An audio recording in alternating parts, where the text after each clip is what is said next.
In today's dynamic marketplace, companies are in dire need of optimizing their warehouse management to ensure efficiency and accuracy in their supply chains. We'll start by exploring what SAP ECC WM, warehouse management, is and its essential role in managing complex warehouse operations. We'll discuss how it supports processes such as goods receipt, goods issue, and stock transfers, enhancing operational efficiency and inventory accuracy. Next, we'll delve into the architecture of SAP ECC WM, focusing on its integration with SAP ECC components, warehouse structure, storage bin management, and the use of RF devices for real-time data capture. We'll explore its capabilities in handling various warehousing activities, including picking, packing, and shipping, supported by robust warehouse monitoring and reporting features. We'll conclude with a strategic overview of implementing SAP ECC WM, covering critical considerations such as process customization, system integration, training, and change management to ensure a smooth transition and maximized user adoption. But before we dive deeper, please subscribe to our YouTube channel and hit the bell icon to stay updated with our latest insights and tutorials. Now, let's review the agenda. Agenda 1, Introduction to SAP ECC. WM 2, Role of Warehouse Management in Supply Chains. 3, Key Features of SAP ECC. WM 4, Integration with SAP ECC 5, Warehouse Structure and Organization.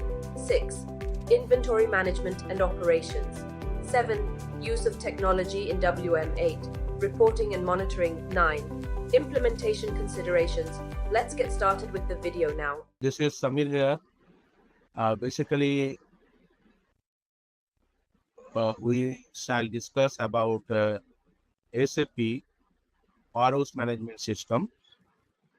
And it will be about 3 hours session on the working days on daily basis.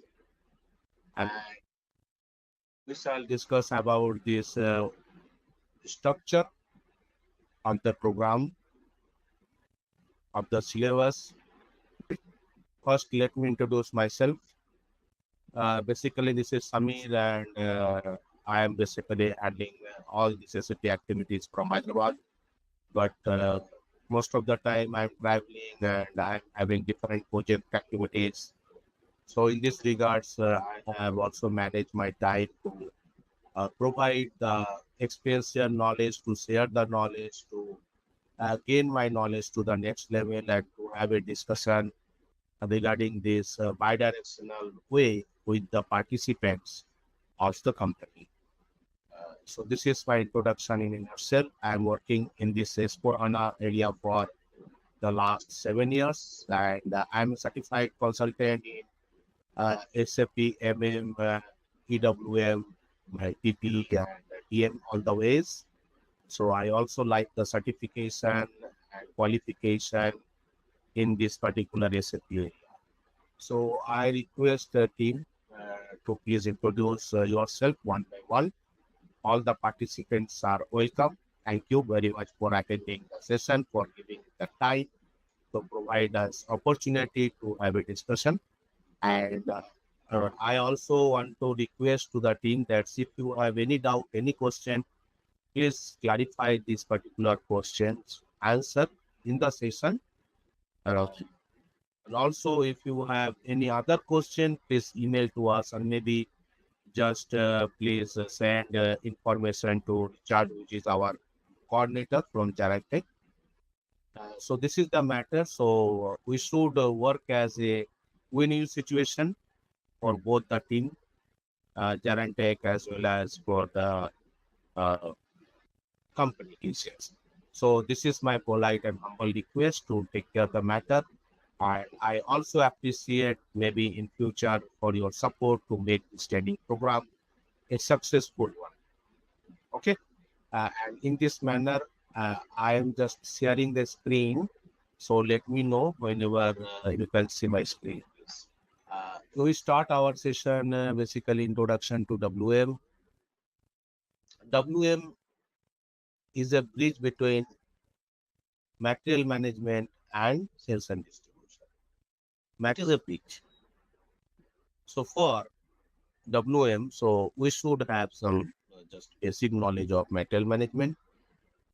We should have some basic knowledge of sales and distribution. Some basic knowledge like creation of the purchase requisition, followed by the purchase order, followed by the goods receipts. That's all. Similarly, for outbound section, okay, Mac would have some basic knowledge how to create sales orders. So this may be a homework for me also. If I do not have basic knowledge of SD, then it may be a challenge for me also. Okay. So I also request all the participants, just please review your basic knowledge in MM, that is the inbound Mac. Okay. MM is a part of the inbound WM scenario. Again, SD is an integral part of Mac outbound WM scenario. Basically, Mac WM has got two scenarios. Okay. So Mac actually examples. I like examples. Example is better than theory. Okay. So now I like example. So basically, what I know that's if we can go for Mac WM. So WM is a bridge between MM and SD. It has got two main scenarios. Mac inbound WM, right? Followed by Mac outbound WM. Now, inbound WM, MM is the integral part. Basically, it starts from MM. Like creation of Mac preceded by creation of purchase requisition. Okay. Followed by there are different methods. That we shall discuss in details. But MM is the basic, it is the foundation for Mac, okay, followed by is Mac for outbound. Let us suppose that we need to create a sales order. Mac, so what are the master data required to create a sales order? Mac, like customer, Mac to parties, ship to parties, right? We should have some basic knowledge. Otherwise, there will be some understanding, maybe some points. But I'm telling myself. Now, Mac, what is the other scenario in WM? Mac, one is the inbound, other is the outbound. What should be the other scenario? Do I know, please? Mac, other scenario of the WM. Mac, basically WM has got three main scenarios. One is the inbound WM, outbound WM, and Mac item should be coming under a particular pillar. Mac item should come under a particular pillar. Mac PI should come under a particular pillar of the scenario. Mac, it is intra Mac warehouse Mac. WHS means warehouse, okay? Warehouse movement. Mac intra warehouse movements. What are the intra warehouse movements you are doing? Mac someone has rightly told. It is PI, right? Yeah. Mac physical inventory count. Mac, let us suppose that, and I can give him the example. Okay, is it fine for you? Mac example is better than theory. I like it. And I also want to learn something from the team. Mac, let us suppose that intra-warehouse movement, like physical inventory count, PI. Now, in physical inventory count, let us suppose that you are working in a Mac manufacturing industry. Mac project you are a member of a project, or a manufacturing company, maybe let us take the example of automotive sector. Is it fine? Automotive sector is also a customer for you. Okay? Mac, Mac, so that I can realize that I am going towards the right direction. Now, let us have a automotive sector, maybe Sandhar. Example. Mac is an automotive ancillary company located in Durban. Sandhar Industries. Sandhar Technologies. Sandhar Tech. It is an example. Please do not take directly. Mac. So Sandhar Technology is, let us suppose that the manufacturers of side mirrors.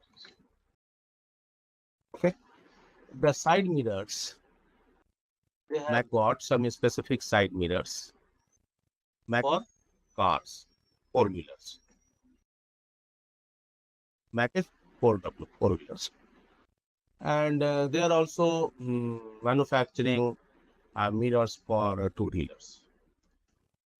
Mac, right? Mac 4W and 2W. Four-wheelers, two-wheelers. Four-wheelers means car. Two-wheelers means bike, scooty. Mac and so on. Now, here, Mac, there are different departments are available. They are engaged. They are having involvement in this particular manufacturing operations, right? So manufacturing operations, we have got one is the Mac mainly production planning department, right? Second, manufacturing execution department. We have got procurement department. We have got sales and distribution department, right? They are coming under the sales. We have got also marketing department. Okay. Most importantly, we have got finance. Finance will take care about some specific results of the company. So what are the results we are measuring by finance?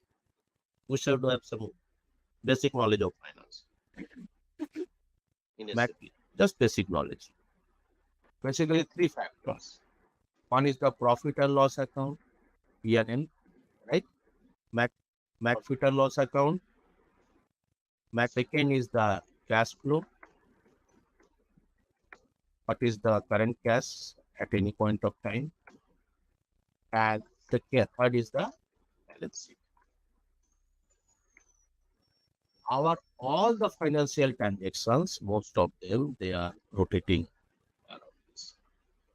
Whether it is AP, whether it is AR, whether it is any other tax transactions, whether it is any pricing conditions, right? All the transactions are just rotating around this three results, like profit and loss, cash flow, balance sheet.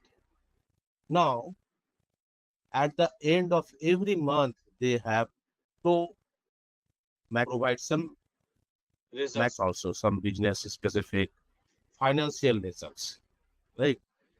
And at the end of every quarter, at the end of every 6 months or year, they have to provide this MAC results. So at the end, there are some tasks to be completed by FI consultants also, followed by MM and SD consultants at the end of every month. Like some closing of the periods, right? MMPB or MMRP, OB52 by finance. So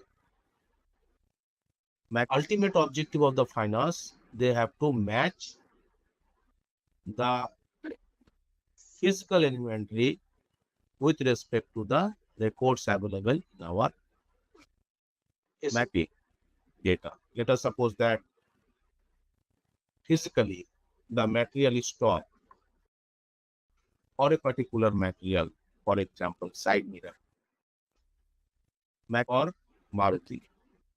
They are supplying side mirrors for four-wheeler like Maruti also. Okay. Mac maybe Mac and say, so we are taking Alto, very simple. But Alto is the most sellable products still.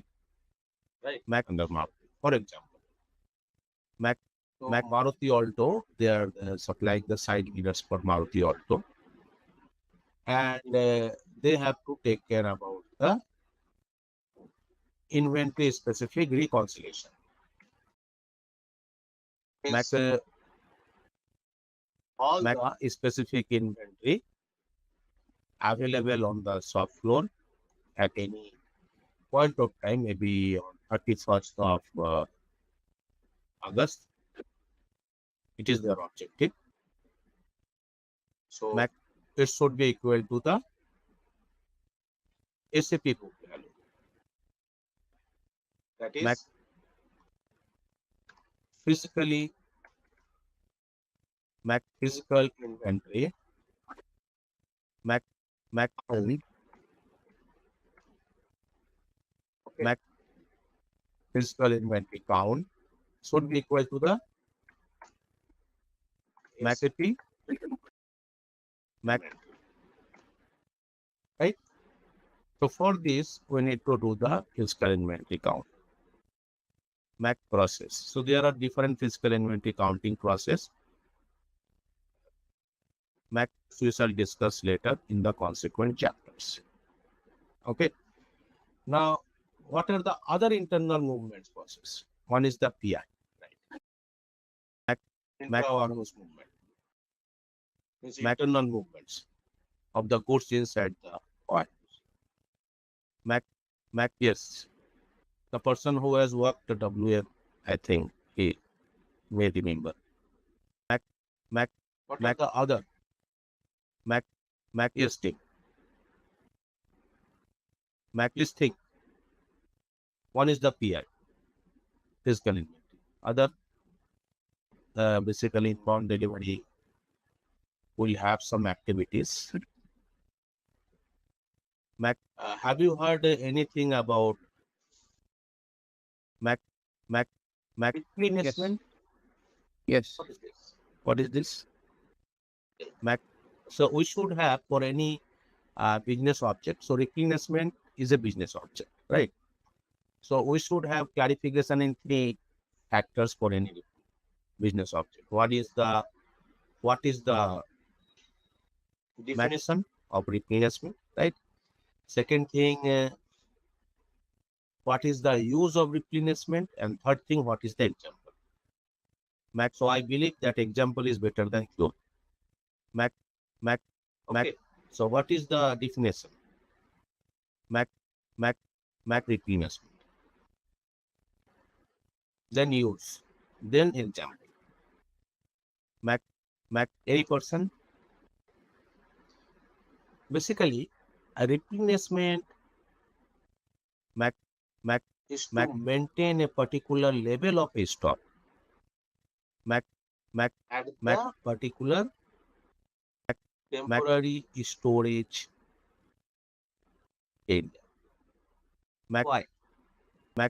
Mac it is based on the customer's requirement. Mac to fulfill the customer's requirement. Mac is it fine? Maximum.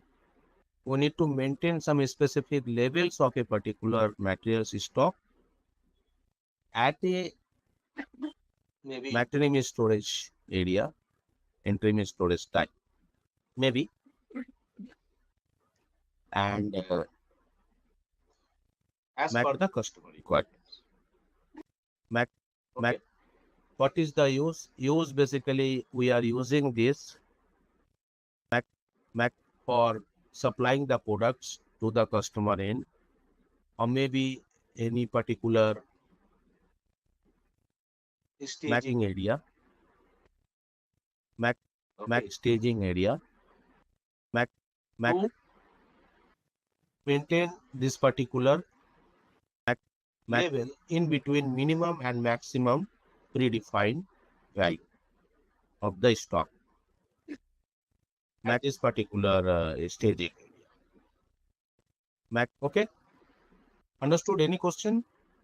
Staging area means in production also we are doing a stage. Mac in consumption. In a warehouse. This is the two term used for. These are the two terms used for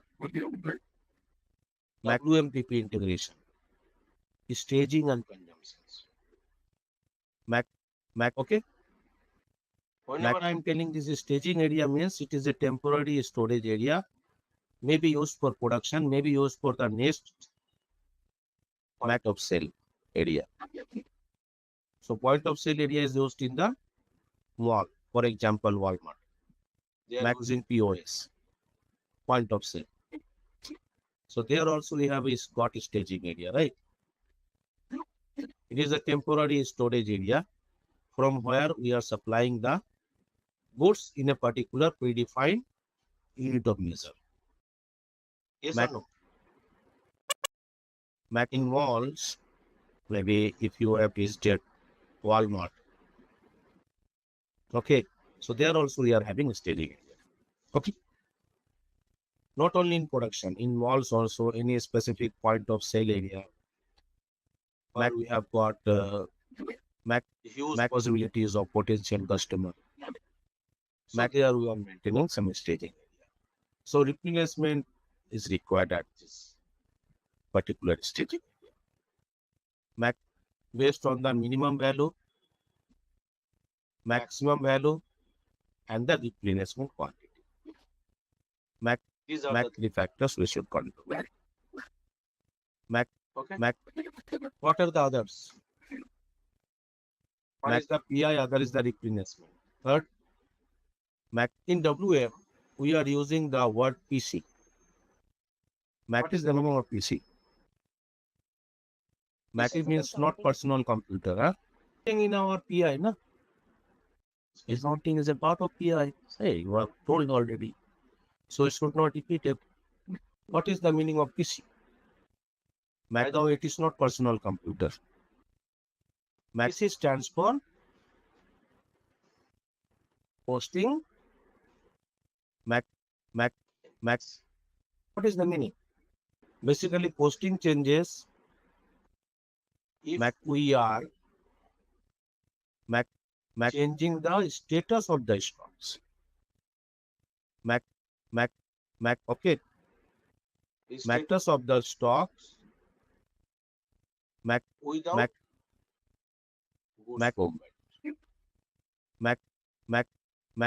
we are using movement types, right? We are using some specific movement types, but we do not do any course movements, right? The ultimate objective of the posting changes to change the status of the stocks. So how many status of the stocks are there? Status. One is the available stock. Yes. It is also known as UU stock, unrestricted use stock. It is also known as UU stock.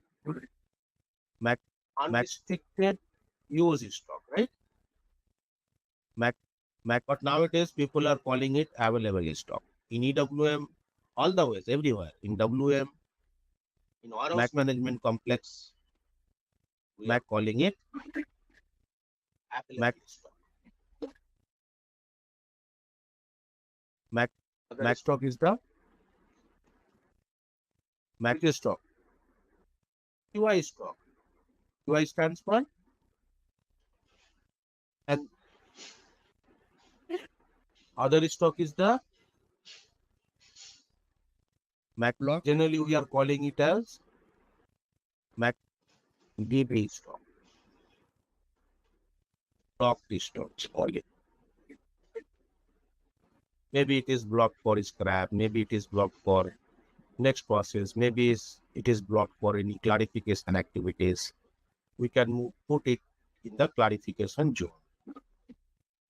So these are the different types of Mac stock status.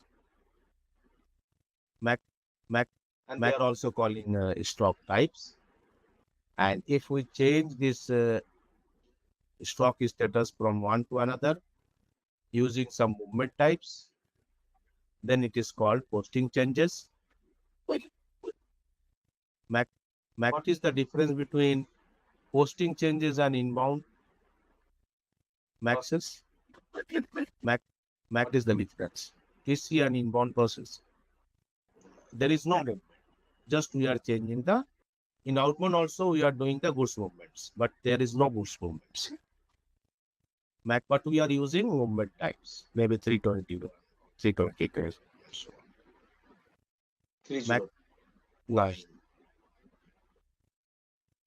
okay. Any questions up to this? If you have any question, please ask now. All are related to the WM already. We are going towards the right direction, but slowly and steadily to in the race. Okay. So these are the specific movements. Basically, these are the specific activities we are doing in intra-warehouse movement, WM, PI replacement, posting changes. Okay. Maybe it is the interim storage type. Interim also in WM matter. In WM area, it is interim. Okay, interim. Sorry, it should be I for India. Interim. Okay. Interim is storage type. In WM, it is interim storage type. Okay. Interim means intermediate and temporary. Generally, it is a best practice. It is not necessary, but it is a best practice. Like for posting changes, we should place this particular product materials in the specific interim storage type. And during the GR operation also, we are placing the goods sometimes in a interim storage type. For GI also we are doing intermediate storage type, interim storage type. By best practice, we should follow it. So we have some SAP best practice, right? It is SAP best practice. Next, other processes. What are the other processes you are using in inter-warehouse movement? Means the internal movements of the goods inside the warehouse. What are the other processes? Okay, we shall discuss later. So let us see the syllabus. So it was just warm-up session, okay, for our WM. So that we should know something basics for WM, okay? WM basically high level, it is a bridge between MM and SD. It is tightly integrated with TM all the ways, but it is not in our scope. First you get basic knowledge for WM integrated with inbound and outbound, involving all the WM operations internally happening in the WM complex, warehouse complex, or maybe in the next course we shall discuss about the transportation related activities for WM. But now transportation related activity is not in our scope. So let us discuss about the WM inbound, outbound, and internal warehouse movements in WM complex. Okay. And also we shall discuss integration. So for internal movements, I have told the stage. So staging means integration with WM with PP. We shall discuss. This is the course of study. syllabus. Then introduction to warehouse management, that is the WM overview, especially for S/4HANA. Mac structure. What is the structure of the WM? Warehouse structure. Especially for warehouse specific structure. Because WM should start from plant and storage location. So it is the IN structure. Org structure means it is the inventory management structure. Okay. Second is the WM structure. Means warehouse specific structure. It will start from warehouse number. What is the warehouse master data? So there are different master data in warehouse. Shall discuss maybe the storage view. Okay. Yeah. Material master views. What are the material master views used in the warehouse?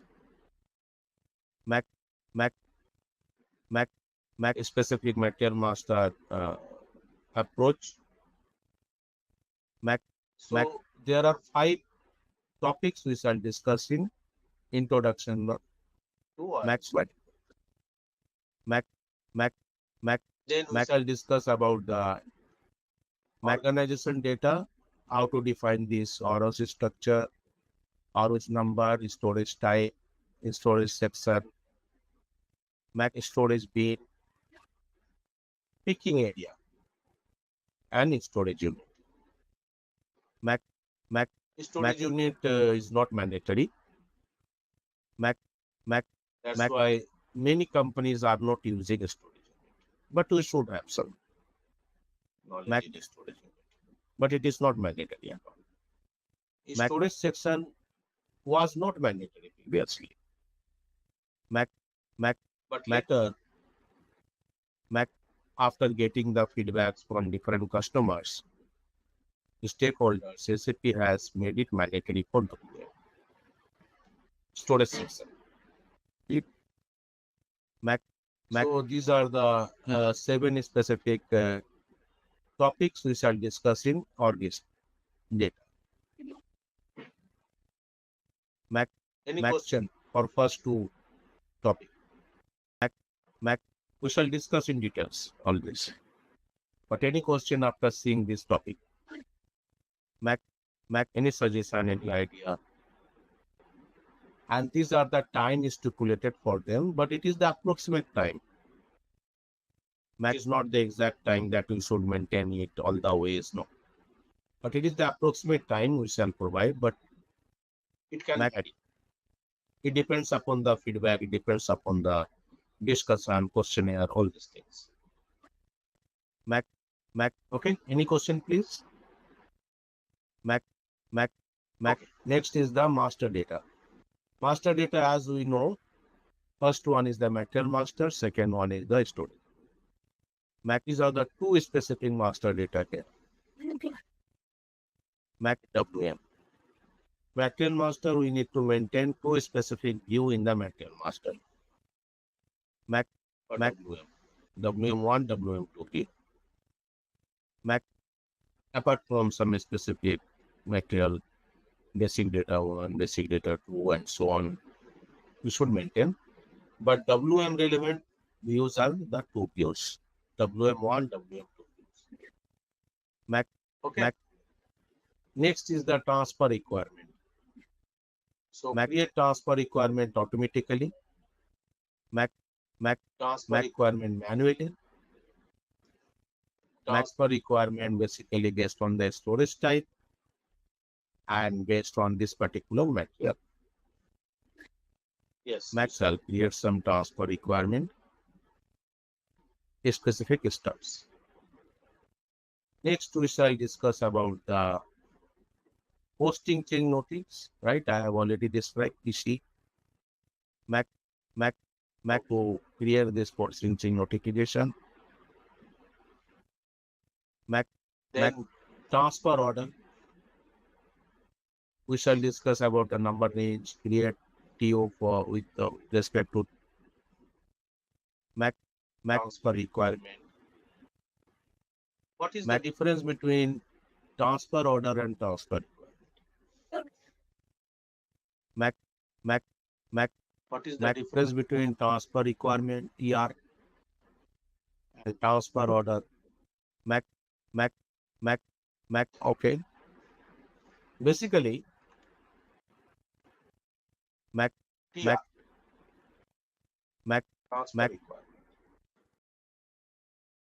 Max movements happened. Mac outside the warehouse. Mac from IM section to the Mac WM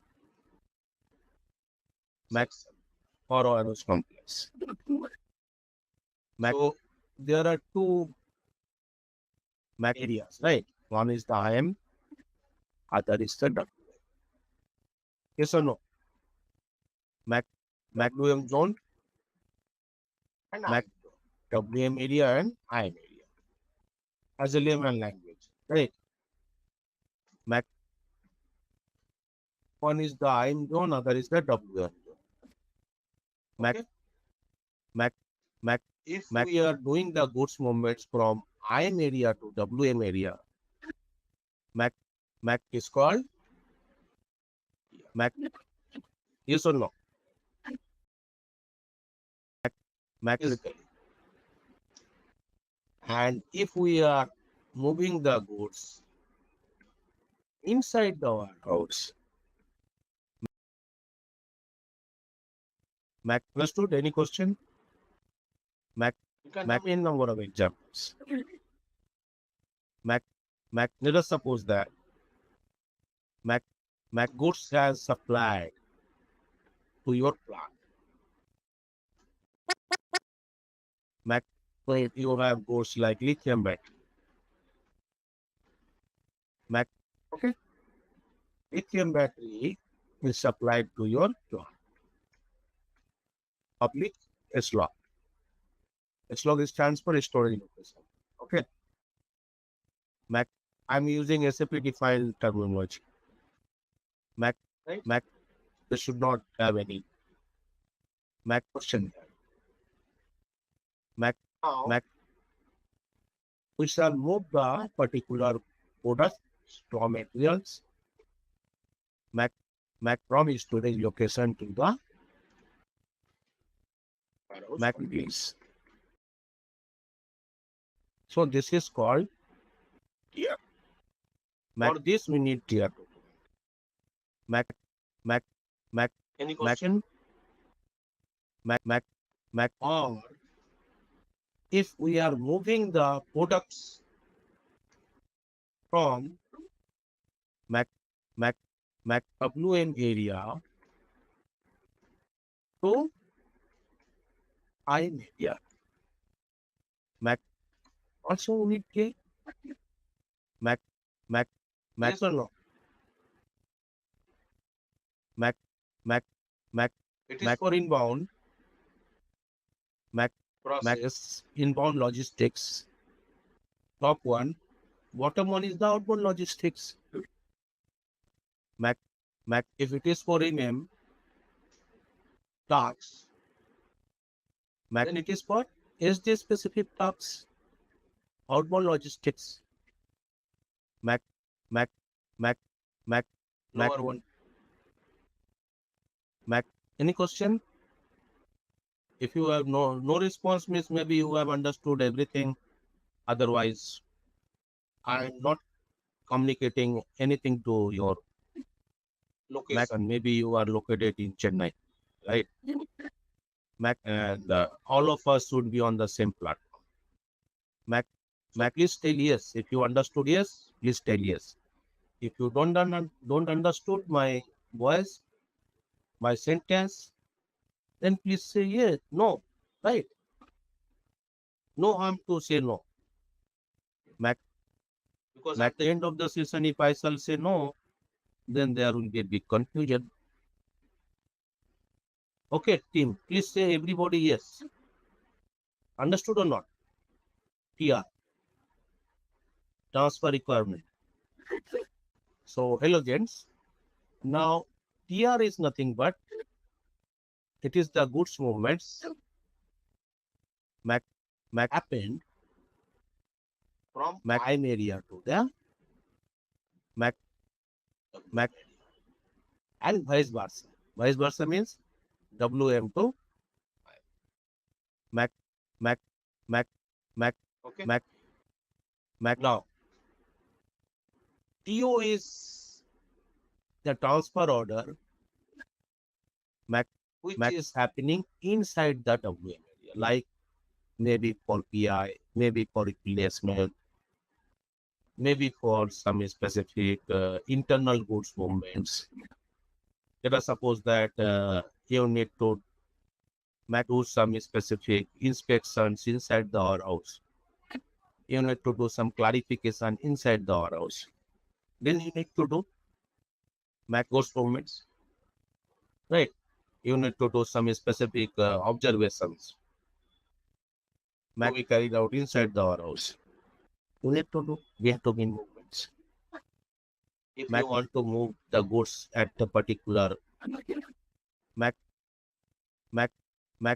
very specific customized area for a specific customer like Volkswagen. You have to move the goods. This lithium battery, if you want to move to a particular storage area. Anybody has used lithium battery in his project? Any person? Have you seen lithium battery? Or in IM also, have you used lithium battery in your project? Have you used paint? Paints? Or so why you want to identify these goods? What is in WM? We are calling them as materials. Okay. Is accident prone. Materials. Have you heard it? Or new word? Accident prone materials. Dangerous good. TGM. Dangerous goods material. So why should we take care about the pilferable materials in WM? One is the storage data we should have. Data. What are the other data we should take care? Mapping these goods we should take care, right? All right. So for this, what should we do? Tier 2 is available for side mirrors also. Then what is the difference between lithium battery and side mirror?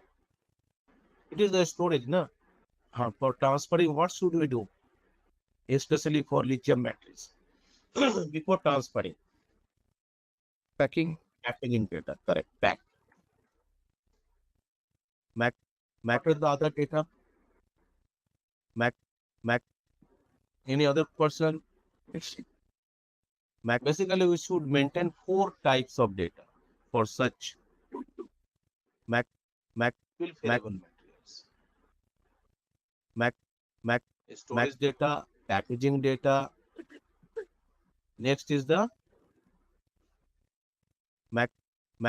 what should you use? Posting data. Why it is essential? Especially for lithium batteries separately with respect to the side mirrors. Why? Maybe with respect to the steering. Let us suppose that your company is Sonakuyo Steering. They are supplying steering to motors, for example. Is so much essential, so much taking care about the forecasting data for such pilferable goods. Because Our warehouse should not be a dustbin. Right? Our warehouse should be a collection of high-end products. Mac, the products for which we have got demand. Our warehouse must not be the products which are out of demand, which are old stocks. Mac, Mac, So just like make to order scenario, our warehouse must have make to order specific stocks. Mac, not for a use stock for next 6 months. No. So we have always forecasting based on the maybe weekly basis or maybe on daily basis, maybe on hourly basis. It should not have the stock of next 6 months, 1 year. No. We should put this stock in our storage location, in our iron section, in our specific plant, not in our warehouse. For this, forecasting is very much essential for preparable materials. Because it can create fire hazards. We have to place the particular lithium battery in a particular storage tank, having some specific packing, specific storage data, along with the forecasting data. What is the last data? Transport is not in our scope now. Is not in our scope now in this particular sessions. This particular study. There are four data segment, right? Mac data, packaging data, pack data, risk packaging data, forecasting data, and shipping Mac and spec data. Mac spec means specification. Mac like paint has got different specification. Mac specification means Mac kits. Maybe we have got different batches. Or generally, these materials, they are having different batches. So generally, they have got batch management. So whenever there is a batch management, we must have classification and characteristics. Yes or no? Batch management is widely used in WM. We must have some material specification and general material data. Material data means material specific basic data 1, 2, 3, 4. That's 1, 2. Yeah, basic data 1, 2, and all the purchasing, sales views they are available.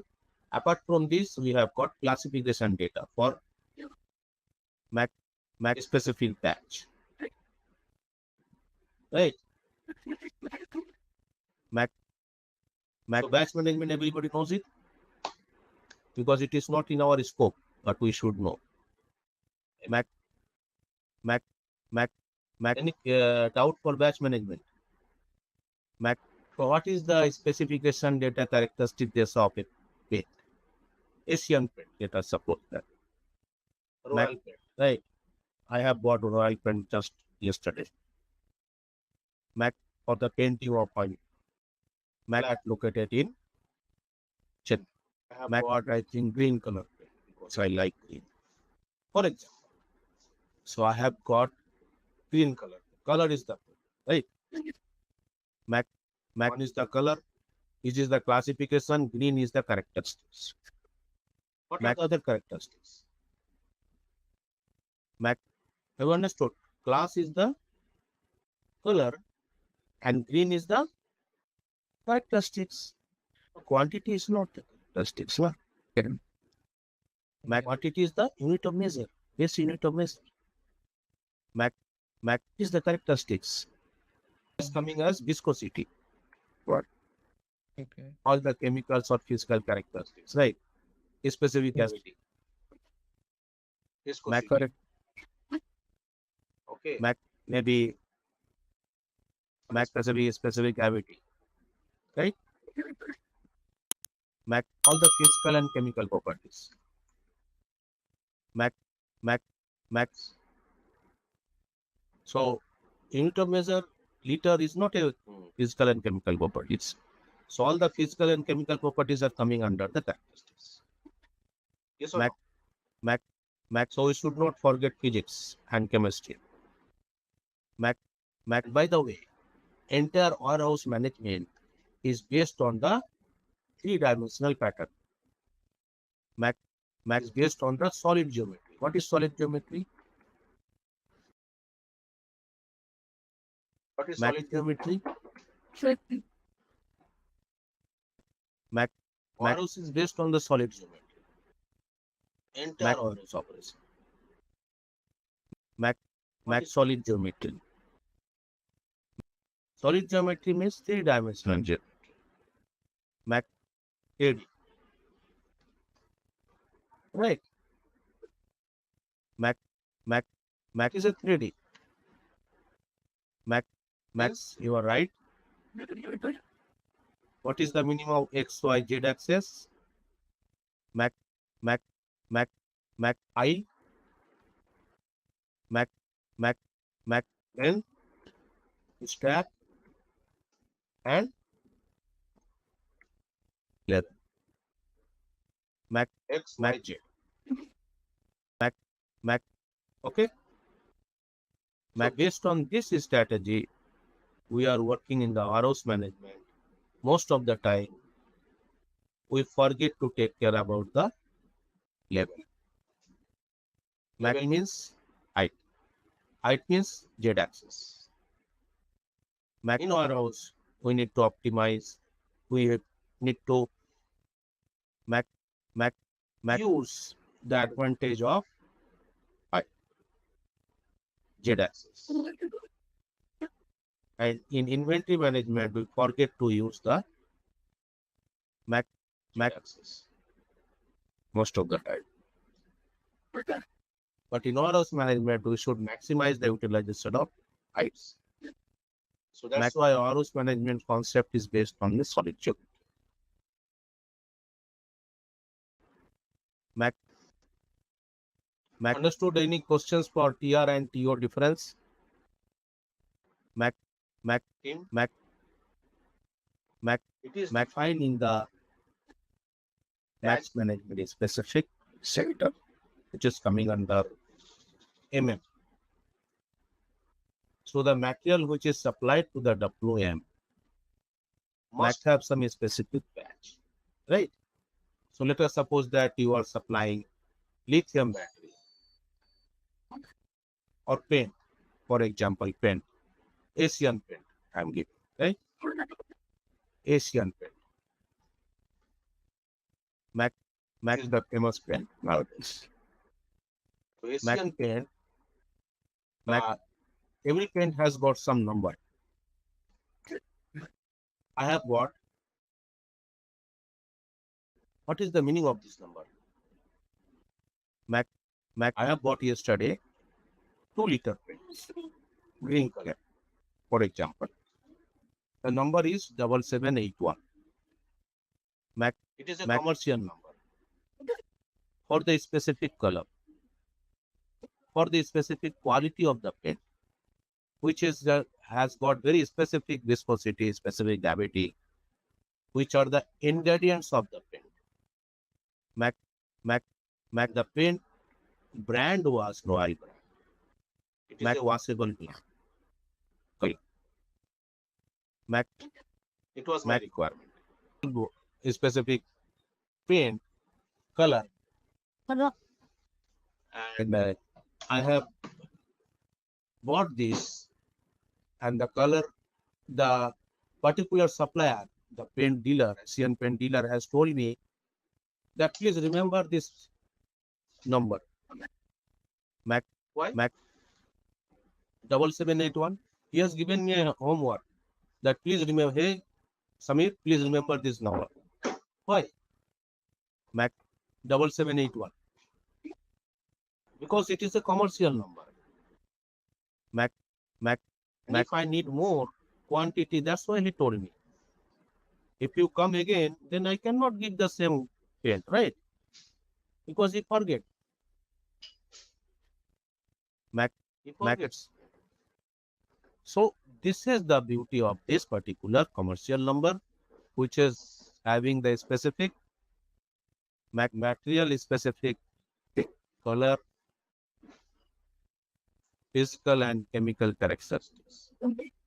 So color is a chemical characteristic. Viscosity may be a physical. Specific gravity and physical. So every paint, so based on this particular commercial number, they have categorized the particular product in batches during the manufacturing operation, right? Because the same color, same specification cannot be reproduced again. This is a big challenge for manufacturing sector. Mac is very difficult. Mac is very, very difficult for the paint shop or for the pigment shop. So pigment is a raw material of paint. Have you heard about Tata Pigment? So they are having some chemicals called pigments, which is a raw material for paints, supplying to larger paints on Asian paints.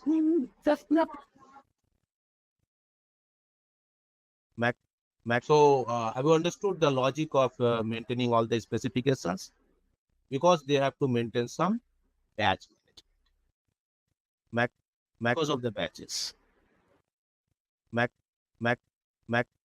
And batteries, paints, they are always having some batches. This type of companies, they are using the batch management most of the times. Have not remember any company in the world who are not using batch management for such goods. As well as is in medical, in medicine especially, we have to use batch management because medicine has got very complex ingredients, right? So in medicines also, we are using global batch tracking and tracing, GTT. So all this depends upon the examples. It is fine. Understood, or still you have question? Why should we maintain? Because of the batch management. Now, what is the need of batch management? Batch classification characteristics. We might have got different classes. Maybe one class may be the country of origin. Maybe China and Germany. Country of origin maybe China and Germany, right? CN and DA. US, UK. Maybe other characteristics may be self-life expiration date check specific classification. SLAD. Maybe other classifications like color, viscosity. What is the value of viscosity? Viscosity is the class.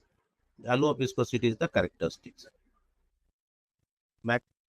Understood? All physical and chemical characters. Apart from physical chemical, we have got some expiry date. Nowadays, homeopathy medicines are also calling expiry dates. The time has come. Science has realized that homeopathy medicine is also having expiry date. Every medicine has got expiry date. Whether it is allopathy or homeopathy. Okay. But Ayurvedic is still they are telling that expiry date may not be there. But they will come. Like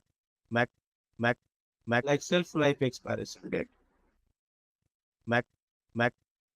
So they are all coming under the classification.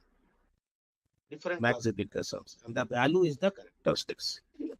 Understood? What is the difference between classification and characteristics? Like color. Classification. characteristics: green, black, blue, brown. These are the characteristics. Mac, Mac, Mac, okay. Mac. Is it fine?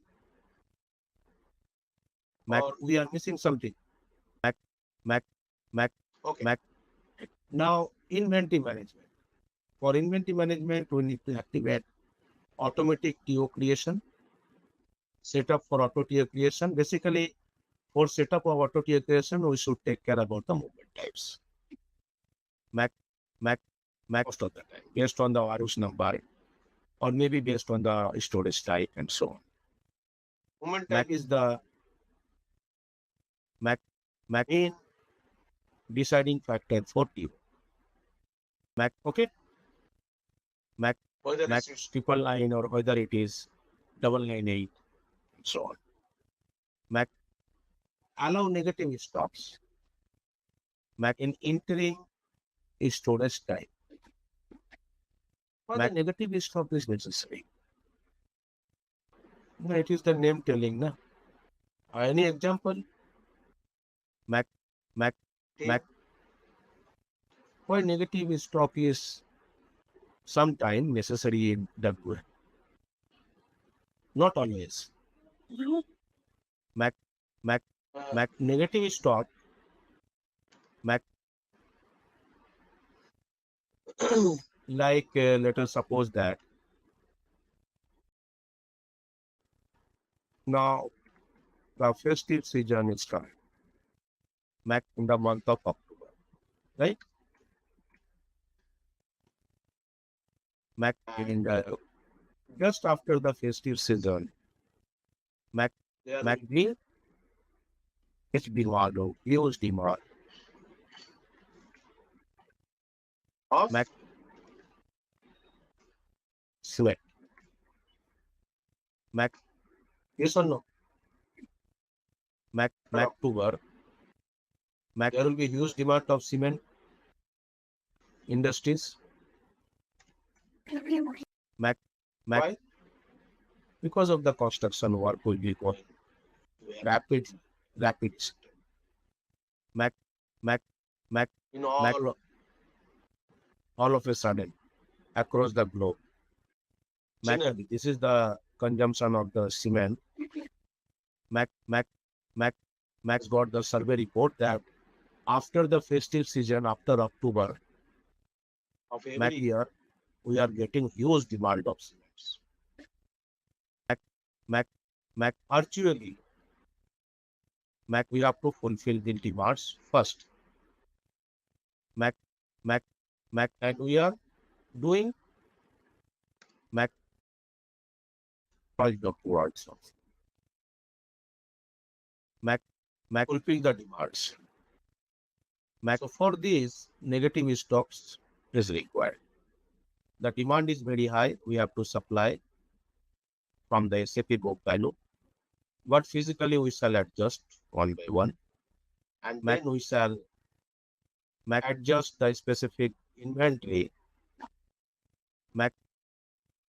Which is to be compensating to the negative inventory. Let us suppose that any interim storage type, most of the interim storage types must have the capability for negative stop. Like GR, interim storage type. Just for the actual GR. Okay, we have to put the stock in the interim storage type. For this, this particular storage type should have the setup for negative stocks. To fulfill the high demand temporarily. And whenever the actual stock will come, it will compensate the negative stock. Got it? Because of the high demand, maybe cement industries.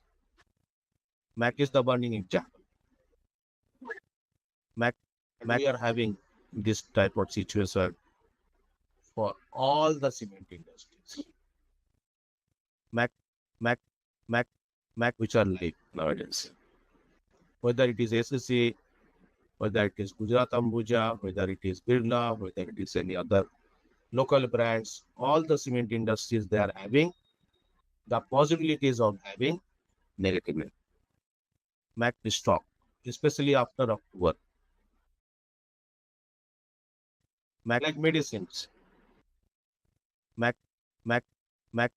Sometimes we are having these issues due to the spreading of some disease. MAC like tetracycline, MAC capsules, they are having some issues of scarcity of the supply based on the high demand, against the high demand. MAC. Any question for negative stock? Any question up to this point of time? Basically, this provision of negative, sorry, basically provision of negative stock, MAC told at the storage time level, not at the big level. First, MAC, and it is applicable to MAC interim storage types. First is we are controlling the negative stocks at the storage time level because it is very critical. You are right, it is very critical.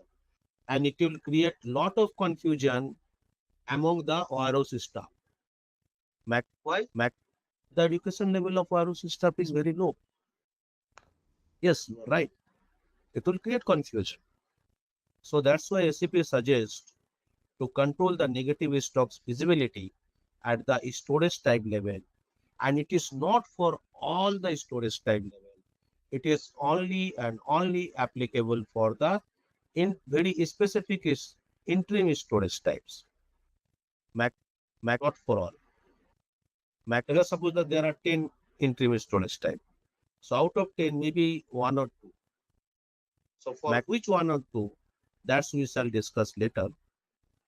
But we are controlling the negative stock at a storage type level, especially for interim storage type, MAC specific patterns. MAC not for the standard storage type, not for hierarchy storage types. No, SAP not suggest. But people are maintaining, so it depends upon their own policy. But as per SAP best practice, we should have the control of negative stocks at the interim storage type. MAC, the beauty of interim storage type, MAC, the name of these storage types, basically number, so it starts from 9. 9 star. 9 star. So I know what is the meaning of a star. Right? 9 asterisks. Not for all. MAC very specific interim storage type. MAC 9 star storage type means interim storage type, but not for all. MAC we need to take care, for which we shall discuss. MAC we shall execute such scenarios. MAC at the middle level, I am describing that we should maintain the negative stock control at a particular interim storage types. MAC, it is not for standard storage types. MAC, basically, see, cross-docking means it is the physical movements of the goods. What is the meaning of cross-docking? All right, let's test your knowledge. Here's a question for you. Which SAP ECC component manages warehouse and inventory operations? Option A, sales and distribution option B, materials management option C, warehouse management option D, production planning. Take a moment to think, and when you're ready, choose the correct option. Remember, each choice holds a key to unlocking the answer. Good luck. Type the correct answer in the comment section. Hello everyone, I'm excited to introduce you to ZaranTech's comprehensive training program for SAP ECC Warehouse Management WM. This specialized course is meticulously designed to equip you with the essential knowledge and skills needed to navigate the complexities of warehouse operations within the SAP ECC environment. Whether you're starting your journey in SAP ECC WM or aiming to refine your existing skills, our training offers a deep dive into the core functionalities from inventory management and warehouse structure to movement types and integration with other SAP modules. ZaranTech has a proven track record of transforming beginners into experts and enhancing the competencies of seasoned professionals.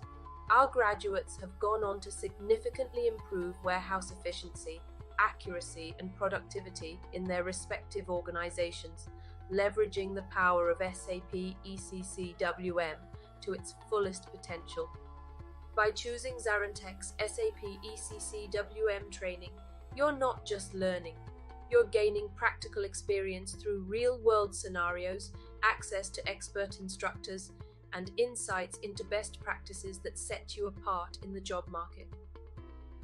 Don't let this chance pass you by to master SAP ECC Warehouse Management and drive operational excellence in your career. Click the link below for more details about our SAP ECC WM training program at ZaranTech. Embark on your journey to becoming a SAP ECC WM expert today. But without Putaway, Putaway means where? Putaway in which location? Here, we are doing the cross-docking physically, not through Scrum. Yeah. Okay. Yes. Understood? Why? Because we have to satisfy the customer. Okay. But ultimately, we need to update the system's negative stock. Right? Negative stock must be compensated. Yes. As soon as possible. Yes. Otherwise, always there will be a imbalance of the Stock mismatch. Stock imbalance. Okay. What in cement industry it is happening in every year. In medicine, in medical, maybe it is happening maybe once in a 4 years or 5 years. In some critical situation. Like I have an example of COVID. tetracycline.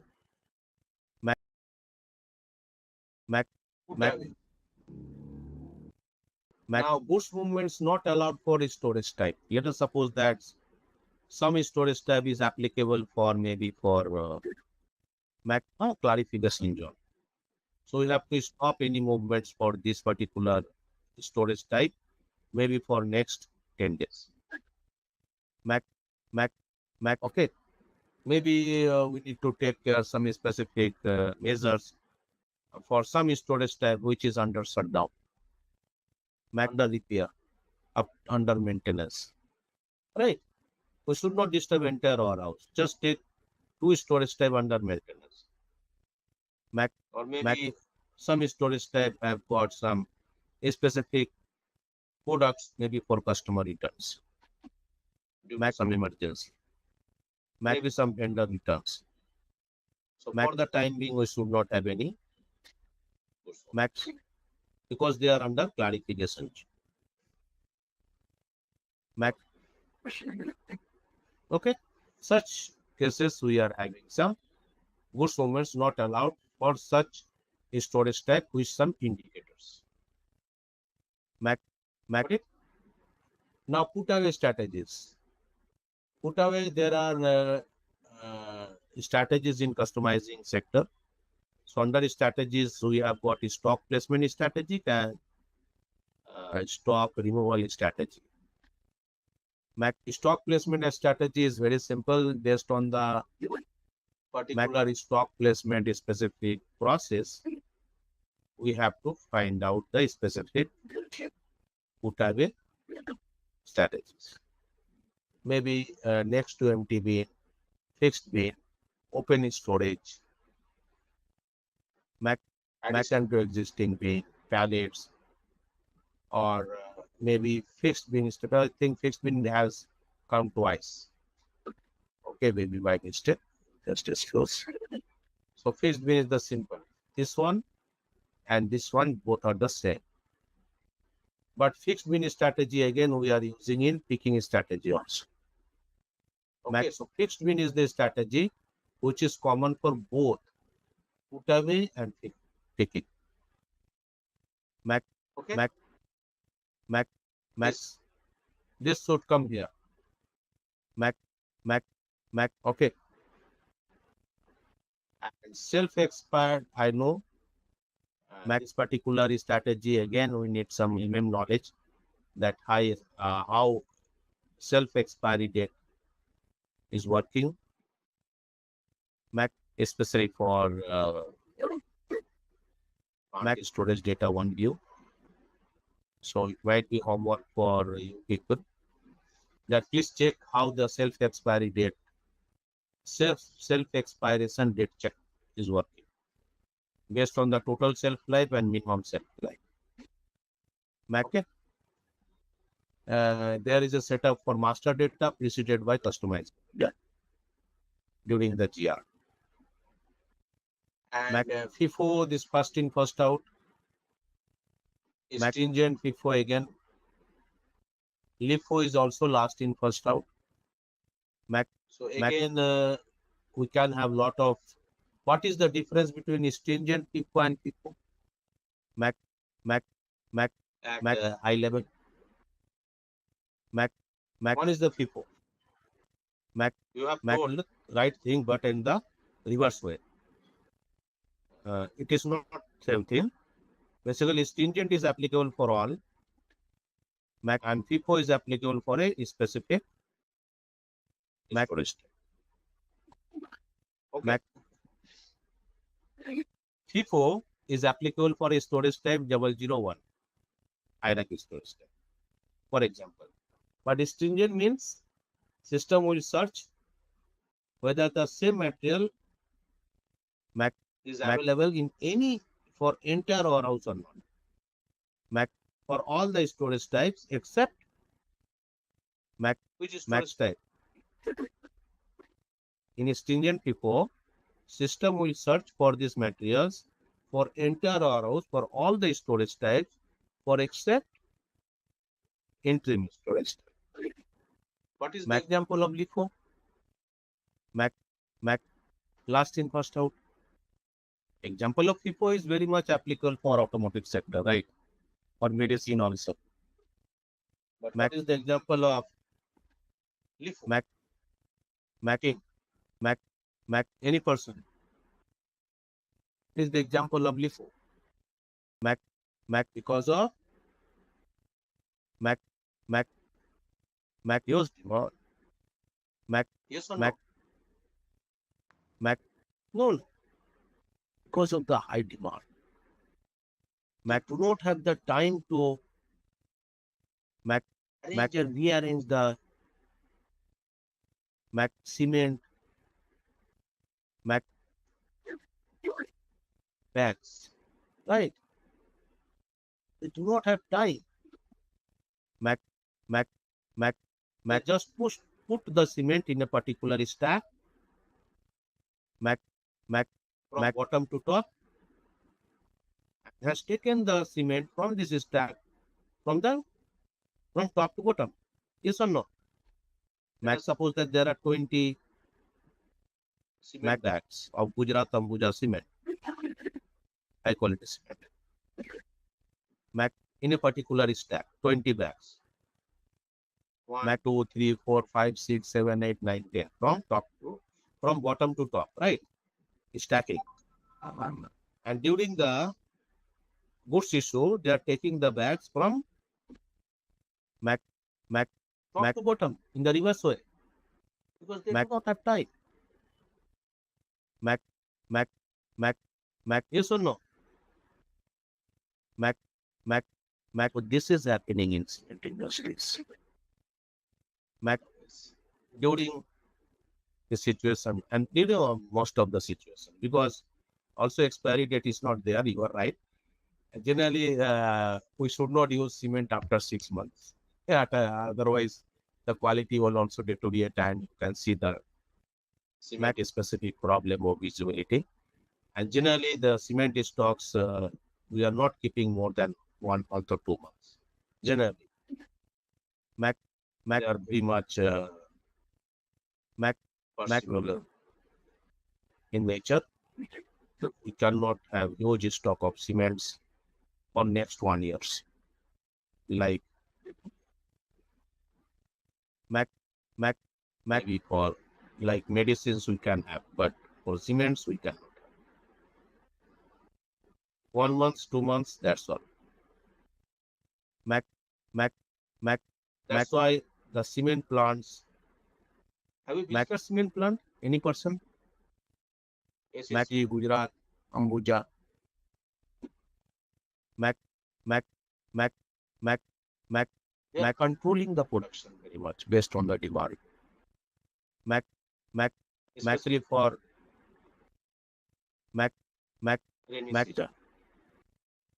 because the demand is less, right, during the rainy season, or maybe during the summer season, during the specific hot weather, the demand is less generally. But after festive season, the demand is high. They are controlling the production at their clean. KLIN. Have you heard this name? Max bunker, you can say. They are controlling the productions during the rainy season, during the hot weather, maybe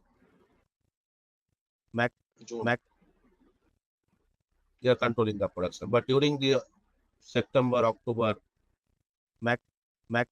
October, November, December, production is very high. They are doubling their productions based on the season, just like woolen cloths. Okay, because during the winter the demand is very high. Okay. So LIFO is widely used in Gujarat and Punjab. During the winters. Any doubt? Yes, you are right. There is no expiration date, but conceptually there is an expiration date, right? There is an expiration date. We cannot use cement after 2 years. Quality will deteriorate. Cannot use any specific maybe paint after 2 years. People are telling, like yesterday, Asian Paints dealer has told me, for example, hey, you at least take minimum 1 liter of paint. I told that I want only half liter because I want to paint only one wall of my flat. Right? But he told me no. Minimum you have to take 1 liter of Asian paint, maybe green color, royal. It is a washable paint. And I told, what will happen about half liter? Then he told me that you can put half liter close, do not mix any water with the paint, and it will be same after 1 year. But is not so. The paint quality will deteriorate after matting the paint because of the air, moisture, and other things. Similarly, the cement is also having some impact of the surroundings, moisture, humidity. The quality of the cement will deteriorate, and it will become hard if we do not use the cement for next 6 months. You can check it in your house.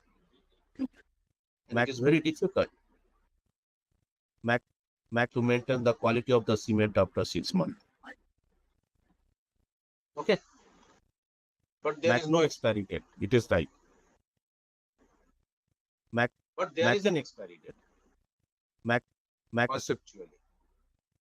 No. Mac, any question up to this point?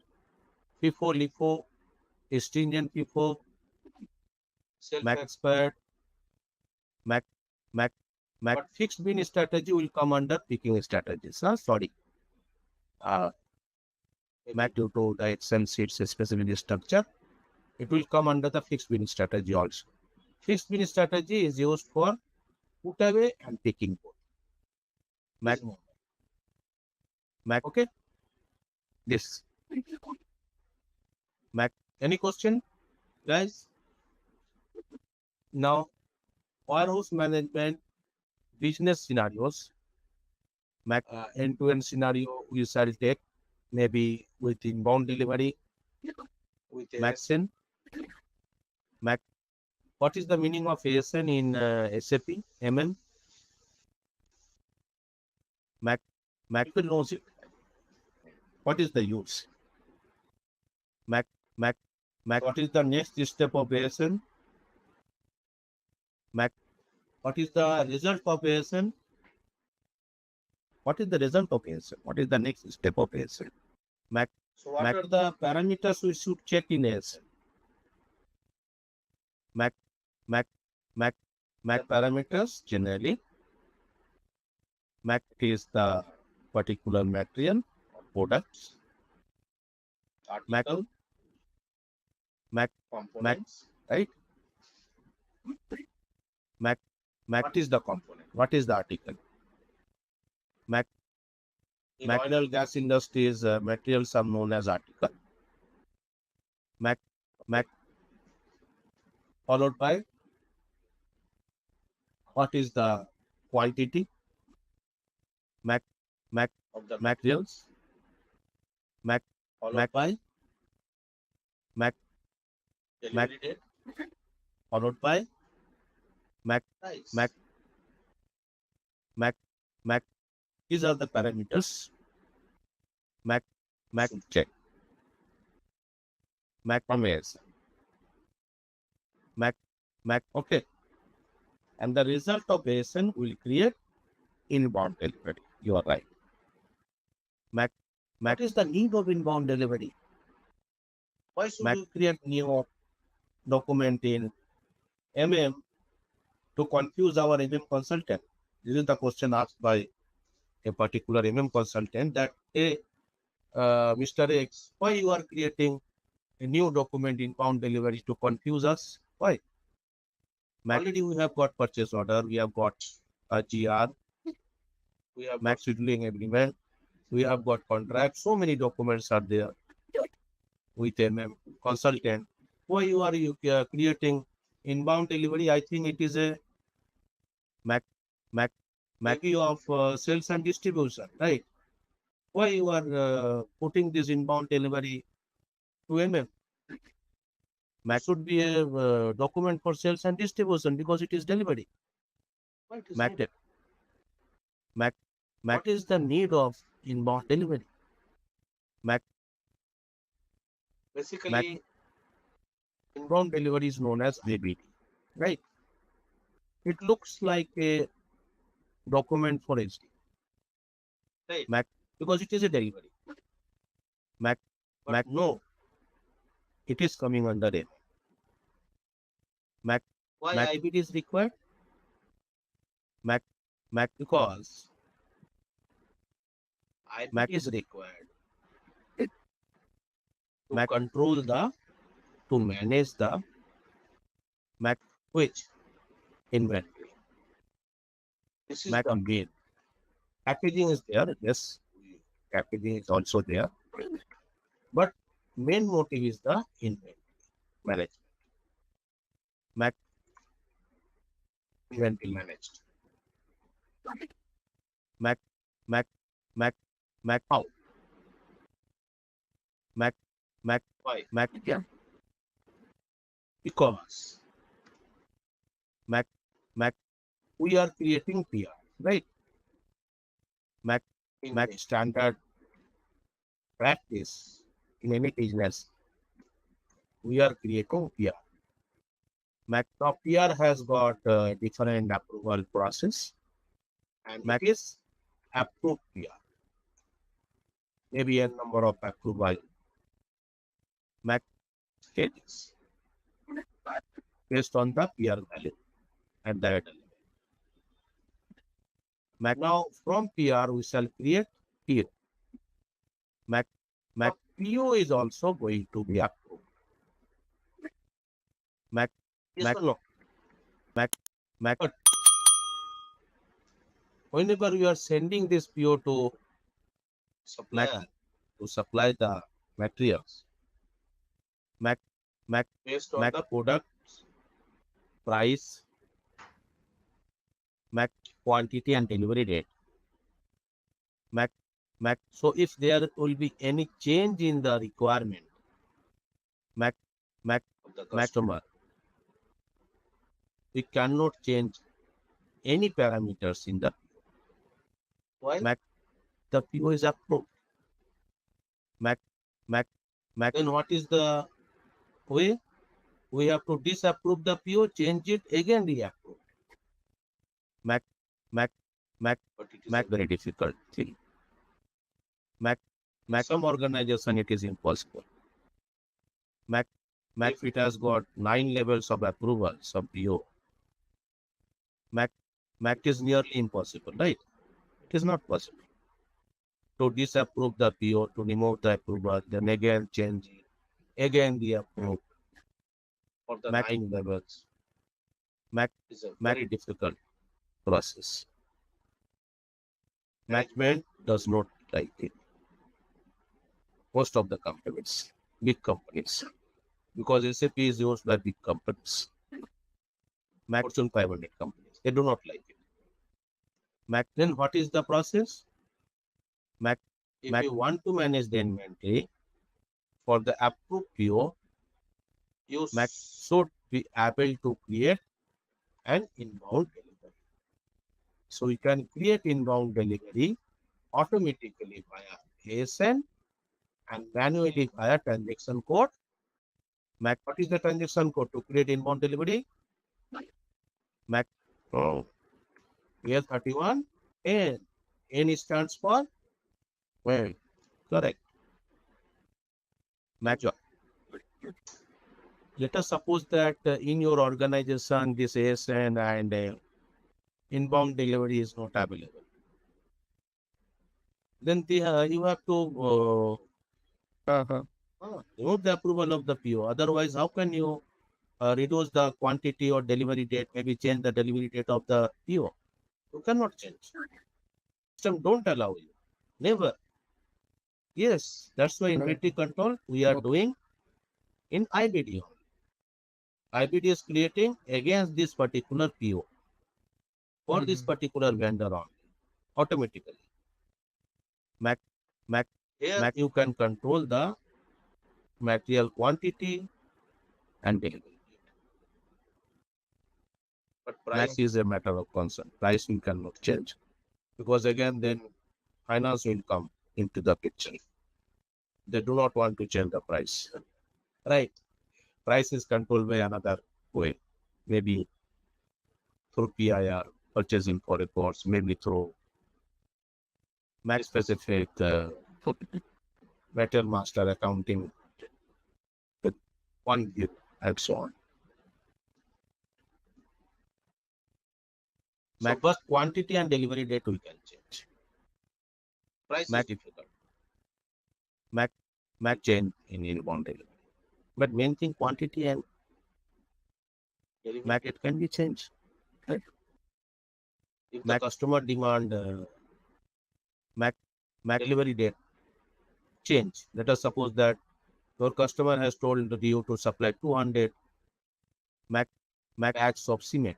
You are working in Gujarat Ambuja cement. Let us suppose that for any project. MAC customer is Gujarat Ambuja. So Gujarat Ambuja has got 200 MAC ton of cements from MAC Motors located in Pune. MAC 8. MAC. Now, suddenly Tata Motors told, no, I want only 50. Mac 2nd of September. Mac, you have already sent Mac to your internal vendor. Jatam is also having vendors, right?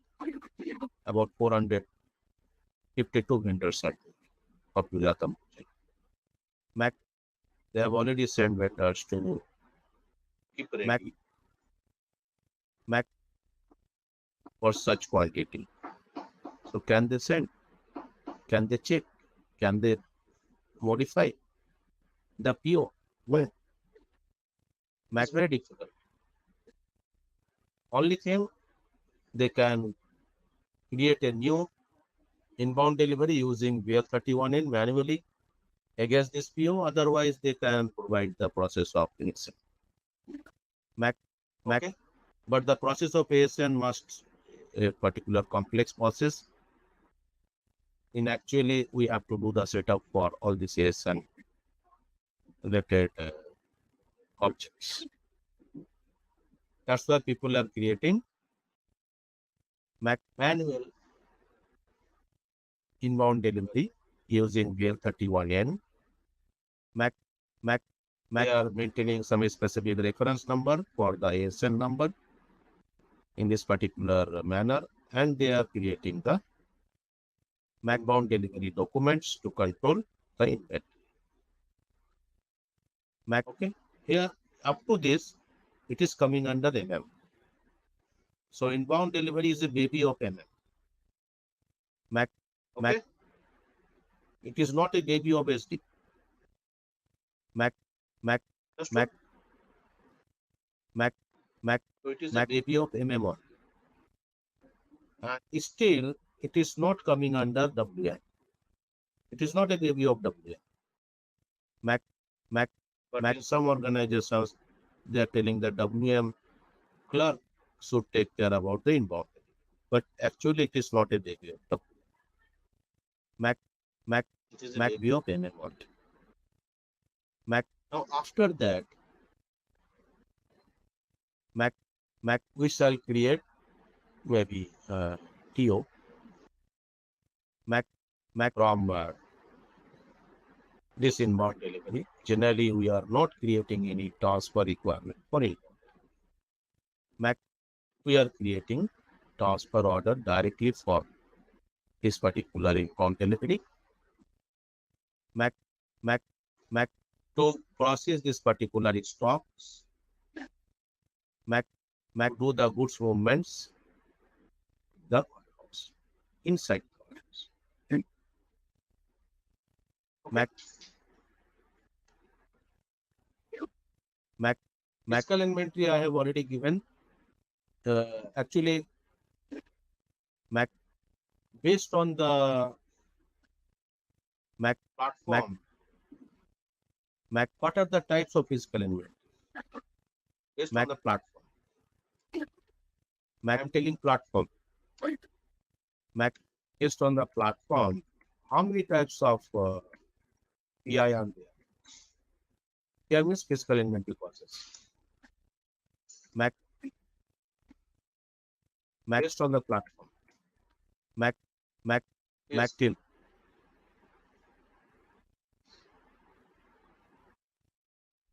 Is it audible? No. Let us suppose that we have a platform. People are coming and going. So maybe one platform is the platform number 1 where Rajdhani is coming and going. Other platform is the platform number 2, maybe another train like Satabdi is coming and going. So how many platforms are there for PI? Mac is an example. Test. Any other person? One platform may be doing the physical inventory. Is the storage being oriented, right? Storage being oriented, yeah. Yes or no? We have got 20,000 storage bin in a big warehouse located in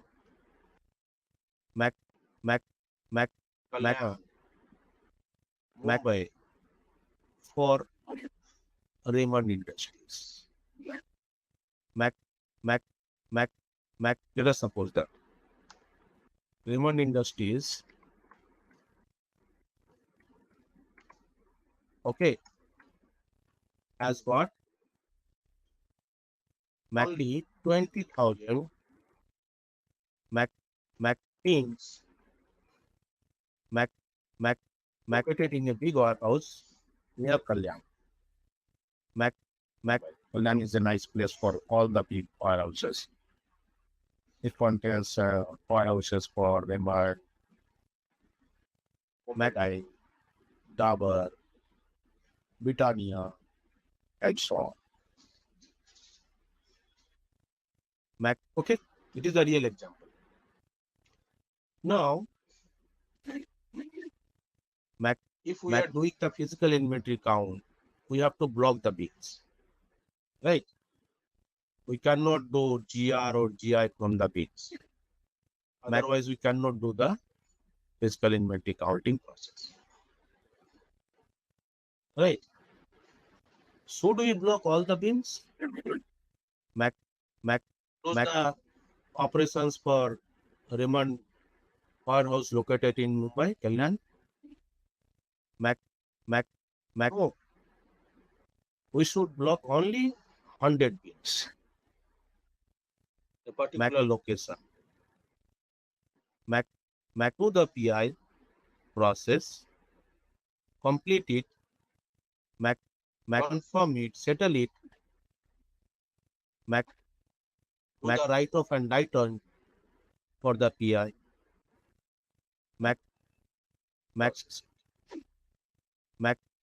After that, we can go for the next 100. So, PI process is oriented based on the platform called storage. Is it the correct way of doing, or we should block all the 20,000 bins of Raymond Industries in warehouse? No, not only products. Products will come later. Maybe for a specific area, we should block some specific bins, irrespective of the products first. Because maybe we have got products in different bins in different locations, right? If it is not make to order a specific product. Same product we are supplying to Tata Motors, same product we are supplying to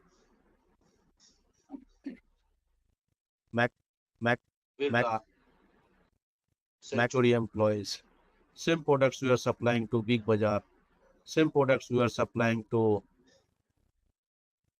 showrooms or dealers, retailers of Raymond.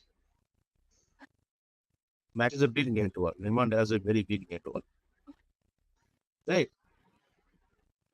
And generally, they are not making the make-to-order scenarios. Generally, they are making make-to-order scenarios, yes. But generally, they are not making. They are making high-ended products common to many customers. They are famous for high-ended products. Maybe cost of 25,000 rupees per meter. Max cloth. Right. But it is applicable for many customers. Not only for Big Bazaar. Not only for basket is specific sectors.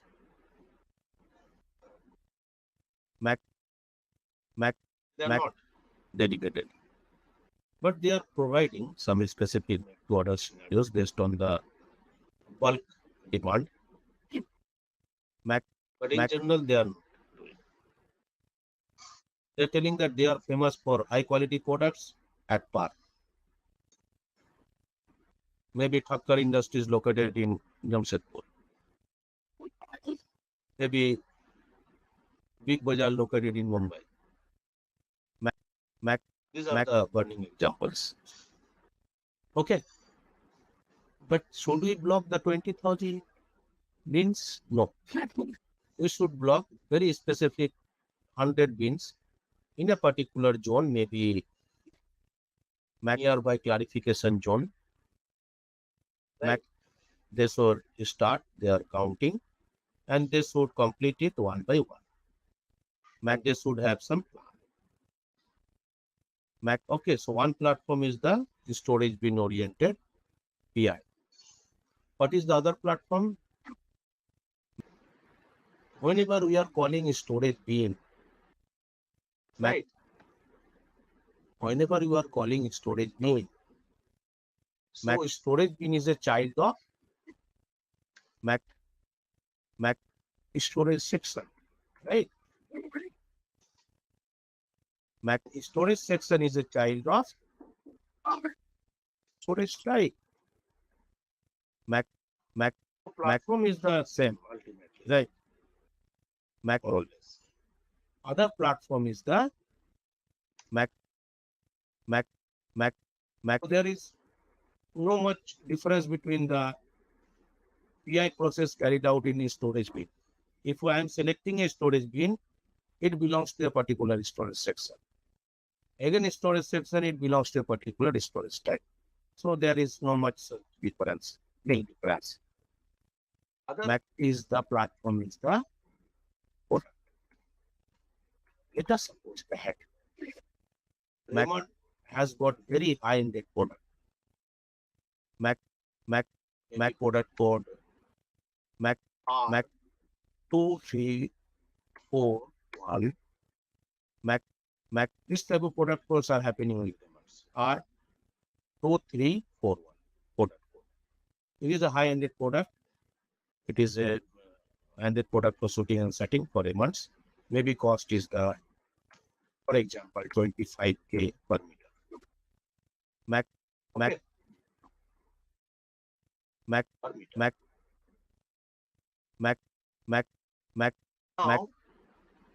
Raymond wants to do the physical inventory for this products only. Mac some complaints. Mac Hacker Industries located in Jamshedpur. Mac are one of the big dealers of MI in Jamshedpur. Mac they want to do this physical inventory count for this particular Mac specific commercial code brand name R2341 for entire warehouse located in Mac. So they have to block the specific bins at the specific storage types across the warehouse. Mac, but it is very difficult. Mac, but some urgency if it is required, they'll do it. Mac. So there are two methods. One is the product oriented. Other is the storage bin oriented here. Any question for this? Mac. Or do you have any suggestion for another PI process just on the platform? Mac. Product also we are doing very. Did I tell you? But it is very difficult to do. It is very difficult because across the warehouse, if we do not have any dedicated storage type for the products, it is very difficult. Raymond is not maintaining such warehouse structure. Generally, like automotive sector, like Sandhar Technologies, they are having separate lines for Maruti, separate lines for Volkswagen, separate line for Santro, separate line for Toyota. They are maintaining. But Raymond, because they are the market leader for high-end products. Generally, they are not doing. Is it audible?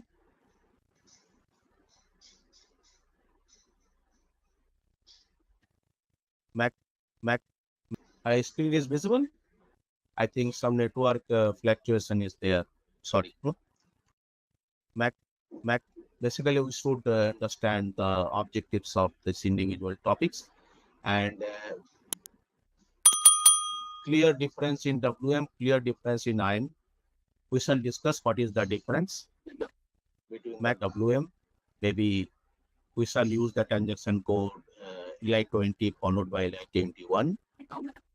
Mac, right? So if we make the conciliation inside the warehouse for all the Mac storage types except interim storage types, then it is EI20. Followed by EI21 is the Mac adjustment of the inventory quantity as well as value from WM to IM, then it is called, we shall use the EI21. Okay, so this is the difference. And Mac is also different. There is a difference between Mac IM stands for inventory management. Mac and SM stands for stock management. Mac one is the IM inventory management. SM is the Mac stock management. What is the difference? Yes. SM. Mac is a new word, that's why it is in bracket. Mac everybody knows, but SM is a new word. Stock Mac, what is the difference? Okay. Mac is the difference between IM and SM. May we know? IM basically we are managing the stock at Mac S-lock level. S-lock means Mac storage location, right? Where stock management, we are managing the stock at Mac storage build. Mac, we are tracking and tracing the stock at storage. Mac, we are going towards the tracking and tracing of the stock at single piece flow. Mac means it is the suggestion given by the lean management. Mac lean management is nothing but to track and trace the product at the single piece level of the Mac trading stock. So in WM, our objective is to track and trace the product at the single piece level. Ultimately, Mac to manage the accuracy of the stock for entire supply chain. So it is the objective of stock management. That's why in medicine industries also, we are using GTT, Global Tracking and Tracing of the Stocks, at single piece level for each and every batch of the medicine. So Glaxo is following this particular best practice, GTT. Glaxo is a leader of medicine industry. So they are following this GTT. Mac are also having warehouses. They are integrated Global Tracking and Tracing System. It stands for Global Tracking and Tracing System. Mac it is very much integrated with WM. Mac track batch of each and every medicine Mac at piece level.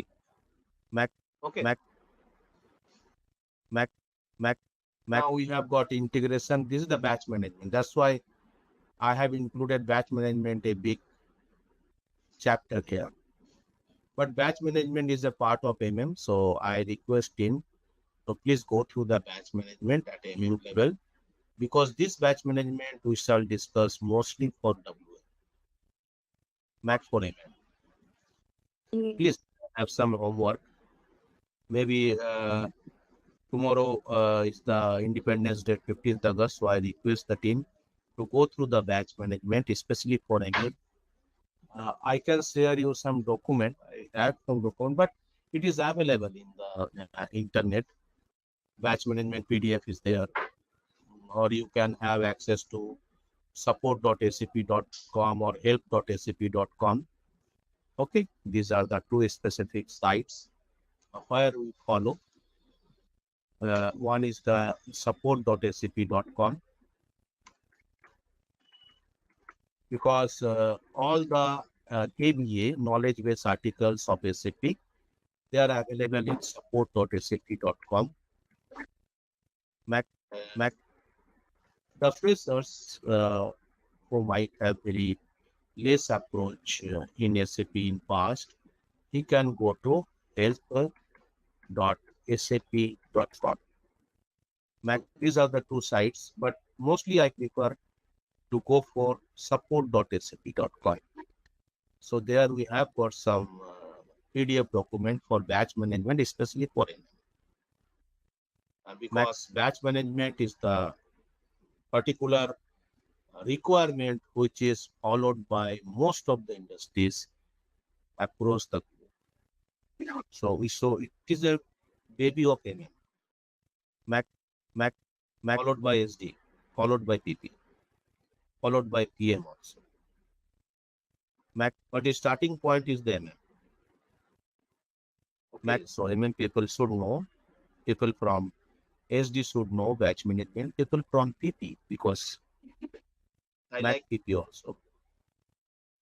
Mac from PM, plant maintenance, they also pick up to go for batch.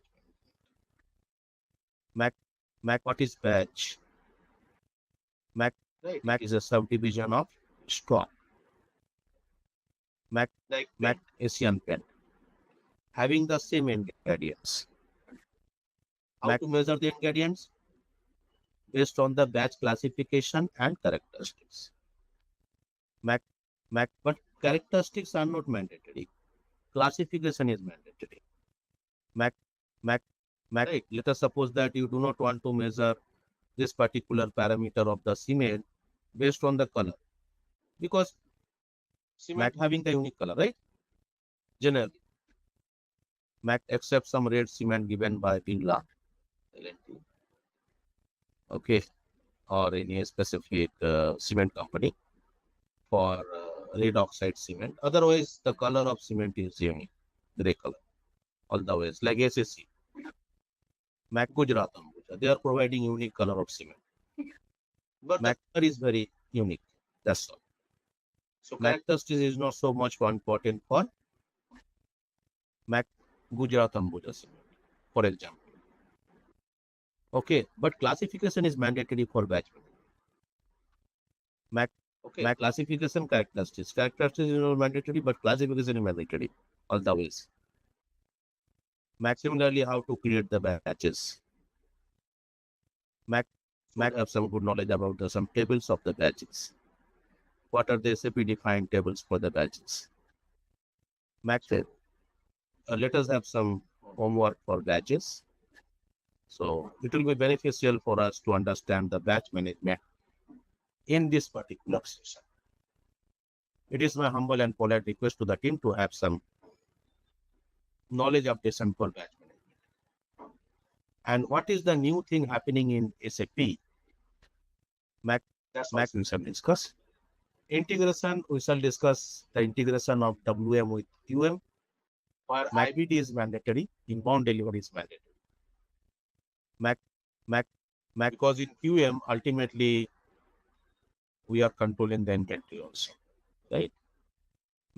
So IBD is mandatory in WM QM integration. Right? Yeah, we shall provide WM with quality management. Okay, TM transport management, we shall add later. Okay, nice. Thank you. And WM integration with PP. So whenever we are telling about PP, we shall start two things. It might be a production order, or it might be a process order. Right. PP involves two things, maybe a production order, that is PP01, MAC order type, or it might be MAC order, like PI01. MAC, similarly, we have some specific process steps like having staging and consumption of the components in the production line. There we shall discuss about the fogging. MAC is a particular process available for this, and it is the results of MAC component consumption, so using some specific movement types to system. And MAC production also, we shall take care about the MAC of the finished goods in the warehouse. So warehouse has got two tasks. Okay, in integration of WM with PP. First task, MAC. I'm going to this particular end. Whenever we are talking about WM and PP integration, right? So we should have WM has got two tasks. One is the staging, right, and consumption of the components.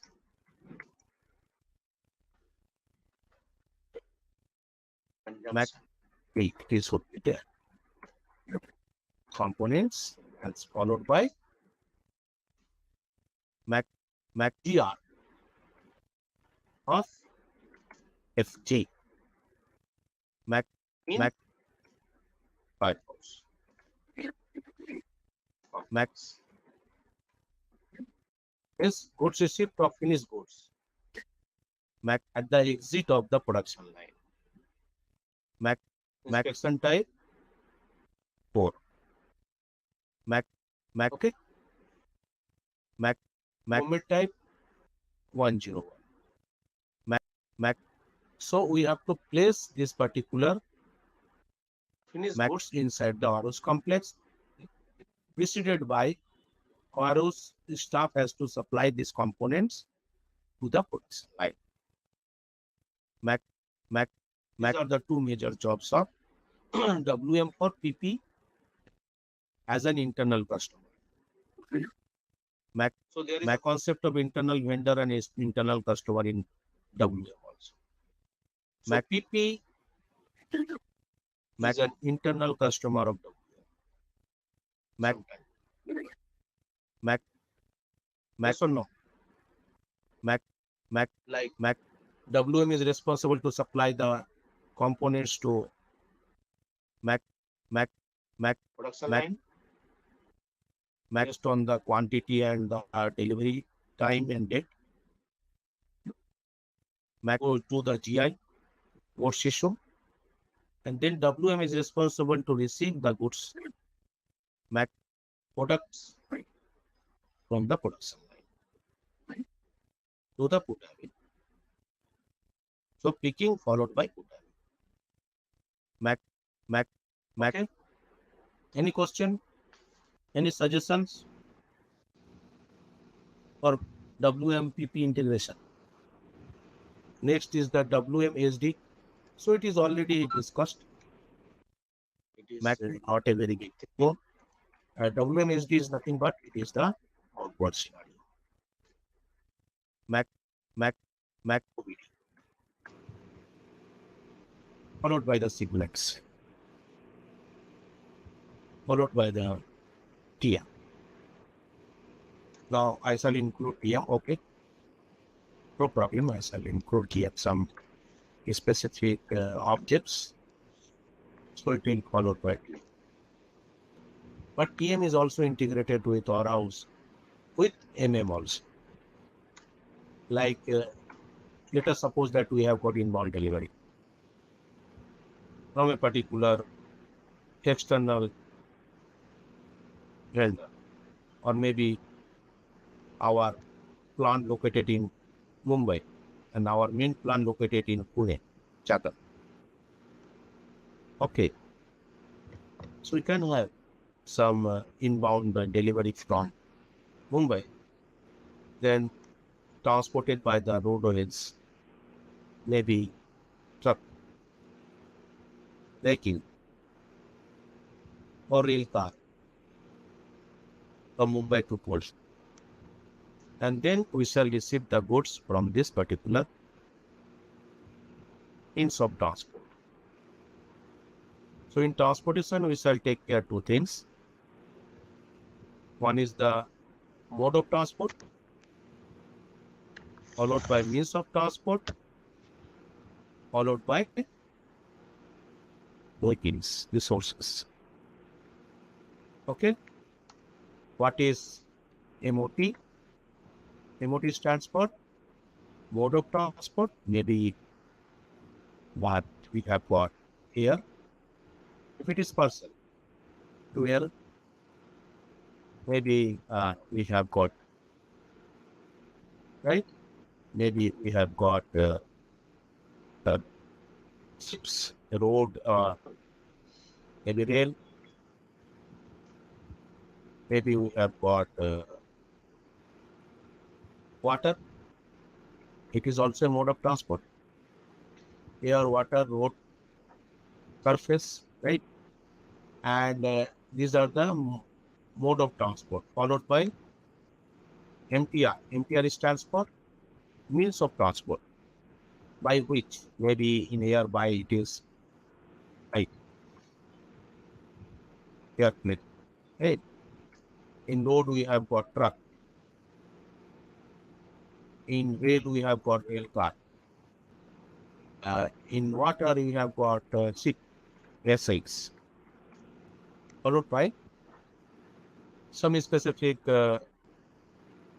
resources or vehicles where we have got specific vehicles or resources. It is a part of here. Like we can say vehicles, special vehicles. We have got containers, right? We have got very specific trucks, compartment to transport the old products and rich products, ice creams. How to transport? Can we transport ice creams by normal trucks, normal rich compartments? Okay. We have got specific resources there, like we have got service providers, we have got drivers, we have got carriers. They are the resources. We have got contact persons, vendor, customers, all are the resources there. Business partners. Driver is also a business partner. So have a nice day. Thank you very much attending the session. Okay, thank you. Bye then. Thank you, Samir. Thank you, Samir. Welcome. All right, let's test your knowledge. Here's a question for you. What are the key warehouse management functions performed in SAP ECC? Option A, inventory management, shipping and receiving. Option B, putaway, stock transfers and cycle counting. Option C, bills of materials, valuated reporting and costing. Option D, demand planning, safety stock analysis and replenishment. Take a moment to think, and when you're ready, choose the correct option. Remember, each choice holds a key to unlocking the answer. Good luck. Type the correct answer in the comment section. Hello everyone. I'm excited to introduce you to ZaranTech's comprehensive training program for SAP ECC Warehouse Management, WM. This specialized course is meticulously designed to equip you with the essential knowledge and skills needed to navigate the complexities of warehouse operations within the SAP ECC environment. Whether you're starting your journey in SAP ECC WM or aiming to refine your existing skills, our training offers a deep dive into the core functionalities from inventory management and warehouse structure to movement types and integration with other SAP modules. ZaranTech has a proven track record of transforming beginners into experts and enhancing the competencies of seasoned professionals. Our graduates have gone on to significantly improve warehouse efficiency, accuracy, and productivity in their respective organizations, leveraging the power of SAP ECC WM to its fullest potential. By choosing ZaranTech's SAP ECC WM training, you're not just learning, you're gaining practical experience through real-world scenarios, access to expert instructors, and insights into best practices that set you apart in the job market. Don't let this chance pass you by to master SAP ECC Warehouse Management and drive operational excellence in your career. Click the link below for more details about our SAP ECC WM training program at ZaranTech. Embark on your journey to becoming a SAP ECC WM expert today. History of providing the corporate trainings. And so just coming on the TOC, just I'm showing whatever the topic that we are going to cover. Okay, so these are the list of the topic that we are supposed to cover as a part of this training. Okay, this is a 40 hours training. And during this training, I'll be walking through the PPTs and the SPRO configuration and the exercises, the hands-on. So these are the topics that we'll be covering by the 40 hours. Okay. And coming to the LMS, so ZaranTech will be providing this kind of a portal, which is a LMS, ZaranTech LMS portal, and where we have the materials, video recordings, session links, everything will be there. So you can go through these tabs. For the video recording, you can refer this video recording tab. And the PPTs, under the PPTs, you'll also find the exercises or the lab material. Okay, for your hands-on. So the same exercise I'll be walking through during the session. Okay, so here we have the PPT and the exercises in the lab folder. All right. Anything during the training, if you find any question coming in your mind, okay, you can just stop me and you can raise your question here itself, or maybe after the training, or whichever way you want, you can raise your queries or doubts. Okay. All right. Okay. Then let's start. So we'll start with the introduction to warehouse management. Let's go to the first agenda, which is a business benefit from the SAP Warehouse Management WM application, minimizing the cost of inventory and increasing the profit. Okay. So when we say the minimizing the cost of inventory, so at this moment we are just comparing WM, the warehouse, with the normal inventory we have in SAP Material Management module. There we have a normal storage facility available like a godown. Okay, but warehouse in itself is a concept where we talk about the stock placement, the stock removal within the warehouse, the stock movements. Okay.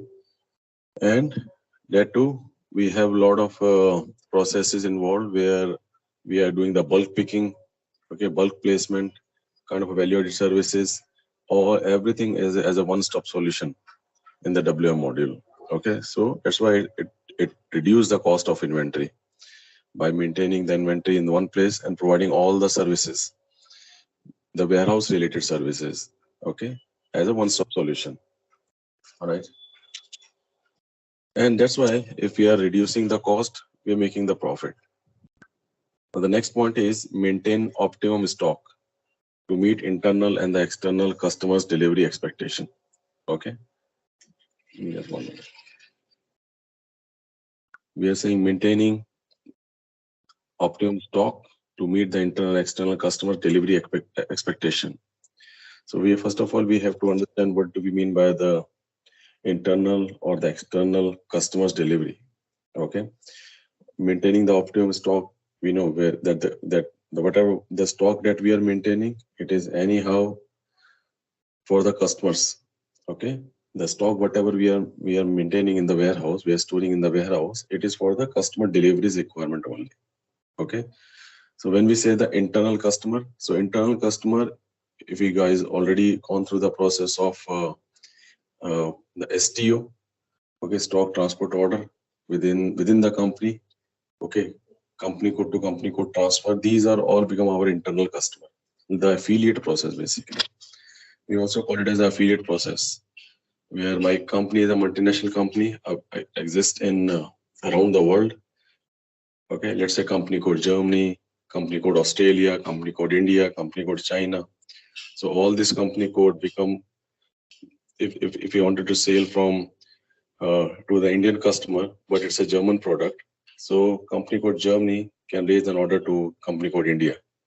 Okay, that way. So that way, these all company code transaction within the company become the internal customers. They become the internal customer, whether it's a intercompany transaction, whether it's a intercompany stock transport order. Okay, so that will become the internal customers requirements. Okay, and we also refer to it as an affiliate process. And the external customer is the company's customers. Okay, the normal customers in sales and distribution module. Okay, the customers. So they referred in this PPT, we are referring that point as external customers. Okay, where we are earning revenue, we are earning sale. Okay, now they improve the business process efficiency. Now, when we talk about the business process efficiency, what kind of efficiency we are talking about? We are talking about reducing the time to reach to the customer. Okay, which is also referred as a TTR, time to reach the customer. Okay, we are reducing the time to reach to the customer because WM has a capability to connect with the inventory planning modules and the transportation management modules. Okay, so different modules the WM application can integrate. That way, we are just gaining the efficiency in the entire supply chain. Okay, maintaining the inventory, then dispatching to the customer, any kind of value-added services, even the production PP integration, QM, everything is available as a WM integration. So this way we are gaining the business process efficiency just by optimizing the time to reach to the customer. Okay. Now, to ensure that all goods are adequately protected from damage, deterioration, and the loss, in order that they remain in the optimum condition for future use. Okay. Now, warehouse in itself is a concept which need a lot of planning before we actually build a warehouse. Okay. Now, warehouse will have the architect layout. Okay. Now, that architect layout will involve the person who is the warehouse architect. Okay. Warehouse architect are the person who will draw all the warehouse layout, not only about the placement of the stock or the physical division or the 2D or the 3D diagram. They will also make sure that as per the product physical condition, like cold product or the hot product. If I tell the cold product means, if we talk about the frozen vegetables or the frozen things which need the cold weather condition or temperature, basically. Okay, so these kind of a thing, where what kind of let's take about the medicines. Okay, if we are storing kind of a medicines which need extreme cold temperature. Okay, or the food product the frozen food product. Okay, which need a particular temperature. Okay, the cold product or the hot products are those which doesn't need any kind of a specific cold weather. It can be placed in the normal temperature, just like a clothes. Okay, which can be placed in the warehouse without any specific temperature condition. Okay, so this cold product or the hot product. Okay, this is just one of the example I'm giving you. That product will have the characteristics like a temperature. It's the same way there is storage condition. Okay, the storage condition, how we will be storing those product and in what temperature. Okay, any specific storage conditions are associated with that product. So that will be revisited by the warehouse architect at the beginning before we actually start building the warehouse. Okay, so such kind of a huge planning is required at the beginning stage when we are talking about the warehouse module. Okay, the warehouse in itself. Okay.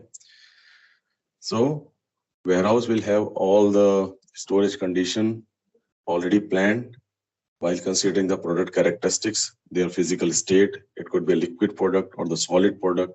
Okay, it need a particular the color characteristics or their any kind of a storage specific condition, that okay, their temperature. So a lot of characteristics a product may have. Considering all those characteristics, the warehouse layout will be drawn by the warehouse architect. So all of these things will be planned at the beginning. Okay, so that's why it is in this point we are talking about their storage condition. We are storing the goods in such a way that they are least prone to any kind of a damage or deterioration. Okay, and even when we are picking or placing the goods or the pallet, let's say we are placing the huge pallet or the small boxes. Okay, so for which in the warehouse they will be having that kind of a resource to pick or placing that goods with the proper skills. Okay, now we are talking about a labor, basically the staff who are involved in placement and the picking the goods. So all the labor of the staff will be with that particular kind of experience on picking and the placement. Okay, and any kind of a picking cart or any kind of a picking trolley that they are handling. Okay, so they will be having a good experience in those areas. All right, and that's why I said that planning at the beginning of the warehouse is so good, that we are storing the goods in such a situation that they are least prone to any kind of a damage or the losses. Okay. All right. Now, hazardous items are safely stored. So hazardous item like an inflammable material, okay, or any kind of a specific gaseous product, in the gaseous condition, or evaporative product. Okay, so a lot of products are there, specifically in the area of pharmaceutical. Okay, in the pharmaceutical area. Okay, we are talking about the pharmaceutical product. So that area will have a lot of hazardous items. Okay, so warehouse has to be in such a way planned that all the hazardous items should be their storage, their removal, okay, their placement, and in case if something happened, okay, some kind of a hazardous, let's say we are storing some kind of a gaseous material and that leakage happened, to take care of that leakage, what kind of the counter step can be taken, that all are planned at the beginning of the warehouse. Okay, a proper chamber is there, okay, to avoid any kind of the life losses. Okay, or the warehouse in itself should be in such a way that we should store these inflammable or the flammable material in such a way that it do not harm any kind of it do not or we can say that reducing the losses. Okay, reducing the losses in the warehouse and do not harm any kind of a life of the staff who are working. So those things are planned at the beginning. When we are talking about the warehouse layout, we still do not have the warehouse as a building. These all things what we are talking about, the business benefit, these all things business benefits is more on the planning, and this planning will be done by the WM architect. Okay, and then once we have that they have built the warehouse management, they have built the warehouse, and after that the softwares will come. The SAP software is itself will come at a very later stage, when we already have the warehouse, the everything is set up, inbound outbound process starting. Now we need an automation. For that we need an ERP. Okay, but ERP is something, the converting their process or mapping their business process as per the SAP solutions, okay, or the other non-SAP ERP solutions. Okay, but again we are just mapping those ERP processes, but any kind of a business benefit, etc., we need, that will be that will be planned right at the beginning of the warehouse. Okay, all right. Now, to ensure that the stock are used in rotation, okay, that stock are used in rotation. So when we talk about the stock are used in rotation, it means we are talking about the serial number and the batch number. Okay, so whatever as per the stock removal strategy, we can make a strategy this way, that whatever we have to remove first, like a FIFO strategy or the LIFO, how we want to plan the removal of the stock.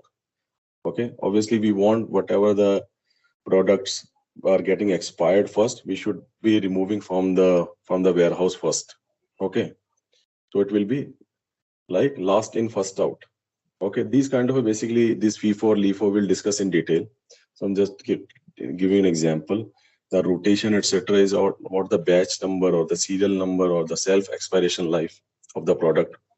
Okay, so that the product, whichever the product is coming in the warehouse, how we should remove those products from the warehouse. Okay, how we'll be dispatching those products from the warehouse based on some their expiry date, okay, or some kind of a batch number or the serial number. That kind of a mechanism is there in the warehouse. Okay, so that we are referring as a stock or use in the rotation. Okay. Now, to ensure that adequate and the relevant insurance cover is provided for both stock and the storage facility. Now, this is something not in the ERP. In the ERP we do not have any kind of IS insurance. Like in the SAP we have IS, industry specific insurance module, right? So we are not talking about that insurance integration with the WM. It is just a normal, we can say out of ERP area basically. Okay, insurance, etc., or these things will be taken care out of warehouse. Okay, or we can say out of ERP. We know that insurance claim, just like a normal insurance, like we have the health insurance, car insurance, these things will be pointing out that point. Okay, then the warehouse, their stocks, and a lot of things are already insured. Okay. Now support the use of automated barcode scanner, RF technology for all stock movement. Yes. WM has, WM or the EWM, there's a very well, standard SAP process for the, which we can use, which we can call it as a RF. We have the RF gun in the warehouse. If you see, there's a barcode scanner or the RF gun. Okay, they call it as a RF gun. Okay, which is used for scanning the barcode and even the scanning the storage bin and placing them. A lot of things that is being used. Okay. Nowadays they have the mobile devices. They call it as a IS devices. So those devices will have the RF scanner, and that devices will also have a mobile-like screen. Okay, and that screen will have all their work order or the whatever the task has been assigned to them. Okay, so this is for this we are talking about the scanning, the barcode scanning. Okay, so SAP has already provided those barcode scanning. Okay, in the WM, EWM both. Okay, but we are talking about some kind of a RF gun software. So scanning, etc., that RF gun, that is the non-SAP part. Okay, what kind of RF gun we are using? So that is a non-SAP software in those RF gun that will be used for scanning the code. What SAP will be using? SAP will be using that code. That's it. They will just convert that barcode as a hexadecimal layout. Okay, that code in itself is interpreted by SAP and stored in SAP. Okay, all right. Okay. Please let me know if any questions are there. Okay, although we are just the beginning stage, we are just discussing the introduction. Okay, give me just 1 minute. Huh? All right.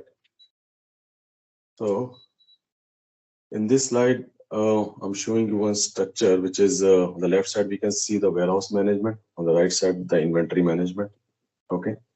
Now, inventory management, we are talking about the MM module. Okay. The normal inventory, like MMBE transaction, the stock check. Okay. And on the left side, we are showing the proper warehouse. Okay. How the structure will be, the organization structure. So in SAP, on the right side, we saw the MM. We for the inventory, we need the plant, and under the plant, we can have the storage locations. Okay. But for the warehouse, we need the plant, storage location, and one more level will be there. That is your warehouse number. Okay. Don't look at the storage types. Just look at the warehouse number. So we can see the plant and storage location combination is assigned to one warehouse number 001. On the right side, another plant 0002, okay, storage location 0088, combination is assigned to warehouse number 002. Okay. And whatever the storage that we are doing, for that storage, we need these storage types. So we'll come to that structure, warehouse number, etc. in detail. Okay. All right. That will come in detail. But as of now, this is the beginning stage that how we start creating the warehouse or assigning the warehouse, how we are going to link it with the plant. Okay.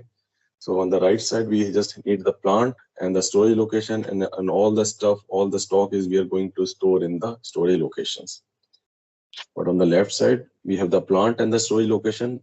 Okay. Now storage location here, we are not storing any goods. Rather than we have all the goods are getting stored in the warehouse number. Okay. In the warehouse. But to configure it, what we need, we call it these storage locations. Any storage location which is assigned to a warehouse number, we call them WM managed storage location, warehouse managed storage location. And a plant may have the other storage location also, which is not assigned to any warehouse number. Okay. So if my plant is not assigned to any warehouse number, sorry, not plant, if my storage location is not assigned to any warehouse number, so that storage location will be referred as non-WM managed. Okay, non-WM managed. And a storage location is assigned to a WM, we call it as a WM managed. Okay, WM managed storage location or non-WM managed storage location. Okay. So if we talk about this right side, whatever the storage location that we have, okay, 00012, okay, 0123, all this storage location doesn't assign to any warehouse number. So these are my non-WM managed. And on the left side, we have two storage location, okay, both with same number 00888. Both are assigned to a warehouse. So it become WM managed storage location. Okay. So this jargon we have to make ourselves aware. Okay. All right.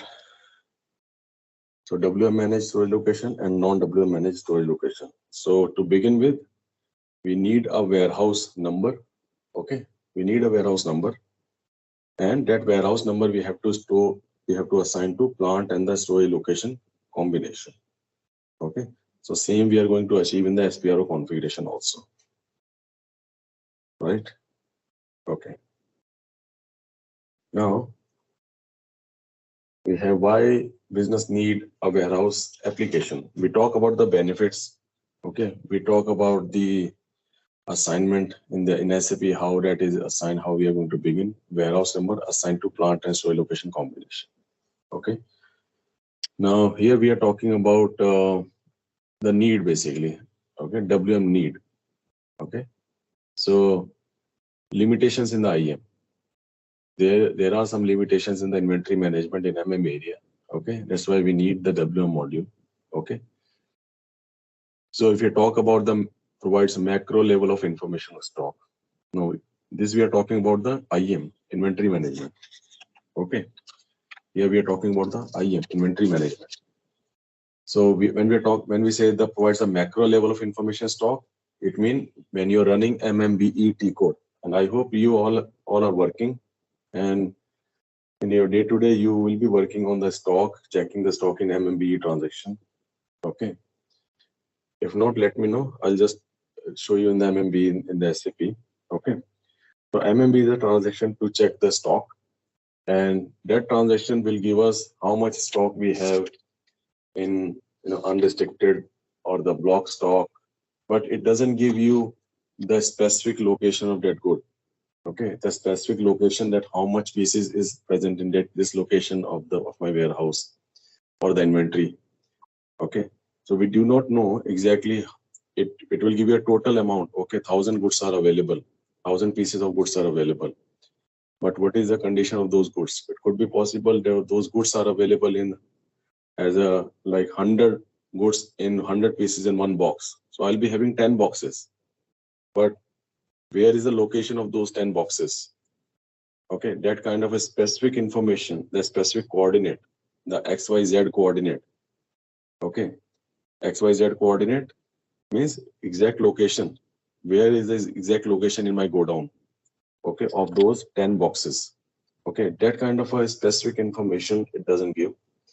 Okay, so that's why it is written that macro level information of the stock. It will just give you a total stock, how much it is available. Okay. Do not have the stock placement and the removal strategy. Obviously, we do not have any kind of a specific way of placement or the removal. Okay, we do not have any kind of a placement strategy. Okay, for example, if we already have the go down in one place, okay, and let's say they have bifurcated as a rack.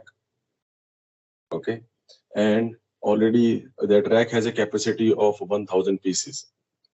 Okay, so in the strategy we cannot have any kind of capacity check where the stock which is coming keep on coming inwards the go down, and we know already that okay the rack is full, okay, the capacity has overflown, so we should not place more. Okay, or if we are placing, then we need to have some different kind of a strategy. We should place in some empty bin or something. So that thing will be decided by manually by the staff. So the staff will, so here the manual decision by the staff is we are more depending upon in the inventory management. If we are talking about the inventory management in area, okay, in the material management module, there we are more everything is on the picker. Okay, picker means the staff. Okay, so the staff has to decide whether they want to place that stock.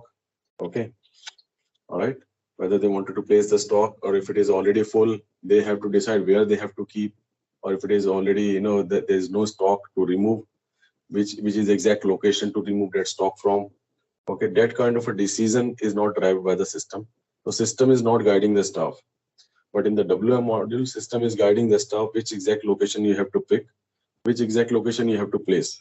Okay, so the staff do not have to decide themselves. The system is deciding, and the staff just has to follow in the warehouse management. Okay, so that's why if there is limitation in the IM inventory management, that they do not have any stock placement in the removal strategy. Okay, no provision for handling hazardous material efficiently. Yeah, hazardous materials placement and removal is there in the IM also, but they are just handling with the kind of a material group, that they have the material group, but there is no specific guidance. Okay, there is no proper based on the characteristic, we cannot drive anything in the IM module. Okay, as I said at the first point, it is giving the macro level of information of the stock. Okay, so it will just count the stock, okay, in terms of pieces or the kgs, okay, as per the unit of measure, but it will not give any kind of specific. We cannot implement any kind of specific instruction to the staff. So everything, it depends on the staff. Then the staff has to manually decide that it is a hazardous material, okay, which they have to place and following what kind of a specific condition. So it is more on the staff then. Okay, system doesn't have any kind of involvement there. Okay, but in the WM module, to handle those hazardous material, we have a specific process, and staff just has to follow that process. Okay. All right, so it means any staff where they're working with the IM module, there the staff training, they have to spend more on the staff training basically. Okay, so day by day the staff will be making themselves aware of what kind of a decision, more and more decision is made by the staff in the IM module. Okay, so they have to spend more on the training the staff. And moreover, the staff will also have to gain the experience by working there over the period of time. They will be expert. Okay. So this is the limitation of IM. Okay. So they have to spend more and more on the staff, so that the staff will be capable of doing everything there and deciding, following the decision. Okay. Because they do not have any system to guide. Okay. But in the WM module, we have the system to decide everything. So staff do not have to be trained upon, okay, because they do not have to decide anything. So staff just has to follow the system instruction. Okay, right? Okay. Now, lack of process automation facility for the procurement distribution. So the last point in itself is saying that the lack of automation means whatever the decision, etc., is there, it is manually driven by the staff, not by the system. So WM module, the system is there. Okay, when we call it the automation, so system is there, deciding everything about the procurement and the distribution. Okay, placement or the removal, basically. All right. Okay. Now, this is a structure how we have in SAP. In SAP, you have the logistic execution module. Okay.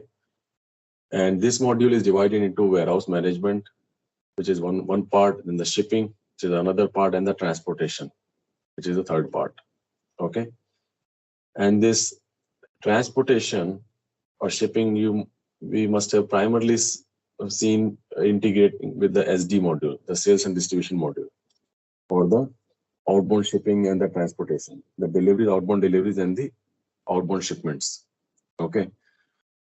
And material management is seen with integrating with the warehouse. But although the material management can also integrate with the transportation, because it also needs the inbound shipment or the inbound deliveries. Okay. So basically, in this slide, there is some kind of correction is needed, which is SD module can integrate with all three: warehouse, shipping, and transportation. MM also, warehouse, shipping, and transportation. Because we are talking about MM as an inward, SD as an outward movement of the stock. Okay. Okay. MM is as an inbound delivery, SD as the outbound delivery.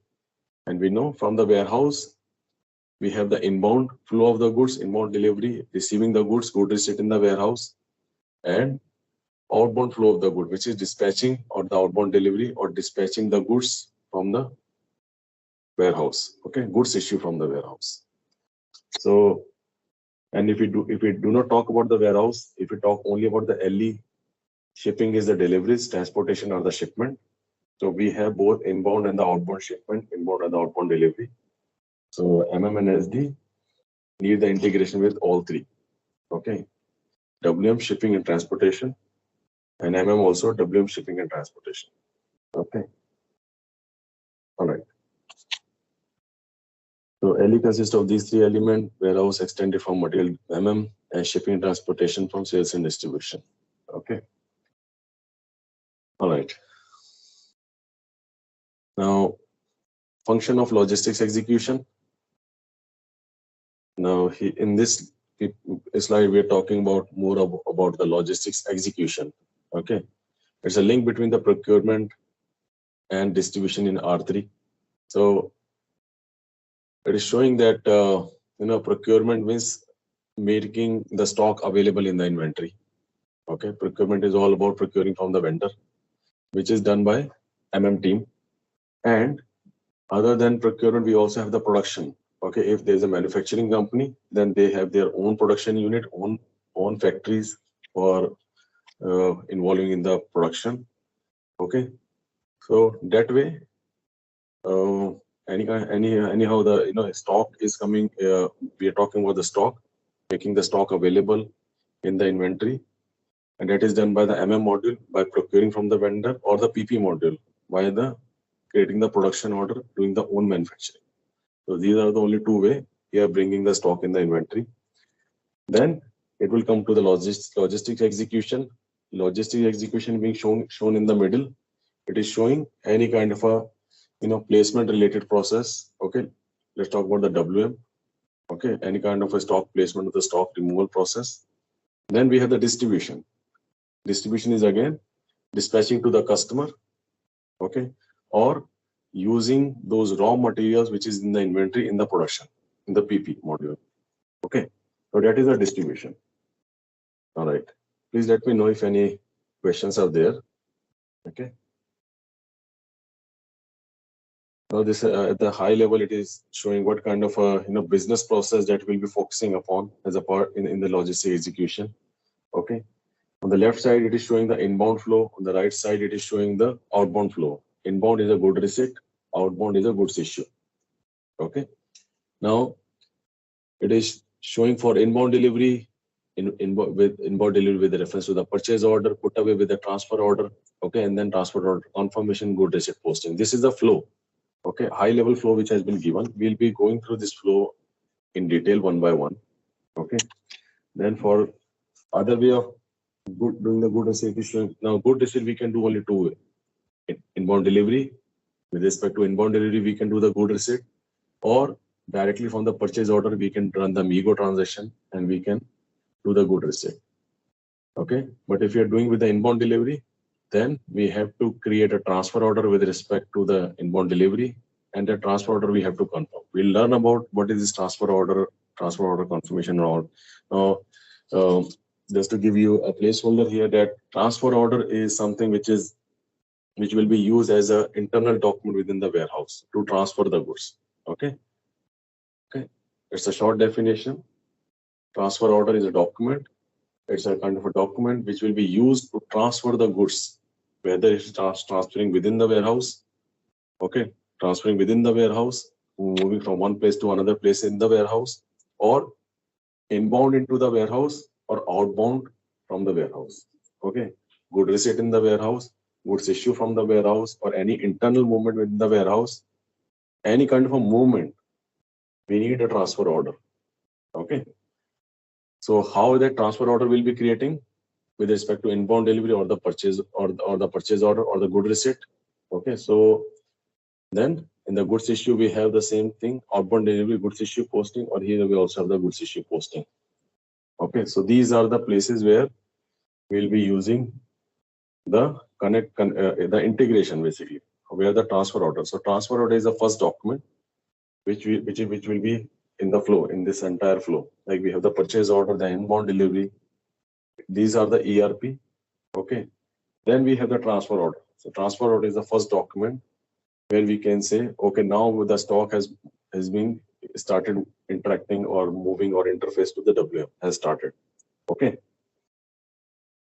Now LE overview integration processes. To read this document, how we can look at this yellow, the pre-sales activity, order processing, shipping, okay. These yellow arrows as SD module. This is the SD module, okay, which is we are talking about the outbound to the customer, okay. And below you have this blue icon, the blue arrows, the source determination, PO processing, invoice verification, okay. This is the MM, okay. So, and they are integrating with the LE module, goods issue, and the good receipt. So this LE module is showing only IM, inventory management. So, but the same processes, okay, the same diagram within the LE, instead of IM, we can keep WM also, okay. So here it is showing the lot of processes are there, okay. And what place we are interacting with the logistic execution at the shipping level, okay, the goods issue or the good receipt level. Good receipt could be PO or the inbound delivery. So these are the two levels we have to understand: good receipt and the goods issue. Okay, good receipt will increase the stock. Goods issue will reduce the stock in the inventory. Okay, so obviously we have the WM module. So now the same thing will go to the warehouse also. Good receipt will interact with the WM to increase the stock in WM, and goods issue will be reducing the stock in WM area, right? Okay, the rest it is just making the entire process till the debtor and the creditor here. Okay, for the entire OTC or the PTP process, the vendor will be paid and the customer will be debited. Okay, customer will be it will be receivable basically. Now, on the high level, I already told that LE warehouse management, what all things will be covering in the LE warehouse management when we talk about the bin management. The bin management is where is the exact location of my goods. Okay, the bin is a concept which is for breaking this warehouse into number of dots, okay, number of coordinates. So those all coordinates are my bin. So those coordinates, my X, Y, Z coordinate, like how we read in the mathematics, X coordinate, Y coordinate, and the Z coordinate. So bin is also that kind of a coordinate only, X, Y, Z coordinate. So my warehouse in itself is, we are breaking the warehouse in in the physical space in the coordinates, so that I can have the exact location of the goods that I'm looking for. Okay, bin management. Then the next piece we'll be covering is the movement, as we had just have a look at the previous slide, which is inbound movement, outbound movement, or within the warehouse movement. So all those areas. Planning and monitoring. Okay, now we are talking about the reports and the stock check reports. Okay, or the physical inventory planning and the reporting will cover that part. RF, I think in this TOC we are not covering RF. Okay, but still I'll see if we can cover as an overview. Then warehouse control. Warehouse control, we are talking about the put away, the placement strategies. What kind of a different strategy we have as a put away or stock removal. Okay, this is my warehouse control, right? Okay, warehouse control in itself is a kind of a WM module, which is driving all the automation, all the decision for the staff. So staff just has to follow that transfer order. Okay. Now, WM integration with the other system. When we talk about other system, we are talking about other modules. Okay. WM can integrate with PP. WM can integrate with SD module. Okay. MM module and QM, quality management, quality assurance. Okay. WM, and we can also integrate, although the EWM is the module from the SAP, which is very well integrated with the transportation management module and the GTS module. Okay, the global trade services module also. Okay, right, and the EWM module is also integrated with the human resource for the staff performance. Why we are integrating the WM with the human resource? You might have heard about this term, labor management. Okay, labor management. Labor management is whatever the staff working in the warehouse, how we can optimize their available time basically in the warehouse and their performance basically. We can check how many staff are there and how they are working. Okay, how many time of utilization that they have, like how we if we allocate it to the project, some kind of IT projects, then they will check all the utilization. Okay, for the billing or the performance perspective. So that kind of a utilization in the warehouse, that functionality is called the labor management. And that there we need an integration with the HR. Okay, so that because HR we have all the employees data, the staff data, and it is a feed which will go from WM with the utilization time that will go to the HR. That utilization time will be utilized by the HR module for driving the performance. Okay, based on the performance only, in the HR module that they have kind of in kind of a bonus or promotion or reward. That everything will be taken care in the HR module. So we can see this module in itself is one of the niche module in the SAP area, and it has a huge integration available with the SAP module, SAP system, and the non-SAP system also. In this slide, you do not see any non-SAP system. We are just talking about the process integration. Okay, it can integrate with the quality assurance, it can integrate with the production, then the delivery, outbound of the inbound delivery, the transportation management, and the human resource. Okay, these are the process that WM can integrate. All right. So in those processes, if we have any non-SAP system, so that we can also consider that WM has a very well integration, and specifically the SAP other module, which is SAP EWM. Okay, that SAP EWM, it has a huge integration available more than WM area. Okay, WM itself has the limitations, but EWM is the strong point is it can connect to a wide variety of non-SAP systems also. Okay. Oh, all right.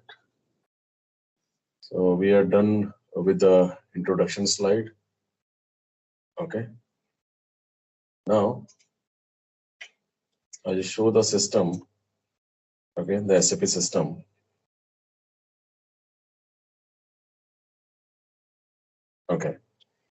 So in the introduction slide, we have covered one point.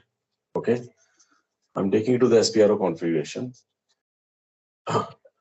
So whatever the topic we are going to cover in the PPTs, so corresponding configuration, we'll have a look. Okay, we'll have a look at that. Okay, all right. So in the slide we have seen one slide where we are talking about plant and the storage location combination assigned to the warehouse. So if you come to the enterprise structure and we come to the definition, and so WM is a part of logistics execution.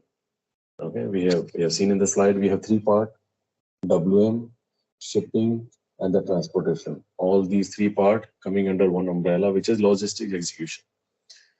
So if you open the logistic execution in definition, the first one itself is the defined warehouse number. Okay, so we can see here it's just a table entry.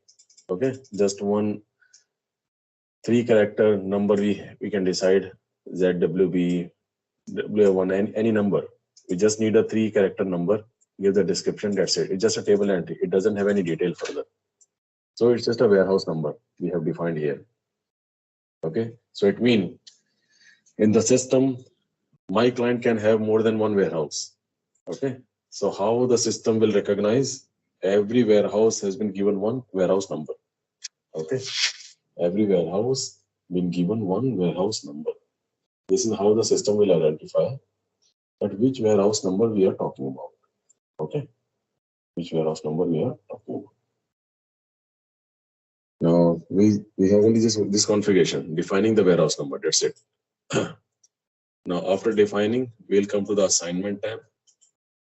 Okay, and under the assignment tab, we'll again come to the logistic execution. Open this, the first node. So whatever the warehouse number that we have defined in the definition folder, now we are coming to assign that warehouse number to plant and storage location combination. Okay, this is what we have seen in that slide where we have observed that the warehouse number is assigned to plant and the storage location combination. It means we should, from if we are the WM consultant and we are starting from the warehouse number. Okay, as a WM consultant, we are starting directly from the warehouse number. Okay, and if we are starting from the warehouse number, it means we need to assign that warehouse number to plant and storage location combination.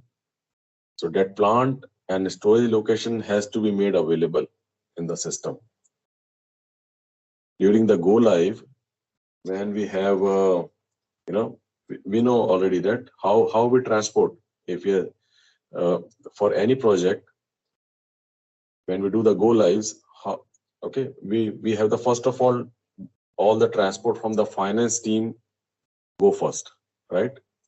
All the transport from the finance team, because of finance will have all the company code structure and all the GL account and the accounting information which is required at the beginning. Then the subsequent module is the MM, all the MM like plant and the storage location. Okay, materials etc. will go. Okay, not material is anyhow the master data, but even for the materials we need the plant and the storage location and MM related configuration. Then if we do not have PP, then we talk about the SD. Then SD module will come. So it means if we talk from the go live point of view, to move the WM transport, we should need the MM transport as a prerequisite.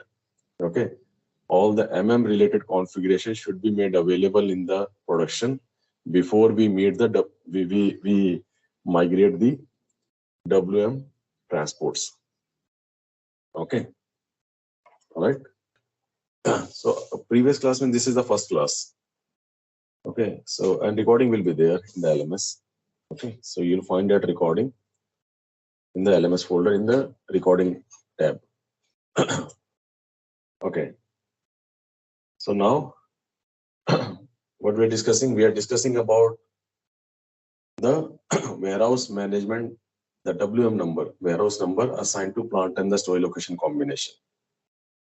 So it means we need the plant and the storage location created by the MM team already, so that we can use their plant and the storage location, and we can combine, we can make a combination that which storage location we want to make a WM managed storage location.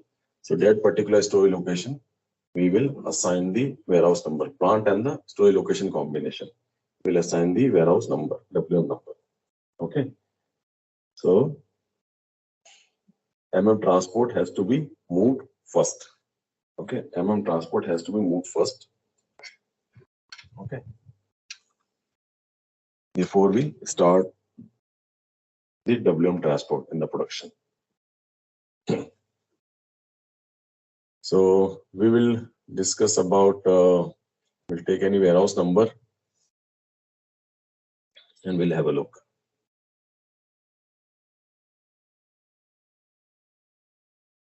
So what I'll do,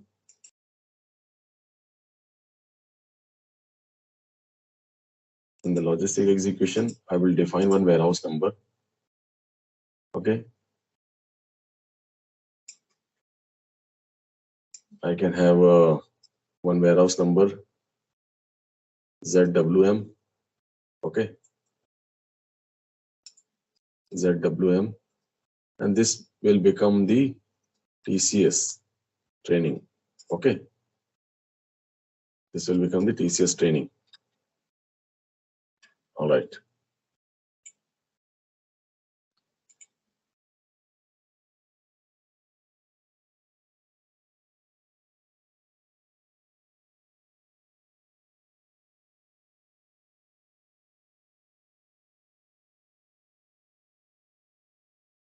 Now this warehouse number, I'm going to assign.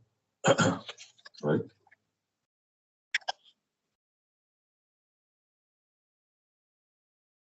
One minute.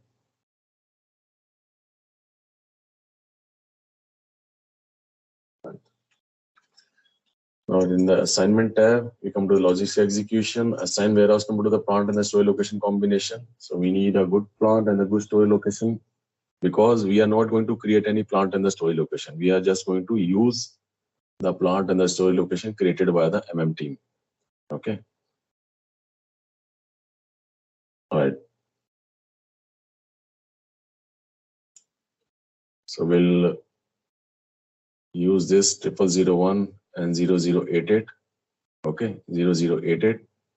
And instead of 001, I will use my warehouse, ZWM. Okay. I'm using this standard plant and the standard storage location 0088. Okay. And I assign my warehouse number here.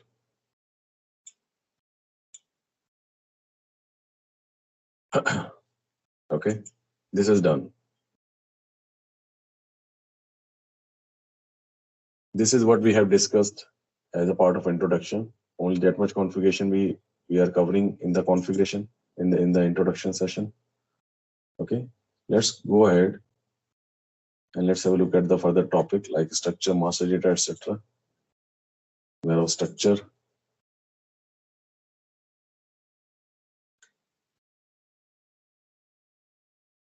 Right. So we'll be covering in this PPT physical warehouse structure, the bins and the quant concept. Okay, physical warehouse structure in the IM system. Okay, and the organizational structure and the possible scenarios in the WM system. Now, this picture is talking about, if you have a look here, then the good receipt and the goods issue. Okay. And there is something which is given as on the right side, high rack storage, bulk storage, and the fixed bin area. Okay. So first of all, we have to understand what kind of so these are the different way of storing the goods in the warehouse. We can store in the high rack, we can store on the as a bulk storage, and we can store as a fixed bin area. Okay, so we have to understand first of all what is the high rack storage. So high rack storage is like a racks. Okay, in the warehouse you will be having high racks. Okay, if you can just understand as an analogy, if you are going to some kind of retail, like we have in the, like we have Big Bazaar or D-Mart or kind of a mart we have. If you're going to the mart, okay, one-stop retail solution. So there and even in the mall, okay, you will find all the the apparels or the commodity, whatever you're going to buy, they are getting placed on the racks. Some kind of racks are there, okay, like a tabular structure. Okay, so those are called racks. Okay, so that kind of a tabular structure is called the racks. Okay. Okay, just like kind of a, you can refer as a open almirah, okay, without door. So that is your racks. Okay. Bulk storage is, if you can look at the picture here, bulk storage, it means, if I give you an analogy to understand the bulk storage, in the same place, if you are going to some kind of a retail grocery kind of a mart, okay, Kmart, D-Mart or something, so there all the commodities will be made available on the racks, but there will be some commodity which will be in the high in the volume. Okay, for example, if you are going to buy rice, that's a 20 kg bag of rice. Okay, so that you will not find on the rack. Okay, so there will be one area, okay, there will be one area where all the huge volume or the heavyweight items will be placed one above the another or somewhere nearby. Okay, so that is called the bulk storage. That there is no proper random order to place those goods. Okay, which is in the high volume or the high weight. Okay, I give you an example of 20 kg rice box.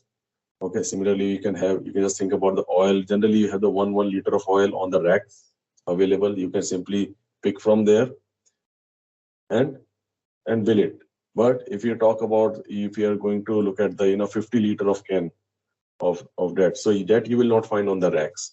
Okay, there will be a place in that retail where you will find an area where all the high volume or the heavyweight things are kept without any random. It will be kept randomly without any sequence or the proper order. Okay, that is called your bulk storage. All right. Bulk storage. And why we need the bulk storage? To place the high volume, okay, to place the high volume or the heavyweight objects to be kept in one place, and that too without any proper sequence and the order, randomly placed. This is called the bulk storage. All right. Okay. Then you have here is a fixed bin area. Fixed bin is also like a high rack only. Okay, but here the racks is fixed basically. In the racks you have the further division, right? In the racks you will have a further division, like a section. Okay, like one section. Okay, one section you will finding all the perfumes are there. Another section you will have all the grocery items. This way the sections are divided. Okay, so the fixed bin is a rack only, but here the goods are being fixed. That this particular block or this particular section is fixed for this goods, let's say material M1. And another section is fixed for material M2. Another section material M3. So this is called the fixed bin concept. That's it. So it means, so yeah, we are talking about the high rack, bulk, and the fixed bin storage. Okay. Now I'll just open one Excel sheet also in parallel to make that concept clear.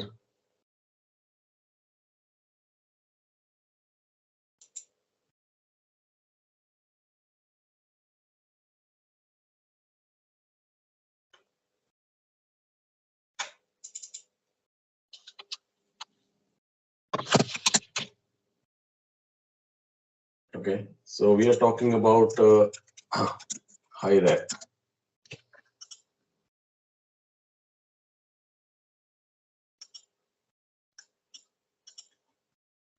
high rack. So what I'll do, I'll make one rack here. Okay. This will be a kind of a rack. Okay. So that's why I give you the analogy to understand. If you are going to any retail channel like Big Bazaar or any kind of a mart, if you are going to pick the grocery or the apparel, so you will find, let's say, material M1 is here. Okay. Then another material M2 is here. Okay. Another material M3 is here, like this. So this is called the high rack. Okay. But when we are placing the goods at the high rack, like M1, M2, M3, we have to make sure that, okay, these materials, their size, shape, volume, weight should not cross more than this particular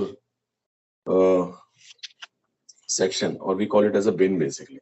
Okay. All right. Okay. So as of now, I will not use the word bin, because when I come to the bin, then I will give you a different picture of the bin. So let's not talk about the bin. Let's talk about this as a, I'll refer this as a cell as of now. Okay. Or we can refer this as a as a stock section as of now. Okay. So you can see this M1, M2, M3. They all are, or rack. They all are being placed on the in the rack. So in the rack, there is a further subdivision.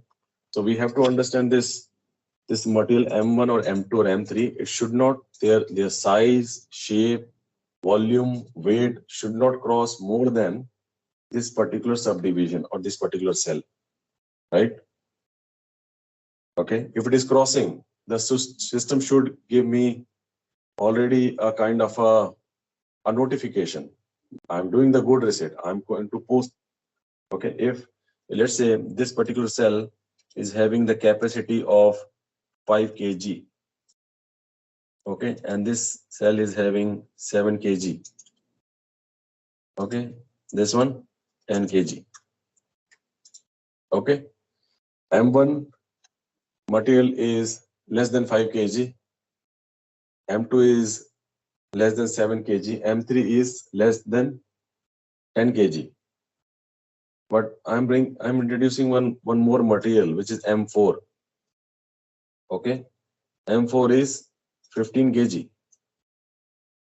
And if I'm doing the good reset for this M4 material, okay, where I'm placing, I'm trying to place any of this cell. Okay. These cells are 5 kgs, 7 kgs, 10 kgs. Okay. I'm trying to place this M4 material in any of these three. So what the system will do? System will automatically skip these three columns, whatever the cell, whatever these subdivisions are there, right? In the column D, F, and so the system will skip these. Okay. While placement, what I'm doing the good reset. Okay. I'm doing the GR. Okay. I did the GR in Migo. So this GR means my stock is coming in the warehouse. So if my stock is coming in the warehouse, we call it as a placement. Okay. We call it as a goods placement. If my stock is coming in the warehouse, called as a goods placement. Okay. If the stock is coming in the warehouse, called as a goods placement. All right. And the stock is going out of the warehouse is called stock removal. Okay. The stock placement is the inbound to the warehouse, and stock removal is outbound from the warehouse. As of now, what I'm doing the stock placement. What I'm doing the stock placement. Okay. What I'm doing the stock placement of this material number M4. Okay. What the system will do? System will come and system will check one by one all this cell in this column, then in this column, then in this column.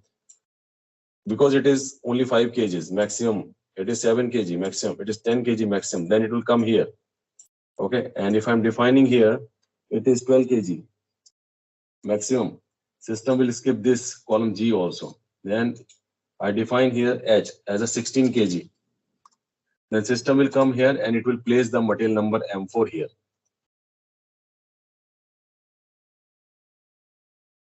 So such kind of automation, okay, WM module is doing such kind of automation. It is checking various parameters while placing the stock. And this is called the strategy. Okay, this is called Putaway Strategies. All right, and we make this Putaway strategy so that the system will navigate like column D first, then E first, then F first. This is called the Putaway strategy. Okay, all right. It will follow the sequence of the bin. Okay, for example, this bin number 1, 2, 3, 4, 5, 6, then 7, 8, 9, 10. So all these bins, okay, I have created, and at the beginning I will give one number to these bins. Okay, so system will follow that number only, 1, 2, 3, 4, 5, 6, then 7, 8, 9, 10. So it's up to us. If you want to give the number like this is 1, 2, 3, 4, 5, 6, then system will navigate this way. Okay. Okay. So in my example, I'm considering this one. Okay. Then I'm just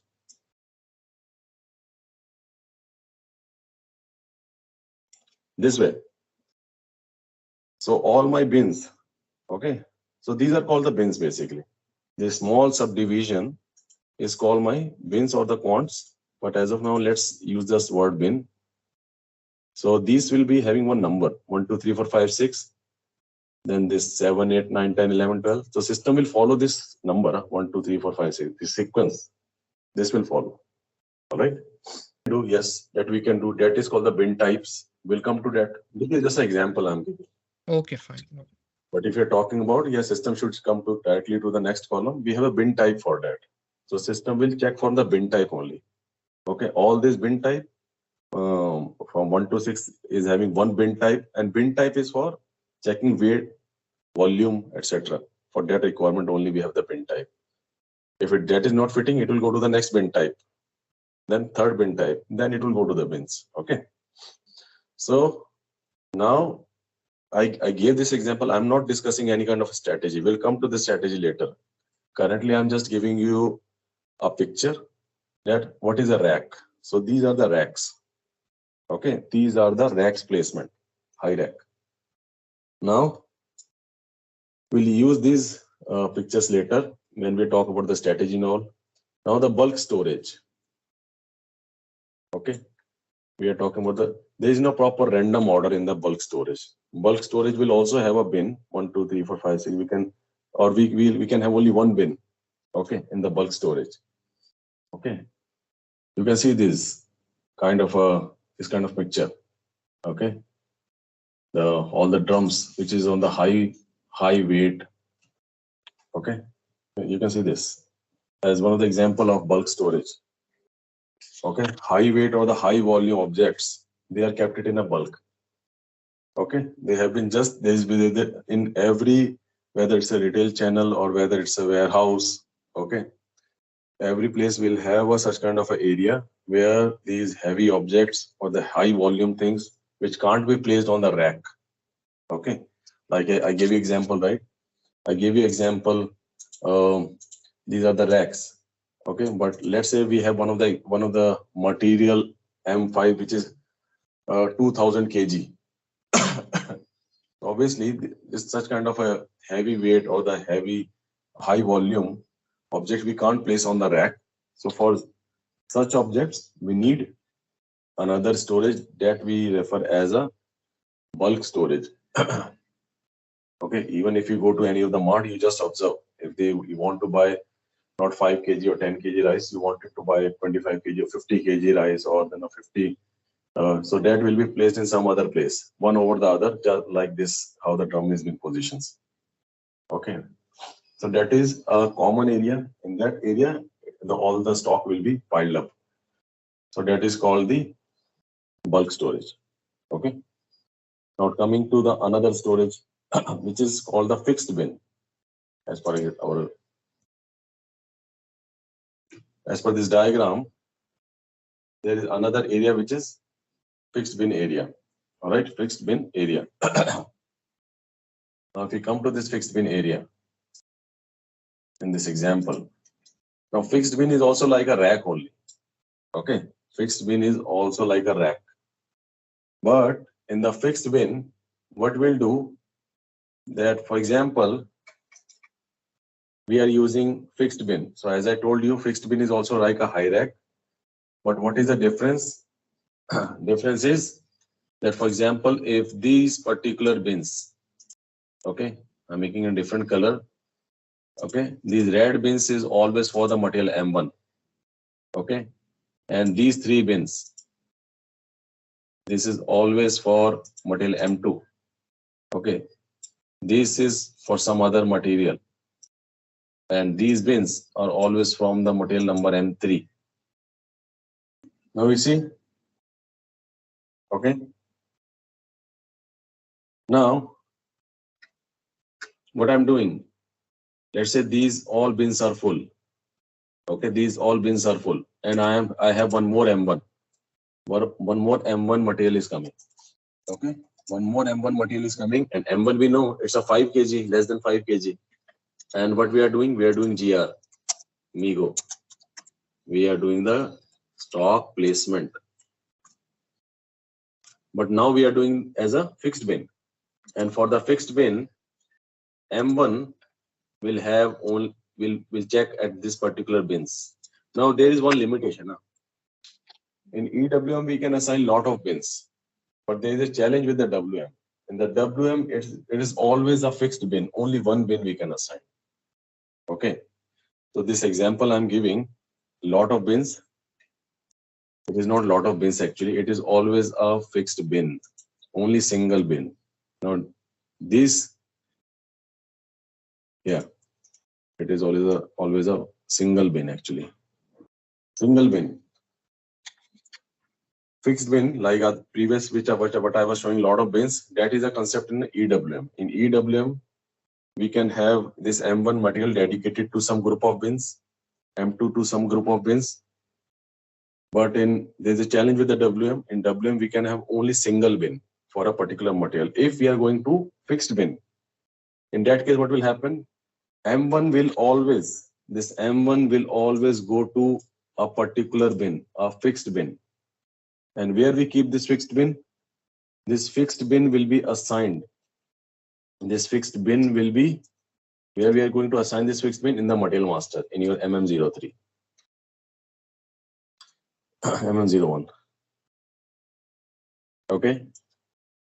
In MM01, okay, in your MM01, in your material master, we keep that particular fixed bin. So whenever we are doing the good receipt of that particular material, system will check if it is following the fixed bin strategy. Then it will go to the MM03 and check that fixed bin. And it will directly take that material to that particular fixed bin. It means whenever we are doing M1 will directly come here on this red bin always. Okay, it will not follow any random order. Okay, even if I just cut this and paste here. Okay, so in that case, the M1 will not follow this 1, 2, 3, 4, 5, 6 directly. Okay, it will not follow this sequence. It will directly jump to the bin number 5. Okay, why? Because this bin is coming from MM01 and it's a fixed bin concept.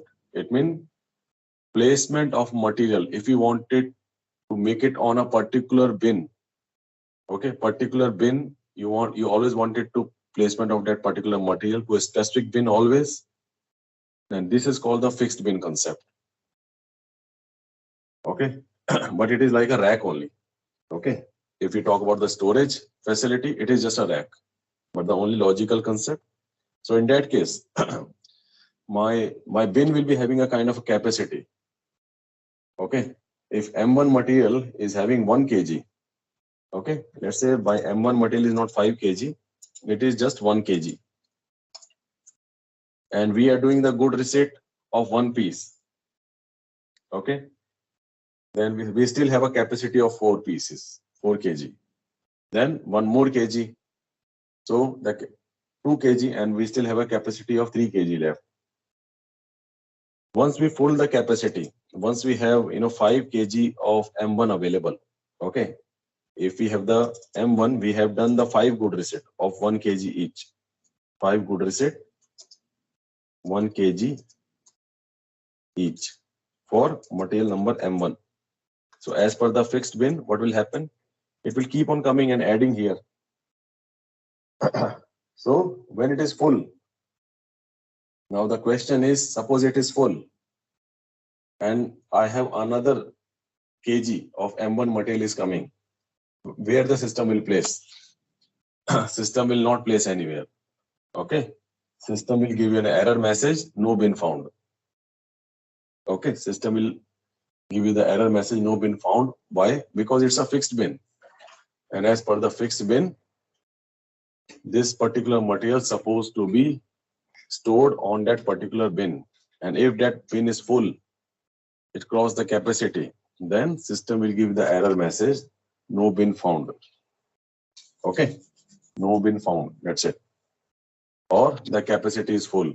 So kind of an error message you will get. Okay. So this is called the fixed bin concept. We'll discuss whenever. As of now, I'm just giving you the heads up about the storage.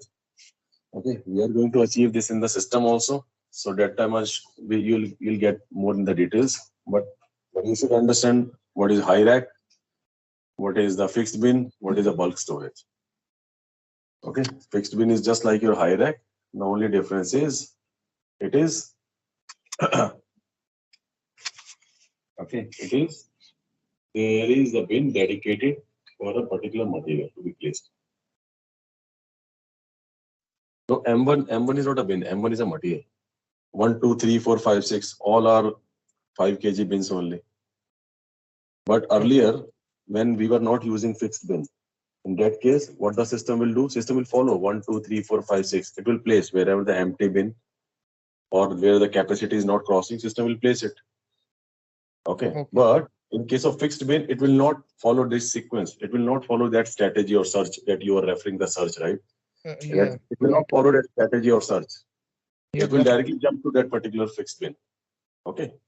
Yep. And what I was saying difference between WM and EWM.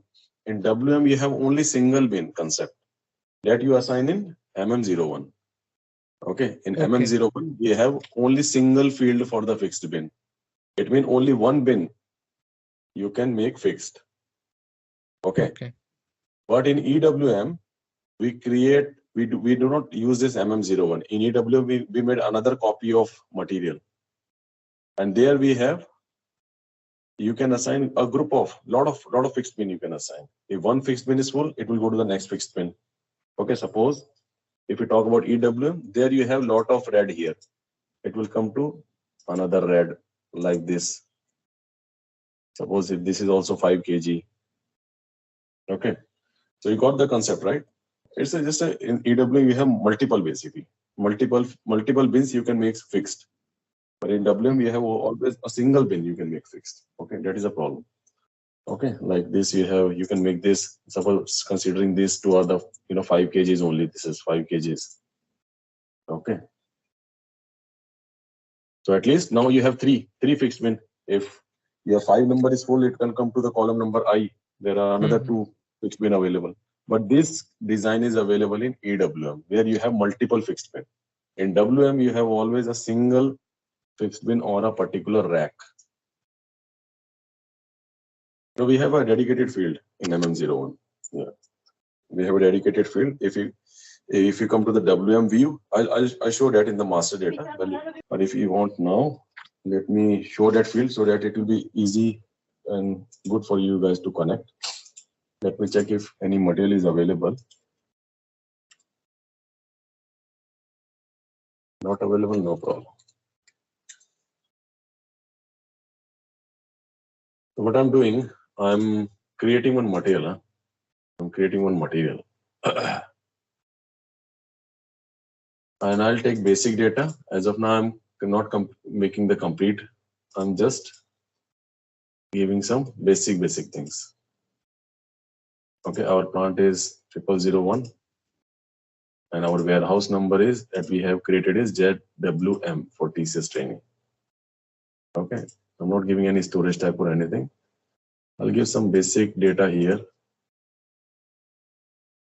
That field is there in this, but I think I have to give storage type also. Let me check if it is taking storage type. Now, can you see this storage bin? This one. Yeah, got it. Okay, if you press F1, then you can see defines bin. Okay, defines the bin, which material in the storage type to be placed. Okay, so this will be, this particular bin is, you can see it identifies the exact location where the goods will be stored. All right, so this is your fixed bin. This field, this particular bin will become your fixed bin. All right. And this storage type that you see, right, which I've selected 001. This is your rack number 1. Rack number 1. Okay. Similarly, the same material. Okay, so I'll extend this example for the further discussion. For example, you have this rack. Okay. Now I am in the same warehouse. I have another rack also. This is second rack. And this is third rack. Okay, these racks or the bulk storage is called storage type. Okay. Now let's see, these rack number or the storage type is 0001. Okay, this is rack number or the storage number is 002. So can you check the connection, because it could be lagging because of a network issue. Yeah. So others can see the Excel sheet right now. I'm sharing the Excel sheet right now. Okay. Then I'm coming to another. This is my another storage type or rack. Okay. The number is 0003. Okay. Let's focus only on what do we say? This material number M1. Okay. Let's focus on this. Okay. Now I have 3 racks and 1 material M1. Okay. 3 racks, number storage type number 0001, storage type number 0002, storage type number 0003. So I have same material M1, but in my warehouse I have 3 racks and I want to do the fixed bin. But as I said, only 1 bin can be assigned. So I have already given this number 5 here. Okay, as a fixed bin, I have given this number 5. This will become my fixed bin. Okay, number 5 will become my fixed bin. Okay, now how the system will do? So if you have a look at the MM01 screen, what we are doing in the warehouse, we are keeping this storage type combination also. Can you see this? It means for 1 storage type, 1 fixed bin, 1 rack, 1 fixed bin. If I'm jumping to the next rack, I have 1 more fixed bin I can assign. So this is the storage type specific bin. So this bin, this fixed bin is a storage type specific. Okay, it means that particular material M1, my material number 83, okay, my material number 83 or material M1, for 1 rack, 1 fixed bin I can make. Okay, got it? If I'm changing this organization level here, okay, if I change this to storage type 002, then storage bin, 1 more storage bin I can assign. All right. Okay. So the same thing I'm showing here in the Excel sheet also. I have 3 racks and my material M1 is coming. if this particular number 5, this number 5 is full, so it will come to the next rack. Okay, as per the strategy. Huh? Here strategy will also play a role. At what kind of a strategy I'm using. So if this number 5 is full, then it will come to the next rack 0002 and it will place in column Q. If this is full, then it will come to the next rack 0003 and it will placed in another one. Okay, in column X.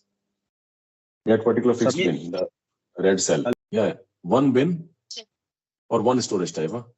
One bin for each storage type. That's what I am discussing here. That you can see this storage type field. So this bin, whatever the bin number I will assign here. Okay, this is specific to this storage type. Okay, this is a very good observation actually. Okay, so this is I wanted to clarify you guys that if it is number 5, you do not have to create the same number 5 here. Okay, you can create 55. Okay, and here you can create 555. It means you observe that the same bin we have to create in all the storage are not same bin. Okay, it is not same bin. I kept one bin as a number 5, another 55, another 555, 555. It means this field will be blank, right?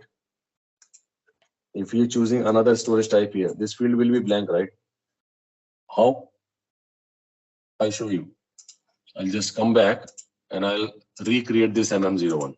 Okay. Just have a look. 0001 warehouse. And as of now, I'm not choosing any storage type. Okay. Now, can you see that bin now in the lower frame? No data, right? It will be always in WM2 view. Okay, warehouse management 2 view. But you can't see any field here, right? That storage bin field will not come. When it will come? When I give the storage type here. So for 0001, you will have one field.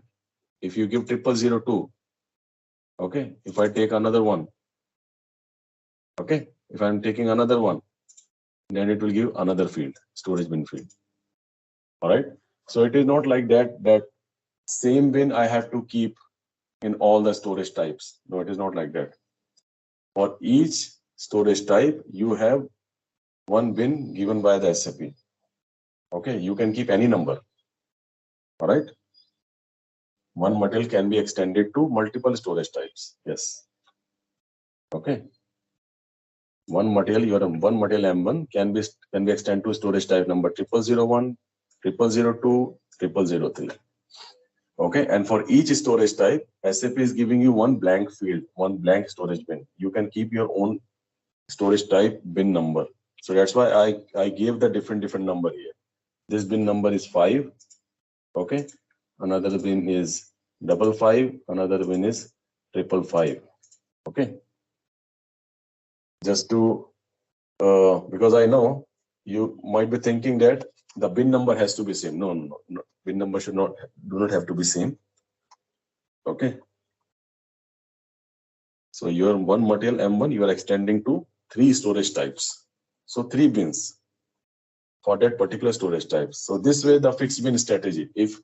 And this strategy are the rack specific. So when we come to the strategy, then you will understand. But now you have to understand that these strategies, the placement strategy, how the stock will be placed, whether it's a fixed bin or without fixed bin. So that is called the strategy. Okay, that is called the strategy. And if my strategy is F means fixed. So this strategy is also this storage rack specific. Okay. It could be possible that my system is coming to this particular rack and the strategy is fixed. So for this particular M1 material, it will directly jump to bin number 5. But I am coming to the next rack. Suppose this is full. Then system has to come to the next rack. And system will check the strategy. And for this strategy, I have always the empty bin strategy. It is something which is non-fixed strategy. Now for the non-fixed strategies, the system, although I have a fixed bin assigned, but the system will not look into this fixed bin. Why? Because the strategy for this particular rack is E. It is not fixed bin. So system will follow the sequence, bin number 1, 2, 3, 4, 5, 6, like that. So this strategy, how to place the good, whether should follow the fixed or should not follow the fixed, it is also depend on the rack. Okay, it also depend on the rack that we are placing. If rack is following fixed bin strategy, then the system will come to your MM01 for that particular storage type. System will look into the storage bin and directly will jump to that storage bin to place the material. Okay, suppose if that is full, system will go to the next rack. And for the next rack also, the system will check. If it is a fixed, then again it will follow the same fixed bin and it will place the material. But if it is not fixed strategy, if it is some other strategy, the system will follow a normal search then 1, 2, 3, 4, 5, 6, like that, and it will place wherever the empty bin found. Okay. So these strategy, etc., we'll discuss in detail. As of now, don't get confused that okay, even if you may have a lot of questions. Okay, it's just a heads up I'm giving you. So we'll discuss in detail when we'll come to the strategy. But if you are getting a concept clear at this moment, it's good for you. Okay. So this is how we are going to place the material in the racks. Okay. So I give you example of the bin. Yeah. Yeah, please go ahead. Yeah, one bin per rack. Okay, that is the limitation, right? Exactly. One bin per rack. Correct. Okay. And that rack in the warehouse, that rack is called the storage type. Okay. So one bin per storage type. Simple. You can call it as a one bin per rack, one bin per storage type. This is the what is provided by the SAP. Okay. So that's why I created 3 racks. Same material. This time I have 3 bin, but that doesn't mean, because I showed you the MM01 also, right here. In MM01 you have only 1 field. You do not have 3 fields here. Okay, but this single field is storage type specific. If you come next time, you give 001, 1 field will be there. 002, another field. 003, another field, but only single field. It means 1 bin, 1 fixed bin per rack or per storage type. Okay. So you can extend that material to 3 racks. So you will have 3 fixed bin for that particular material. Okay. And each bin per rack. All right. Please let me know, guys, if you have understand this. It's good. Okay. Because when we'll come to the strategy and all, then it will be easy for you guys to understand the entire concept. Okay. Please let me know for any questions. All right. That capacity also we can add. Yes. Okay. Yeah. Capacity is an additional check. Okay. Capacity, if you want to carry out the capacity check also, that is additional. Okay. But if you just simply wanted to, as of now, I want you guys to understand just the navigation. Okay. Don't put this additional capacity check. Will just follow the navigation. That navigation is your strategy. Okay. So system will not follow the capacity as a primary parameter for the navigation. No. Capacity check, etc. are the additional checks. Okay. So system will follow the strategy. If it is fixed, okay, suppose you are not giving any kind of a capacity here. So in that case, what will happen for this particular rack? Okay, when the system will come and M1, we are just keep on doing the good receipts. So what the system will do, every time it will come to bin number 5, whether it's 100 kg, 200 kg. Okay, I mean material M1, it will not check any kind of a capacity. Okay, if you are getting M1 material, whether it's 100 kg, 200 kg, 1000 kg, system will not check any capacity, and it will be number of good receipt every day for that particular material. It will keep on adding on this rack only. Okay. All right. In that case, system will not go to the another rack fixed bin and the third rack fixed bin. All right. So capacity is an additional check, but if you do not have the capacity, the system will be keep on adding in one bin. It will use the first bin number 5 only. It will not go to 55 or 555. Okay. So that that sequence of the navigation, that doesn't depend on the capacity check. Okay. But yeah, capacity check is one of the parameter. If it is full, then go to the next. Okay. All right. So this is one of the parameter. If we are having another parameters also, like empty bin. If stock is also there, go to the next. So those are the strategy. We'll discuss those strategy in detail. Okay. On this fixed bin, if you have any query, let me know. We'll come to this fixed bin strategy later part also. As I said, if you understand this point, at this moment, it will be good for you guys to go in depth. Okay. Let me know any queries are there. So we have spent time to understand the concept of what is high rack, what is bulk storage, what is a fixed bin. I could have simply show you the picture, a normal Google picture to show you high rack, fixed bin, and the bulk. But that is just a picture. Okay, you won't be able to understand what is the exact difference between all these three. Okay, rack is a normal picture, bulk is a normal picture. Okay, but fixed bin is a concept. Okay, it is just like a rack placement, but it is a concept. Okay, fixed bin area. So, and there are trucks, 2 trucks are being shown, inbound truck and the outbound truck. Inbound truck is for the good receipt, for your inbound delivery. Okay, it is coming to the rack and the placing the material in the rack or the bulk storage or the fixed bin. And the goods issue is also when we are removing the goods from the warehouse. That is called the stock removal. So the stock removal or the goods issue can be done again, same way. The way the system is placing, same way the system will do the picking also from the racks. Storage type 1, then storage type 2, then storage type 3. But at the time of picking, we do not have any fixed bin concept. Okay. It is not going to pick from a particular fixed bin. Okay. It is only always for the placement only. For the picking, we have another strategy. Last in, first out, first in, first out and all. There we do not have any fixed bin concept. Right? For the, I'm talking about the outbound dispatch. Okay. Fixed bin concept is for the placement, inbound. Fine. Let's continue to the next slide. Now have a look at this storage type 902. Okay. And 901. It should not be.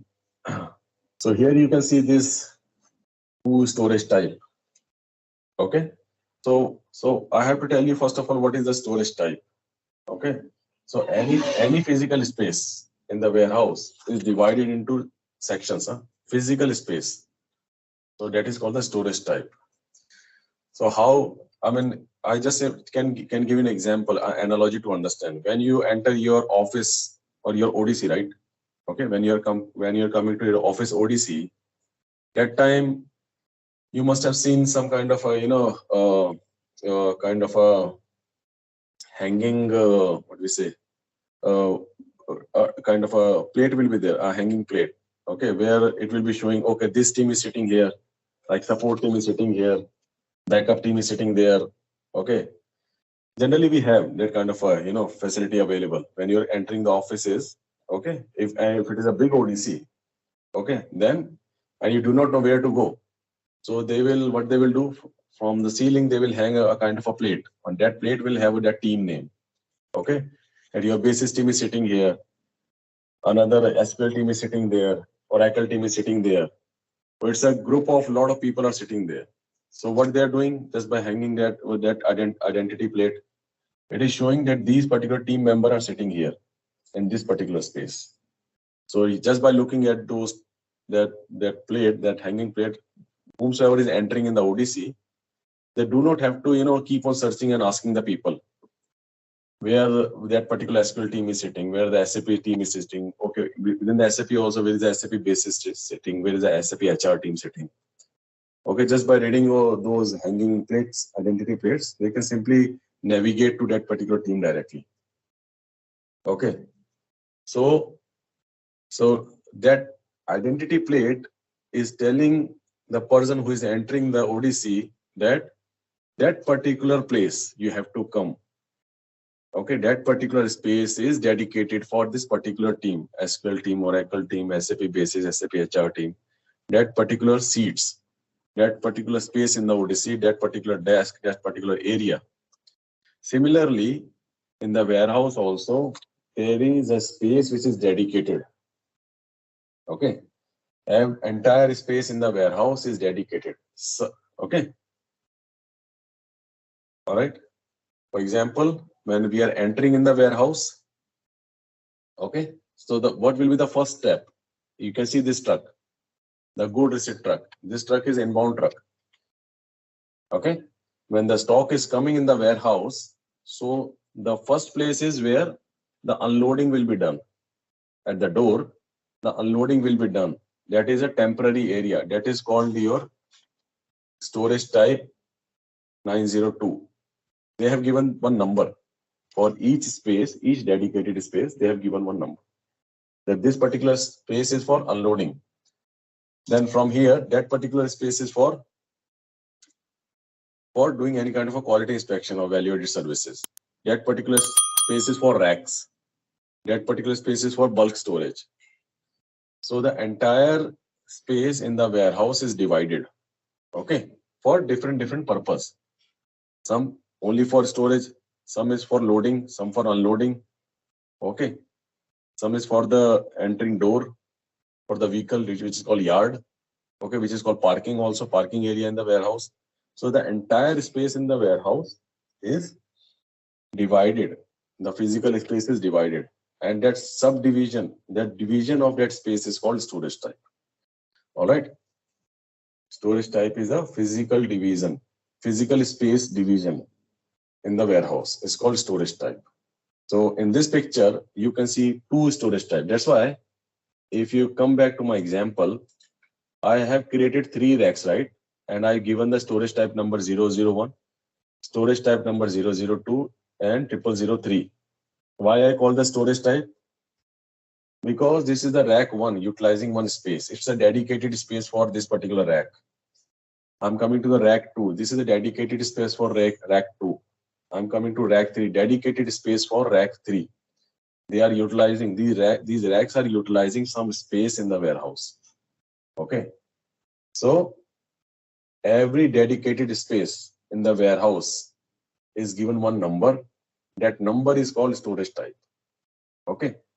So that's why I given the rack each number. That number is your storage type, and this storage type is the one that you will find in your MM01 also. If you are coming to this org level under the warehouse, you have to give this storage type. Okay. We cannot simply create the warehouse. Okay. In the warehouse number, we have to inform the system that this particular storage type, my material is created or extended to. Storage location concept, if you are comparing with the inventory management. Okay. If you're talking about storage location, then storage location is like a go down only. Okay. It's like a go down, but that storage location has some limitations. Okay. There you do not have, first of all, these racks divided. Okay. There it will tell you, okay, M1, okay, 10,000 kg of this material is available. But in your go down, in your storage location also, you will be having some racks or something, right? How will you place? That way only you will place.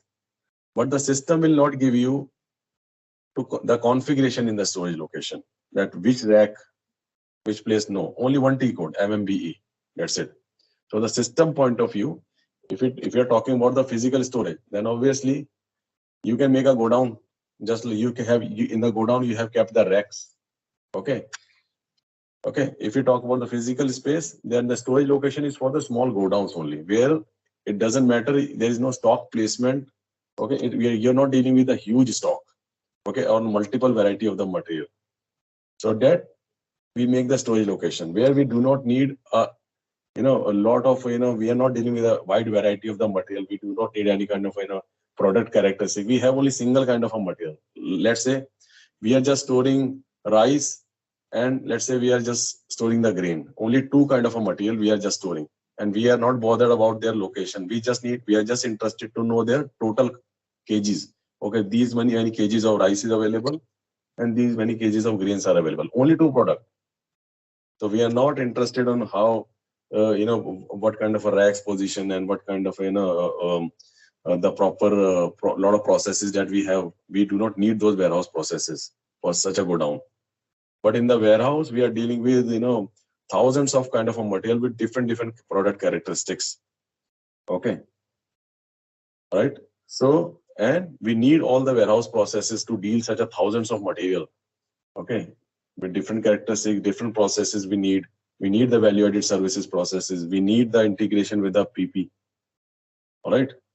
So just one correction here, that when you say moving the stock from storage location to the warehouse, okay, if you have, because what we did, we have assigned the warehouse number to plant and the storage location combination. Okay, it means, as I said, if we are making this combination, it means that storage location is a WM managed. It's a warehouse managed. It means you are not storing anything in that storage location. In the system, it is just a number you have created. But that storage location, actually, there's no physical space we have created, any go down or anything. Nothing we have created on that storage location, because it's a WM managed. Entire storage is happening on the WM only. So when you say we are moving something from storage location to the WM, no, it is not that way. We are storing directly in the WM. There is nothing in the storage location. Okay. All right. And if you need any kind of in the production facility, in the production factory, if they need anything kind of a component, so those component will be goods issued from the warehouse only to the production area. So when we have warehouse assigned to your storage location, so your storage location is nothing. It's just a number in the system. All right. Everything is the warehouse then. The entire storage of the component, all goods issue of the component to the production area, everything is happening in the warehouse, by a warehouse only. If your warehouse, if there is no number is assigned to the storage location, then storage location is also a storing space, some kind of a go down or like that. Okay, but without any warehouse processes, it will just give you the whole count. Okay, in the unrestricted or the other stock types, but we will not know where in that go down we have the exact position, because as I said, storage location, inventory, etc. we keep for the small go downs where the things are easy to locate. Okay, and we are not dealing with the huge product divisions. Okay, we are just dealing with a single one or two type of product. Okay, and we are not interested to know, because then we do not need any kind of a exact positioning of that product and how much we are just interested to know what is the stock, the final stock available. That's it. All right. Warehouse comes with a lot of other processes. All right. The bin structure, the different kind of storage, the product characteristic, hazardous, and all. A lot of things. Okay. All right. We are discussing about the storage type, and as I said, the storage type is the physical space division. And you can see in this PPT, there are two storage type, number 902 and 910. So you guys have to remember these numbers. Okay. Now this 902 and 910, this is also called the staging area, good receipt staging area or goods issue staging area. All right. What do we mean by goods staging area? Staging area is the place when we say the good receipt staging area. It means after unloading, the goods kept some, okay, where the goods kept for temporarily for some time until unless they will be placed in the high rack directly. Okay, this is how the placement is happening. The goods is being unloaded on the door, and it will be kept in the storage type number 902, which is also called good receipt staging area. Okay, and from that good receipt staging area 902, it will be then move to your racks, your high rack or the bulk storage or the fixed bin storage, whatever it is. Okay, let's talk about only racks. So the goods is unloaded and kept in the number 902, which is your good receipt staging area. It is kept temporarily for some time, or okay, all the counting will be done, early kind of scanning need to be done, that will be done, okay, verification of counting, etc. will be done. Then from there, the goods will be moved to your high racks, which is your another storage type, 001, 002, 003. Okay, so now you understand this, the terminology basically. When the goods are coming, it is being unloaded and kept in storage type number 902. And from there, the goods are moved from 902 to rack, storage type 001. Okay. All right. As of now, let's talk only about high racks, storage type 001. Similarly, for the goods issue, also we have goods issue staging area 910. From where the stock will come into 910? From the racks. From the racks, it will be picked.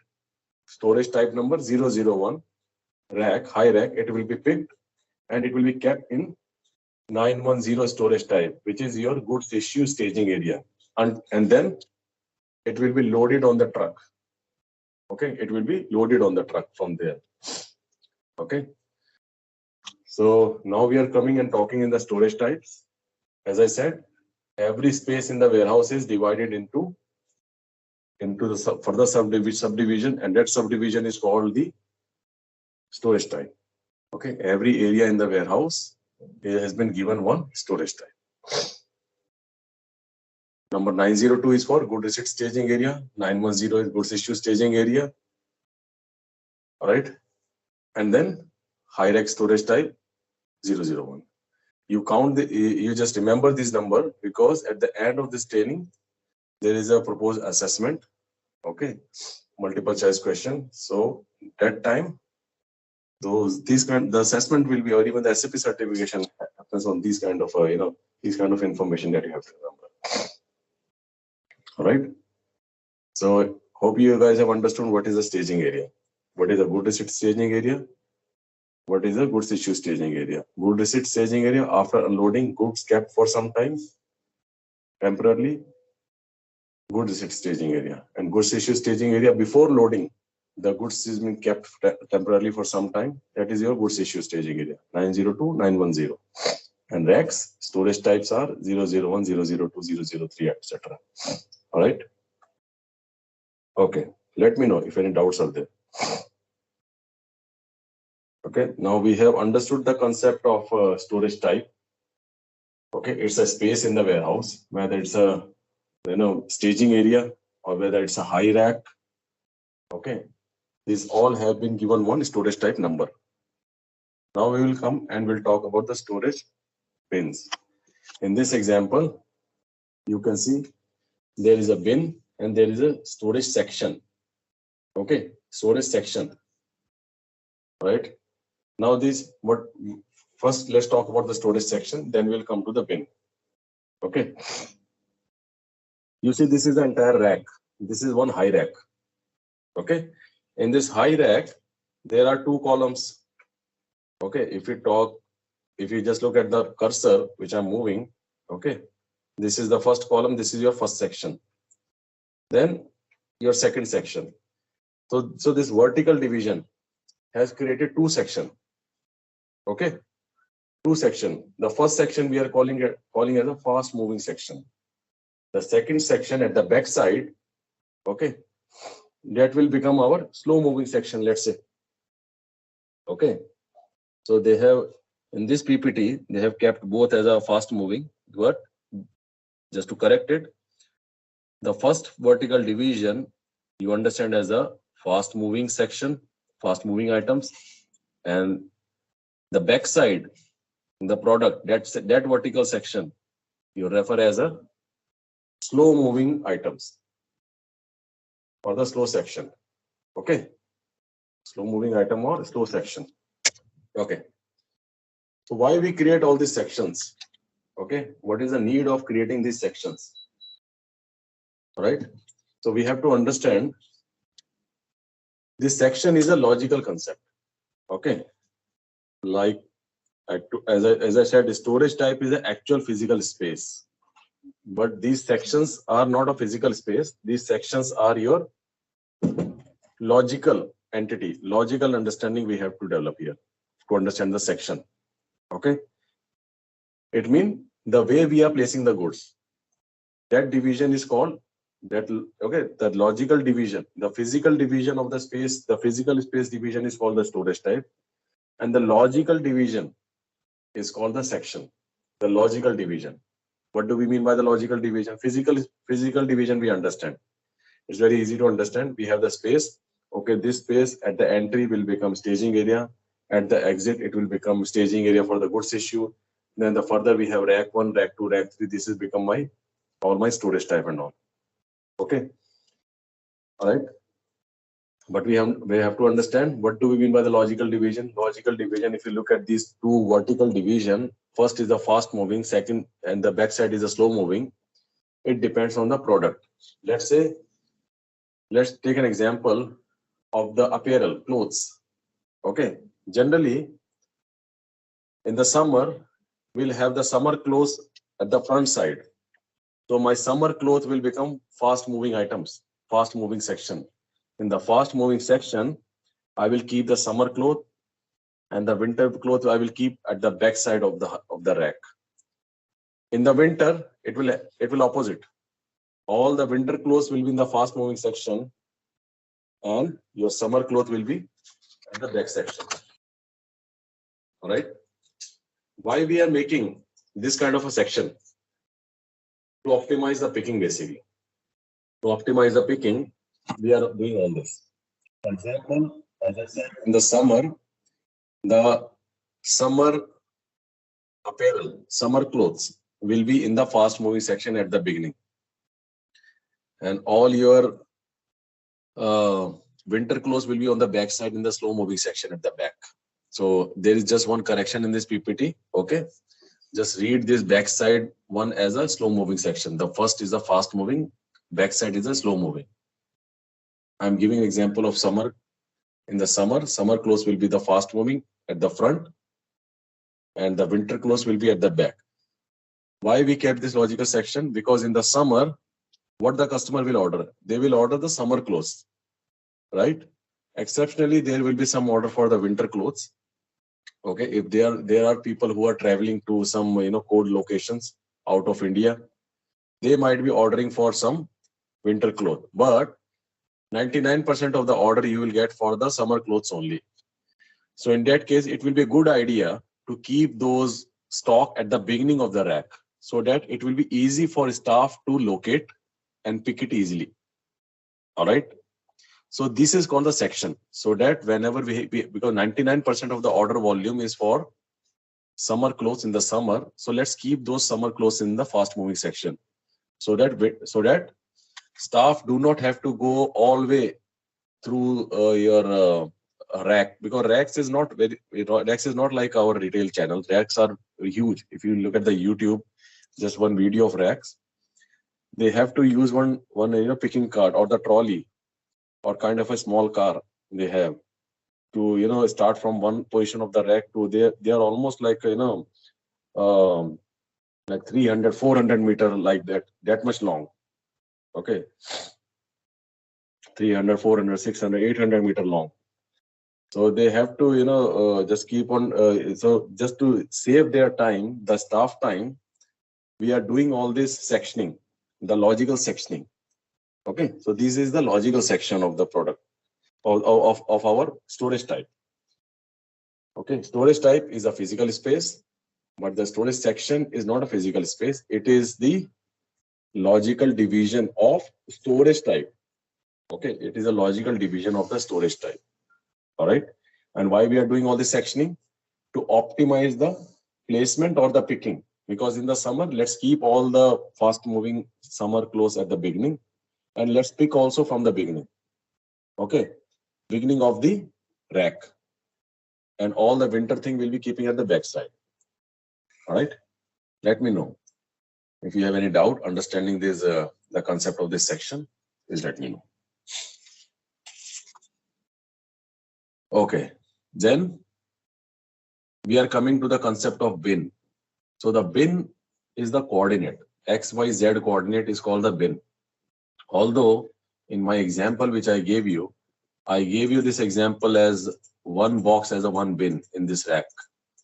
Okay, but the bin is actually X, Y, Z coordinate, because as of now we are just looking at the 2D layout. Okay, we are just looking at the X and Y axis, just 2D diagram. But let's look at the 3D diagram. Okay, if you look at the 3D diagram, then you have three coordinate, X, Y, Z coordinate. All right, so it means my one bin can have lot of material. In this example, if I give a material number M8, okay, M9, M10, okay, all are placed in one particular bin. But what is the position of M8? It could be possible that material number M8 is there on the back, okay, and just behind it we have M9, and just behind it we have M10. So the XY is same, but their Z coordinate is different. Okay, if I'm giving this as a row number 1, okay, and this I'm saying as a A, B, and C. My X coordinate is 1. Okay, my Y coordinate is C, but what will be my Z coordinate?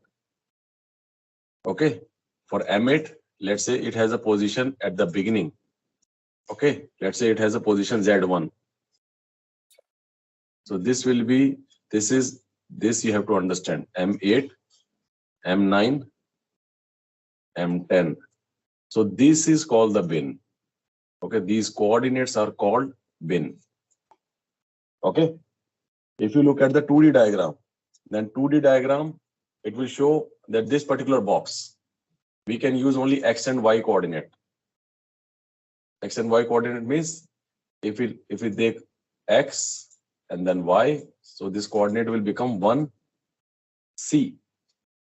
But in this 1C, what will happen? I want to look at the position of number M10.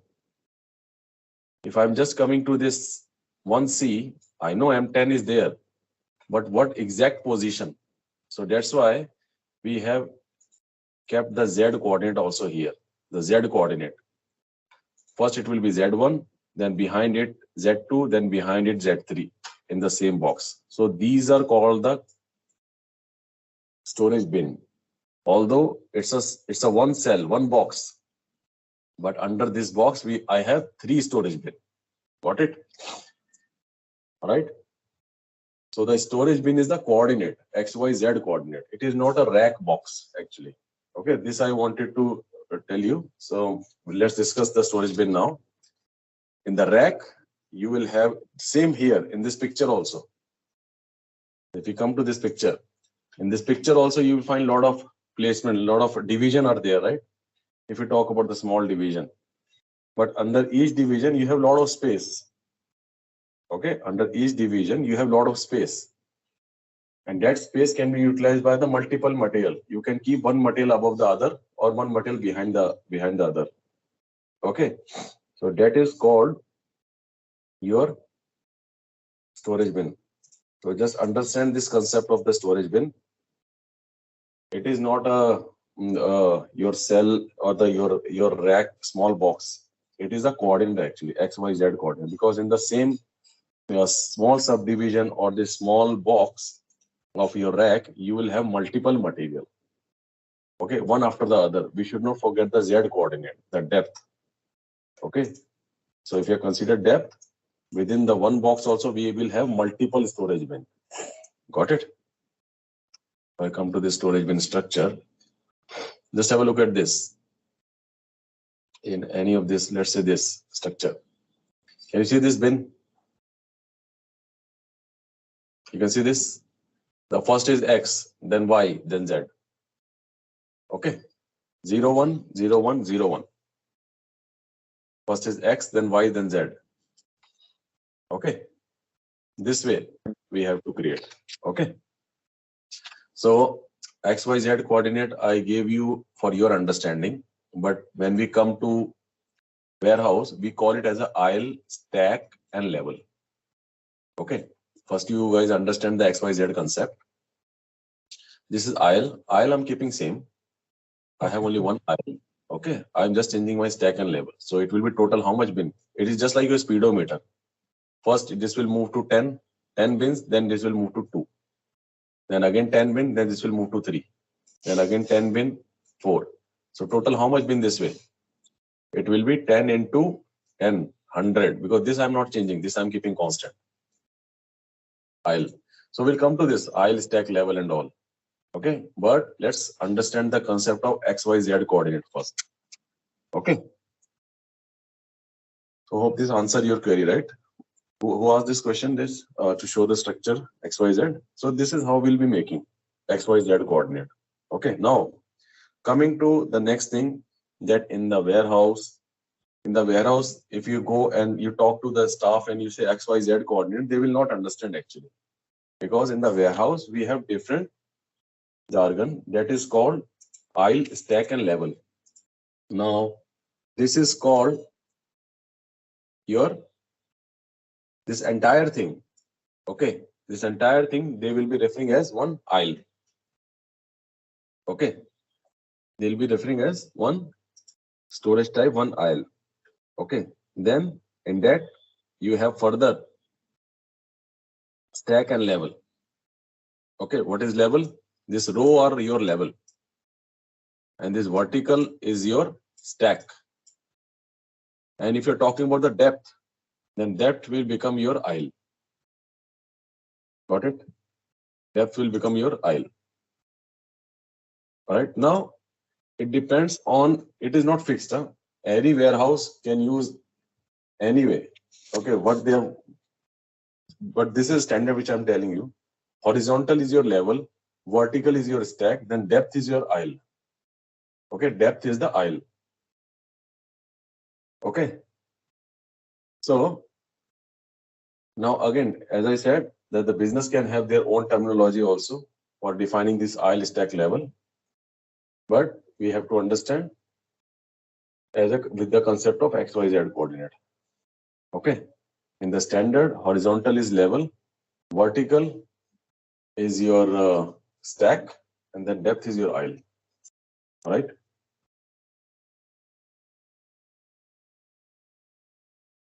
We have one concept which is called bin type. Bin type will check what is the type of bin. In terms, it's a 1 meter bin, it's a 2 meter bin, it's a 15 meter bin, it's a maximum 10 kg capacity bin, or 12 kg capacity bin, or 13 kg capacity bin. Okay. When I was giving this example at the beginning with these M1 material is on the red. Okay, M1 material on the red.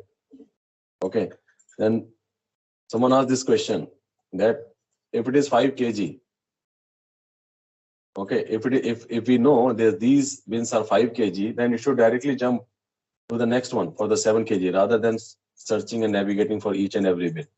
So that concept is bin type. Every bin will have one bin type associated. And what is that bin type for?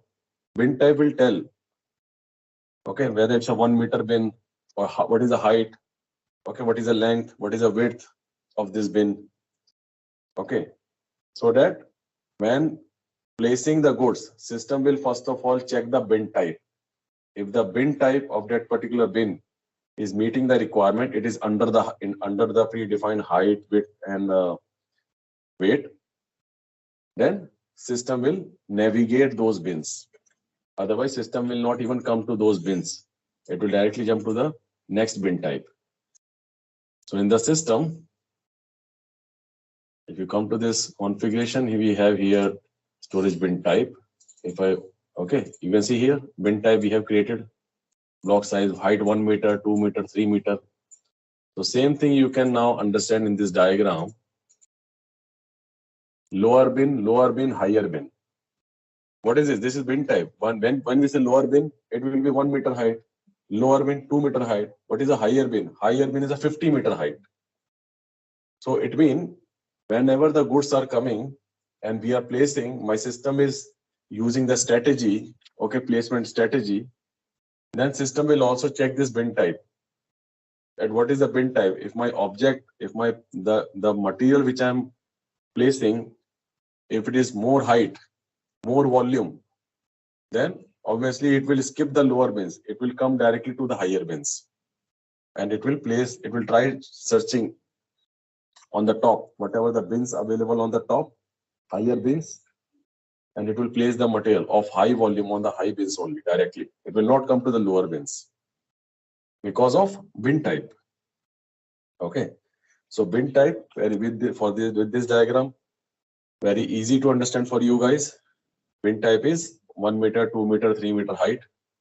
Okay, with the height you can understand. But bin type has other parameter also. If you wanted to keep the weight or the volume, okay, height, that everything you can keep it in the bin type. Okay, you can see here.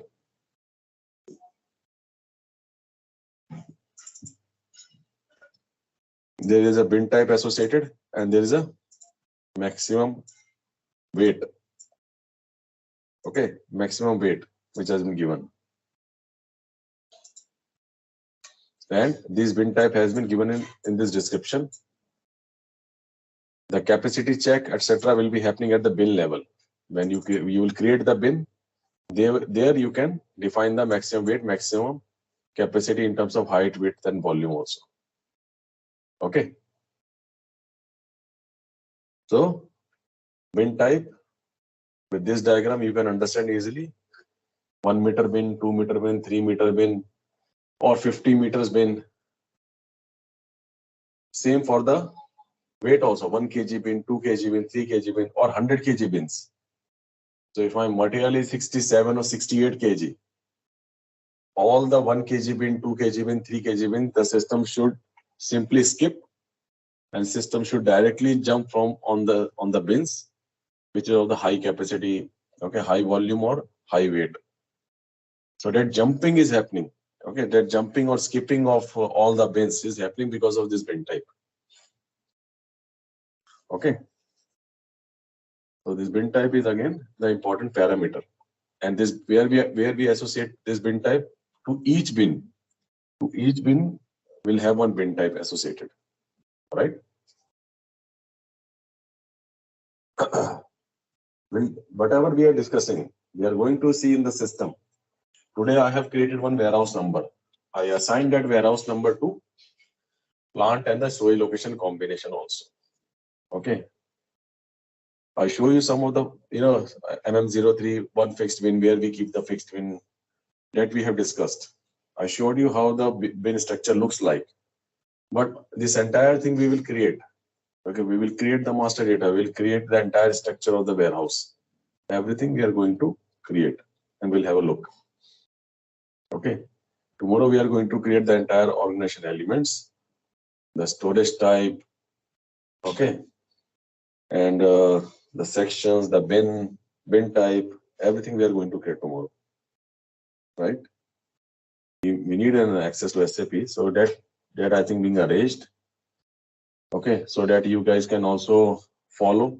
So what I'll do, I will be, because it's a 40 hours of training program, so I will be doing the hands-on during the training. So expectation from you guys to follow the training recording and do the exercise after training. Okay. And in case if you're stuck somewhere, you can ask next day, next training session. All right. Let's test your knowledge. Here's a question for you. What transactions are used for Putaway in SAP ECC Warehouse Management? Option A, MB1A and MB1B. Option B, VL01 and VL02. Option C, VL31 and MCZ9. Option D, M2ZU and MCZP. Take a moment to think, and when you're ready, choose the correct option. Remember, each choice holds a key to unlocking the answer. Good luck. Type the correct answer in the comment section. Hello everyone. I'm excited to introduce you to ZaranTech's comprehensive training program for SAP ECC Warehouse Management WM. This specialized course is meticulously designed to equip you with the essential knowledge and skills needed to navigate the complexities of warehouse operations within the SAP ECC environment. Whether you're starting your journey in SAP ECC WM or aiming to refine your existing skills, our training offers a deep dive into the core functionalities from inventory management and warehouse structure to movement types and integration with other SAP modules. ZaranTech has a proven track record of transforming beginners into experts and enhancing the competencies of seasoned professionals. Our graduates have gone on to significantly improve warehouse efficiency, accuracy, and productivity in their respective organizations, leveraging the power of SAP ECC WM to its fullest potential. By choosing ZaranTech's SAP ECC WM training, you're not just learning, you're gaining practical experience through real-world scenarios, access to expert instructors, and insights into best practices that set you apart in the job market. Don't let this chance pass you by to master SAP ECC Warehouse Management and drive operational excellence in your career.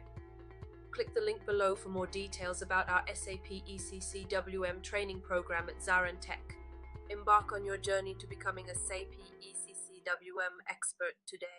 So yesterday we discussed about the various benefits and the need of warehouse management and the ERP software. What is the role of ERP software in managing the warehouse activities? And in SAP, how to define the warehouse number and assigning the warehouse. Other than that, we also discussed about the terms like storage type, storage bins, sections. And we also discussed about the storage type, high rack. What is high rack? What is fixed bin storage type or the bulk storage? Okay. So now we are getting aware of the terminology. What is storage type? What is rack? What is fixed bin? And yesterday we also discussed about staging area, storage type 902 for good receipt staging area, which is a temporary holding the stock. That is called the staging area after unloading or before loading. Okay, we have good receipt staging area number 902 and goods issue staging area 910.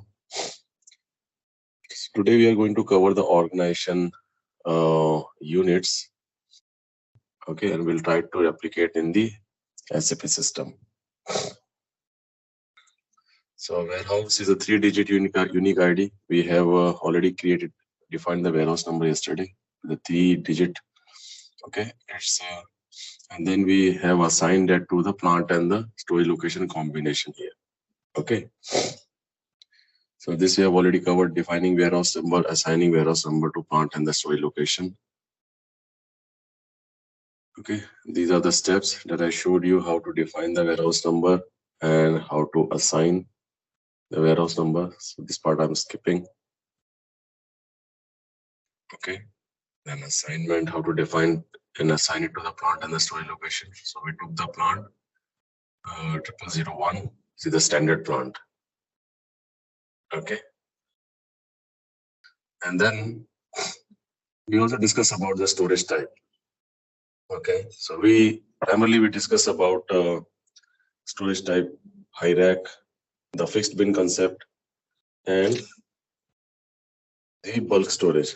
So storage type is defined on the basis of its space and the area occupied by the product or item. For example, high rack, bulk storage, shelf storage, open storage, good receipt area, etc. Okay, so we discuss about the high rack storage, bulk storage. What is shelf storage? Okay, what are the shelf storage? So as the name itself suggests, it's a shelf. Okay, just one single shelf. Okay, not like a high rack. And that shelf is a one single shelf without any division. Okay, if you are storing the goods on the shelf without any division, so that is called the shelf storage. Okay, that has only single bin. Okay, because entire stock is available on the shelf, but without any division. one above the another, or in a serial manner, in the linear. Okay. What is open storage? Open storage, if I give you an analogy to understand, if you have a look at any construction, okay, let's take an example of the rail project, okay, the railway project. If they are doing any kind of a construction or any kind of a station that they are making the construction, and whatever the raw material they are using, okay, the pillar or the cement, etc., a lot of raw materials or the components, they will keep it in open area, okay, and without any shade, okay, that will be in the open area near to that construction site. It will remain in the open area without any shade and without any a proper linear or random sequence. There's no sequence. It's just in an open area, okay. And in that open area, we'll assign only one single bin. Okay, we cannot have more bins, one coordinate. So we assign one open area as a one bin. Okay, because we know that whatever the raw material or the component is required for that construction, we'll find in that particular open area. So one XYZ coordinate for that open area.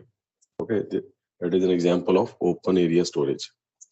Then we also discuss about the good receipt area. So good receipt area is your staging area only, number 902. Good receipt staging area or goods issue staging area. Okay, number 902-910. Okay, so that is the area where we are holding the stock temporarily after unloading or before loading. Okay, if it is after unloading, it means we are talking about number 902, good receipt staging area. Before loading, if we are keeping the goods, we are talking about number 910, goods issue staging area. All right. Now, storage type is a physical space, which we had discussed already. Storage type, as I told you yesterday, that it's a division of the space in your warehouse. Okay, physical space we are dividing. You can give a number to the storage type. Okay, so you can give a number to the storage type. So in parallel, we'll go in the SAP system today, and we'll have a look at the storage type. Right. Storage type is a physical space, and we are dividing that space. So those division is called storage type. And if we are dividing that storage type logically, okay, logically we are dividing those storage type, not the space. Those are storage section, right? Okay. The storage section. So storage section is related to one storage type. Okay. That logical division is for a particular storage type only. So all the storage type we divide different. Storage type is physical and logical also, both. This will need to make a correction. Okay. All right. So correction is needed here. Okay. So we'll correct it. So it's just a physical division of the space. All right. Why it is saying logical also? Because we are giving one number, right? 902, 910. So anyhow, we are trying to map it, but yeah, we should not use the word logical with respect to the storage type, because it is actually a physical space in the warehouse. Okay. So we'll remove this logical word from here. Let's go to SAP. It is just one open area. One open area means, because for the bin, we have to follow the structure. We have to create storage type, we have to create section, then the bin will come. Okay, so we have to follow the structure. It means if we are saying we are assigning one bin, then storage type will be there, and it will be one storage type. Okay, so whatever the space, as I said, whatever the space, and we are dividing that space, so that is your storage type. So in open area, we are not dividing any space. So that will be one storage type. Open area storage type. Okay. Okay. After that, we are not dividing any section. We do not need any logical section. If we need, we find. Otherwise, we'll create only one section, one bin. That's it. Okay. Right? Yeah. But for bin to create, we need to have storage type and section created. Now, coming to this section is in WM, this section is mandatory. But this is not mandatory in EWM. Okay, I'm just giving the comparison also. Tomorrow you'll be get a chance to work on EWM. I'm just giving you the little bit comparison of WM EWM. Okay, well, it's a logical division, but in WM it's mandatory to create the storage section also for creating the bins. But in EWM we do not. It's optional actually. A storage section is optional, not mandatory to create a bins. Right.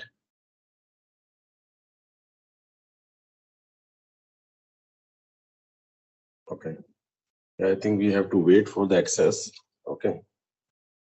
Because they're about to send this access in another 10 minutes. Okay. Meanwhile, let's go to the presentation. Let's discuss on the presentation. Okay. All right. So what we have to do now, storage type we have to create.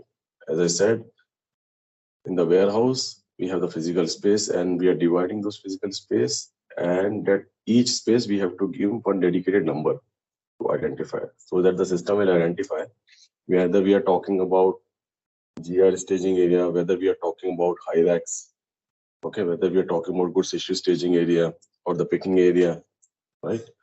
So that every physical space in the warehouse is a storage type, need to give one number, right? So in this slide, we can see that there are some of the number which has been given here. Okay, 902 good receipt area, staging area, 910 goods issue area, right? Similarly, for quality assurance, if there is a work center, then 917, right? Okay. So this kind of and we already have in standard. Okay, we have to begin by copying all the standard storage type for our warehouse. Okay. And it will be, you can see in the WM, the interim storage type is starting from 900. Interim storage types are where goods are being held only for a certain time. For example, let's take an example of 917. 917 is a quality assurance.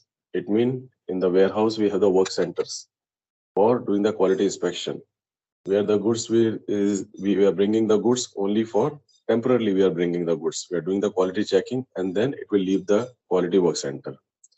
So it has been given.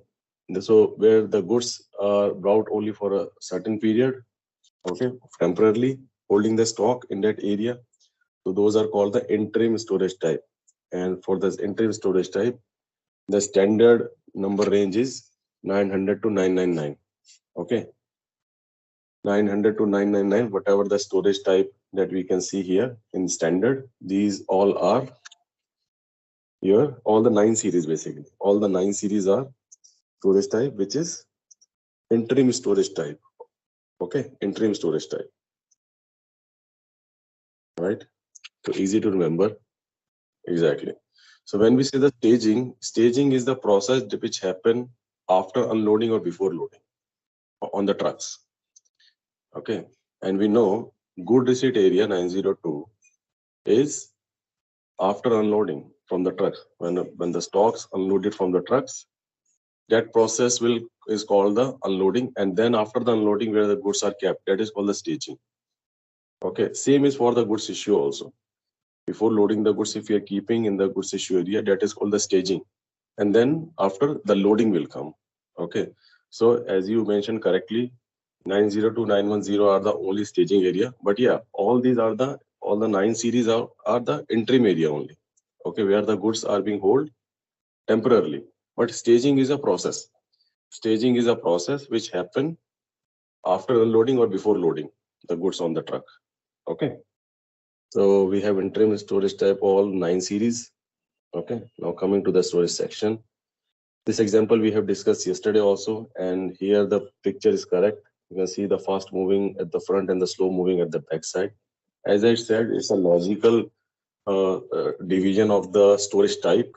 Okay. Every storage type will have their dedicated sections, logical section. Okay, and it's a logical concept how business wanted to divide the warehouse, as a logical concept. Okay, and logical sectioning or the logical, we have to lot of parameters. Okay, as I said, weather.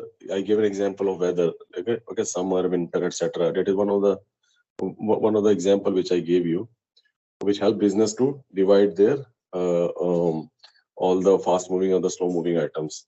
Okay, similarly, you may have the hot item or the cold items. Okay, hot items is which doesn't require any freezer or refrigerator to store.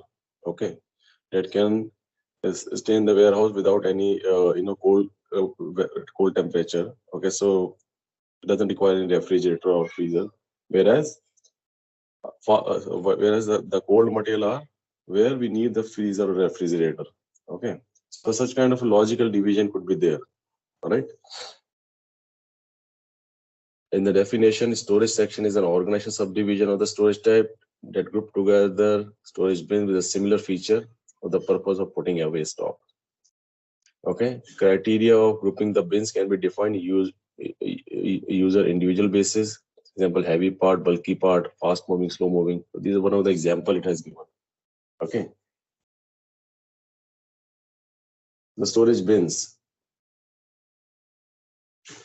Okay, storage type generally contains a space. Okay, now these are called storage bin. Storage bin, the smallest available unit in the space in warehouse. Storage bin describe the position of the warehouse where the goods can be stored. So the last circle is important, as we discussed yesterday. At storage bin, we do not have to understand storage bin as a space. Okay, only storage type is a space. Storage section is a logical division, so that is not a space. And bin is also not a space. Bin is a coordinate, x, y, z coordinate. Okay, x, y, z coordinate. Yesterday I gave an example where I showed you the rack, and under that rack I showed you one cell. Okay, one block. And in that block we have seen the material number M1, M2, M3, M4, one after the another. Okay, one after the another means their coordinates are different. X, Y, Z coordinates are different. X and Y was same, but the Z coordinate was different. Okay, if I refer that Excel sheet again. So I was talking about this one. Okay, where you can see the material number M8, M9, M10 is M8 is at the beginning, M9 is after M8, M10 is following M9. Okay. So in this box, if you see, these are the high rack boxes. Okay, okay, these are called the racks unit. Okay, but this is not the bin. Bin is the coordinate, x, y, z coordinate. Okay, and in the warehouse we use the word. We do not use the word x, y, z coordinate. In WM, when we are going to create the bin. So it is just a bin we are creating using the word aisle, stack, and level. Okay, so you can consider this is the level, the horizontal. Okay, and if you're talking about the vertical, this is stack. Okay, and what you left with? You're left with the aisle. Okay, so aisle you can consider as a Z. Okay, aisle you can consider as a Z. Okay, so it is aisle stack level. And as I said, in WM, we'll be creating aisle stack level. Aisle stack level. This we will be using while creating the storage bin. Okay, and we do not have a XYZ coordinate here. But who gave that XYZ coordinate? It is again, as we discussed yesterday, that before creating the warehouse, we have the warehouse architect who will create 2D and 3D diagram. Okay, and in those 2D, 3D diagram, warehouse architect mentioned everything. They mentioned how many racks. Okay, these many racks. Under each rack, what are the coordinates? XYZ coordinates. How many XYZ coordinates? So this XYZ coordinates is defined by the warehouse architect at the beginning before we start building the warehouse. Okay, XYZ coordinates. But when we create the storage bin in WM, we cannot map that XYZ coordinate anywhere, but that is possible in EWM. In EWM, we create aisle stack level, and there we can assign XYZ coordinate also. And that XYZ coordinate is provided again by the business. Business provides us XYZ coordinate. Okay. All right. Again, XYZ coordinates staff. The warehouse staff doesn't follow this XYZ coordinate. Okay. Okay. They just look into aisle stack level. That's it. They will just look into the bin number. They are not going into the depth of what is XYZ coordinate. This is just for your information. I'm telling you that this XYZ coordinate mapping with the bin is not available in WM, but it is available in EWM. In EWM, they have created XYZ coordinate in the bin definition. But here the bin definition is normal of one number. That number is aisle stack level. That's it. Okay. In WM, we do not have so many information in the bin, but in EWM, we have a lot of information in the bin. Okay. All right. Here it is just a number. In WM, it's just a number, aisle stack level with one bin type. Bin type we discussed yesterday. It is 1 meter, 2 meter bin, 3 meter bin, 5 meter bin. Okay. Right. Like that. So that is the bin type. Let me know if you have any doubts. Okay. Storage bin. Can define the following additional characteristics of the storage bin: maximum weight, total capacity. Okay. Fire section, storage bin type. Okay. So these many information is still available in the storage bin. Okay. We have this piece of information is available as a bin type. With the bin type, we can control it's a 1 meter bin, 2 meter bin, 5 meter bin. So while searching, while placing the goods or while picking, the system will just look into the bin type first. System will look into the capacity first of that bin, maximum weight it can hold, or it's a fire section or not. Okay. So these parameters will be checked first by the system. Okay. Whatever the information you can see here. If my bin is not that much capacity, my stock is 100 kg, but my bin maximum capacity in the weight is, it can hold only 10 kg. So system will check that bin capacity first. So every bin have some characteristics or the parameter associated. So while placing the stock on those bins, system will check the capacity. Okay, system will check this parameter: maximum weight, capacity. Okay, the bin type, whether it's a 1 meter bin, 2 meter bin, it's a lower bin or the higher bin. Okay, these parameters will be checked by the system before placing the goods in the bin. Okay, system will follow the bin numbers. Okay, number 1, 2, 3, 4, 5, 6, 7, 8. Okay, but while creating the bins, we can have these parameters different. So system will keep on checking, tracing the bin with the number 1 bin, number 2 bin, number 3 bin. System will follow that sequence. But after following the sequence, system will check these parameters first before placing the goods. Okay. If these parameters are not matched, system will skip that bin and will come to the next number. All right. Capacity is just a number. Okay. It doesn't have any. No. Again, maximum weight or volume, it has unit of measure, right? kg or meter. Now capacity is a number without any unit of measure. Now capacity could be anything. Okay. It is a business defined field actually, the capacity. All right. SAP has given this field capacity as a normal placeholder. The business can use this capacity to define, because in the warehouse, if you this is not always a case, but in some of the business practice, you will find they are using some kind of an index, that they are using. But that index, we cannot have any unit of measure associated. So that index, for example, the bins with some index of 2, 4, 6, 8, 10. Okay, so system has to check the index also. Index is 2, then place the goods of this category in this. If the stock is 4, okay, this stock will go for the index with 4, like that. So these are the indexes, so which we are defining as a capacity. It doesn't have any unit of measure. It is a business defined capacity which is which have their own, way of calculating the capacity. That is not any unit of measure. All right. So this is a free field actually, that total capacity. Again, now how we will check that my stock or the material will have that capacity or not? So the same capacity field we will find in the stock and the handling unit also, this capacity word, without any unit of measure. Okay. Right? Okay. Yeah. Capacity is without any unit of measure. It's a business defined index, you can say. Business defined index. Okay. So while collecting the requirement, we also should look into this kind of a parameter. That's why the SAP want, we should not focus only upon the weight and the volume. Business may have their own way of measuring the capacity or something, some indexes. So that also we should take care. So that's why the total capacity word has been given. And this is not only on in here, it will have this the capacity calculation in the handling unit also. Okay.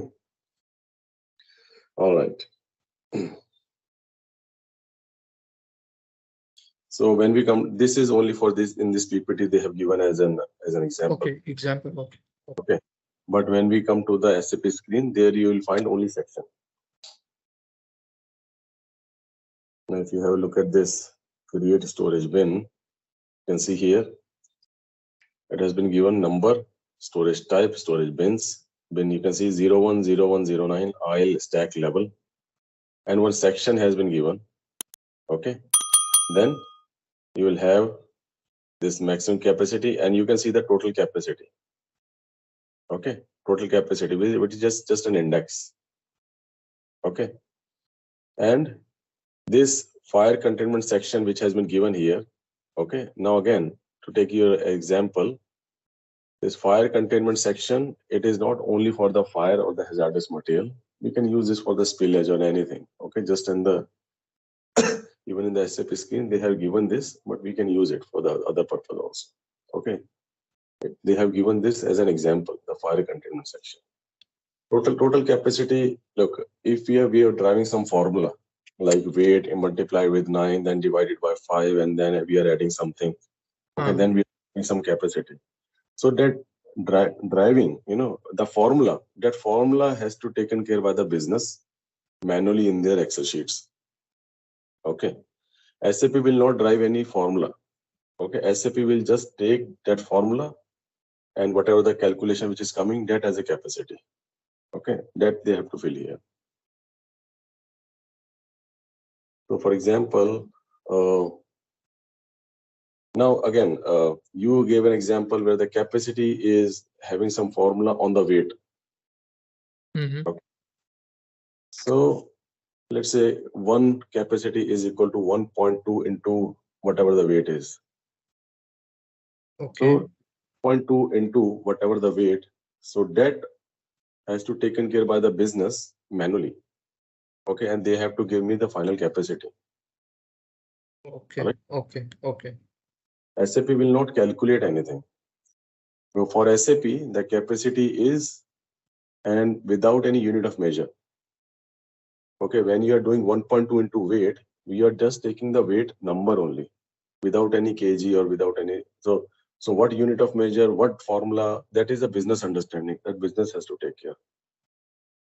Okay, and we can take any field. It is not only the maximum weight. Any formula they can have, any indexes. Okay. Yeah. So same for capacity also. We have the capacity check in the strategy. Okay, there is a flag in the strategy when we'll come to the strategy. If we enable that flag, that time the capacity check will happen. Okay. And that time, again, the capacity check comparison will happen. And if capacity check is crossing, the system will not throw any error actually. System will go to the next bin. Okay, system will bypass that bin. It will go to the next bin. Just like for maximum weight, it will do. Similarly, it will go for the total capacity also. Yes. Yeah, correct. Okay. Comparison is just like weight and volume. Okay, we have. Okay. All right. And every bin is, or you also have a look that is having one storage bin type field. Okay, this just under the fire container section, you have storage bin type. This bin will let the staff know about what kind of a bin is this. It's a 1 meter height, 2 meter height, 3 meter height. Okay, their system is not going to check anything. Okay, if the stock is suppose it's a bin 1 meter bin and the stock is having a kind of a object which is 2 meter or 3 meter, system is not going to compare anything here. Okay, it is just for the staff information purpose. That storage bin type we have created, it's a 1 meter bin, 2 meter bin or 3 meter bin. Okay, so the staff will come to know, okay, this is a bin, capacity or the maximum weight that will be compared and handled by the system itself. But what is the height where there's a lower bin or it's a higher bin, 1 meter or the 15 meter or 50 meter, that is just for the information purpose, and that will be taken care by the bin type. All right. Okay. In EWM, this bin type have more definition. There, the bin type is doing more things. Okay, it is all the calculation driving in terms of height, width, volume. Okay, the system is doing that check with the bin type in EWM, but in WM we doesn't have any bin type is not doing anything actually. It is just giving the information to the staff. It's a 1 meter bin, it's a 50 meter bin, 60 meter bin, like that. Ideally, it should compare. It should compare the width, height, and give the staff a message that this stock cannot be placed in this bin. So, and the system should automatically should decide which bin the staff should go, which is matching this particular height, width, etc. So that automation is happening in EWM, but not here in WM. Okay. So here the bin type is only for the information purpose. It will just tell that this particular bin is how much height. Okay, if we are making the bin type with height, we can have bin type any text. It is kind of a text only. Okay, any text you want, that kind of a category. Generally, we use this bin type for making the 1 meter bin, 2 meter bin, like that parameter only in WM. Okay, as a text. Now it's an aisle stack level. Okay, when we talk about when we come to this warehouse nomenclature, right? Then it's an aisle stack. Okay, aisle is you are just imagine you are yourself standing in front of rack. Okay, now you come here. You're entering in the warehouse, and while entering in the warehouse, you are entering from here. Right. Okay, so this will become your first aisle where the entire rack is there, and under that rack, this is your levels, and okay, horizontal, and the vertical section is stack. But you're standing, you're watching this. So you're watching from this side. So this depth is your aisle. You can understand, right? It's a huge structure. Okay, you're watching from this side. So this is you're standing at the Z coordinate. So that is your aisle actually. Okay. Okay. So like when we say 0, 1, 0, 1, 0, 9, so where will the material be placed here in this? So 0, 1 is your first aisle. Okay, when we say 0, 1, 0, 1, 0, 9. Okay, so 0, 1 is your first aisle. Okay, 0, 1 is your first aisle. It means your first, generally for the entire rack, we say it as it's the first aisle. In parallel, let's say you have another high rack. This is your another high rack. It is in parallel to that rack. So that is your second aisle. Okay, now we are talking about 0, 1, 0, 1, 0, 9. You're watching this rack from here. This is your first rack, aisle number 1. Okay, in which another number is 0, 1 again. 0, 1, 0, 1, 0, 9. So 0, 1 is your aisle stack level. So 0, 1 is your stack. This is your first stack, vertical space. And then 0, 9. 0, 9 will be your horizontal space like this. After 6, 7, 8, 9, you have here 9. Let's say number 9 is here. Okay, so this will become you're talking about this one. Okay. This is my number 0, 1, 0, 1, 0, 9. So just imagine you have one rack. When you enter the warehouse, you can see 3 racks in parallel. Okay. Okay. Number 1, rack number 2, aisle number 2, rack number 3, aisle number 3. Okay. Now business can use any nomenclature. Okay, they can use ABC also. The aisle A, aisle B, aisle C also. So we can have the alphanumeric too. Okay. It is not only always about the number. But stack and level will be number. Majorly it is number. But yeah, we can make the alphanumeric for the stack and level also. For example, if I say this one, this number, so what it will become? My aisle number is 01 dash stack is A.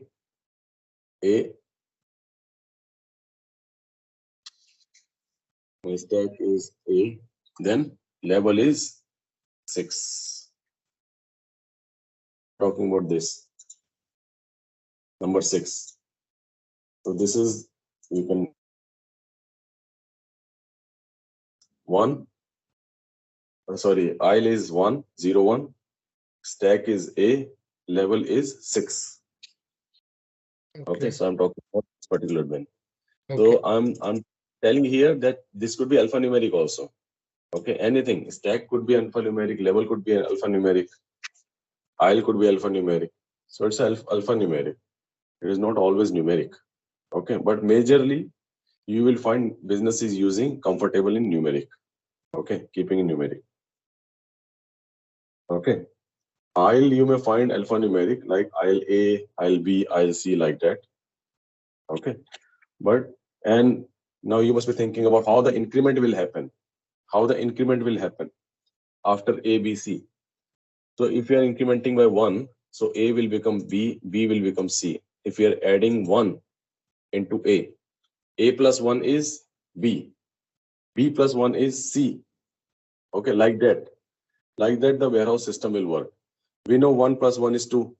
So that is numeric addition we know. But in warehouse, A plus 1 is B, A plus 2 is C, and A plus 3 is D. Like that we have to understand. Okay. Because this addition, this increment, this addition is called the increment. And we are going to discuss that concept of increment. Okay. All right. Let me know if you guys have any doubt understanding this. So in warehouse, we have to understand how to increment. And this concept is only for the storage bin. Okay, whatever we are discussing. So in warehouse, we have to follow that if we are incrementing A with 1, so it will become B. If I am incrementing A with 2, okay, then it will become C. If I am incrementing A, okay, with 3, right, with 3, so it will become D. All right. This addition is called incrementing. Incrementing by 1, increment by 2, or increment by 3. This entire structure we are going to discuss in the storage bin only. Okay. All right. Let me know if any questions are there. Let's discuss further about the storage bin. Now we are coming on the picking area. What is picking area? Okay. So picking area in SAP Logistics is a section of the storage type where all the picking activity of an organization unit are carried out. Okay. Picking area group together the multiple storage bin on the basis of their picking strategies and also on their counterpart to the storage section, which group bin from the view of Putaway Strategy. Okay. Pick point. We also call it as a pick point. Okay. So what we'll do, we'll create one section. Again, section is a logical concept. Okay, logical concept. So what happened? For example, just imagine yourself as a staff, warehouse staff, and you have a high rack there. Okay, generally what we do, and I ask you to, okay, you go and pick around let's say 50 objects. So what we'll do, we'll go with the one picking cart. Okay, one picking cart, and we'll be keeping just like how we do the shopping. Okay, we go and collect the grocery. We will be having one cart with us, right? Picking cart, like trolley. We'll be having one trolley or the picking cart with us, and then you will pick the object and keep it in your trolley. That trolley is called the picking cart. Okay, so you'll pick the object and put in your picking cart one by one. Okay, now your trolley is full. So what you will do, you need another trolley, another picking cart, because you have around 50 objects to pick, and in 20 objects your trolley is full. So what you will do, you are not going to, because after picking, what we have to do, we have to put it in the staging area. Okay, we have to put the entire object in the staging area for loading in the truck. Okay, so what you will do, suppose if you are doing shopping also, same scenario. If you're doing shopping, I ask you to buy 100 object, and just in the 50 object, your trolley is full. So what you will do, you will go to the billing section, do the billing of those 50 object, and then you come back again. And then you start picking the 50 object in the next trolley. Are we doing like that? No, right? What we'll do, if our trolley is full, we'll keep it at one place, near the billing section or near some section. Some section will be there. Where it's a random section. For us, we are just doing shopping. We are not in the warehouse. We are just placing that trolley somewhere, and then we pick the another trolley. We start buying and picking in the next trolley. And then once we are done with the shopping of those 100 objects, we take both the trolleys to the billing section and we do the billing of both the trolleys. Right? This is what we follow. Now, the thing to observe here is, when you are using the second trolley, the first trolley you kept it somewhere. Okay, for temporary time, until unless, okay, you have the, you're finishing your all the 100 objects picking, you kept the first trolley somewhere. Okay. So now imagine this situation in the warehouse, and warehouse is not a shopping complex. It is just a, warehouse is a very disciplined way of storing the things. It means in this situation, we need one section. That section is called the picking area. Okay, that section is called the picking area. So what happens when the staff will go for the picking, and if they have to pick the 100 objects, they will go with their picking cart, and they will pick and they will keep all the stuff in the picking area until unless they finish the entire picking of all the objects. They will come to the picking area. Okay, and after the picking is done, they will come with their big truck. They're putting all those objects in those trucks and going to the staging area for loading on the trucks. Staging area, this picking area is before that staging area.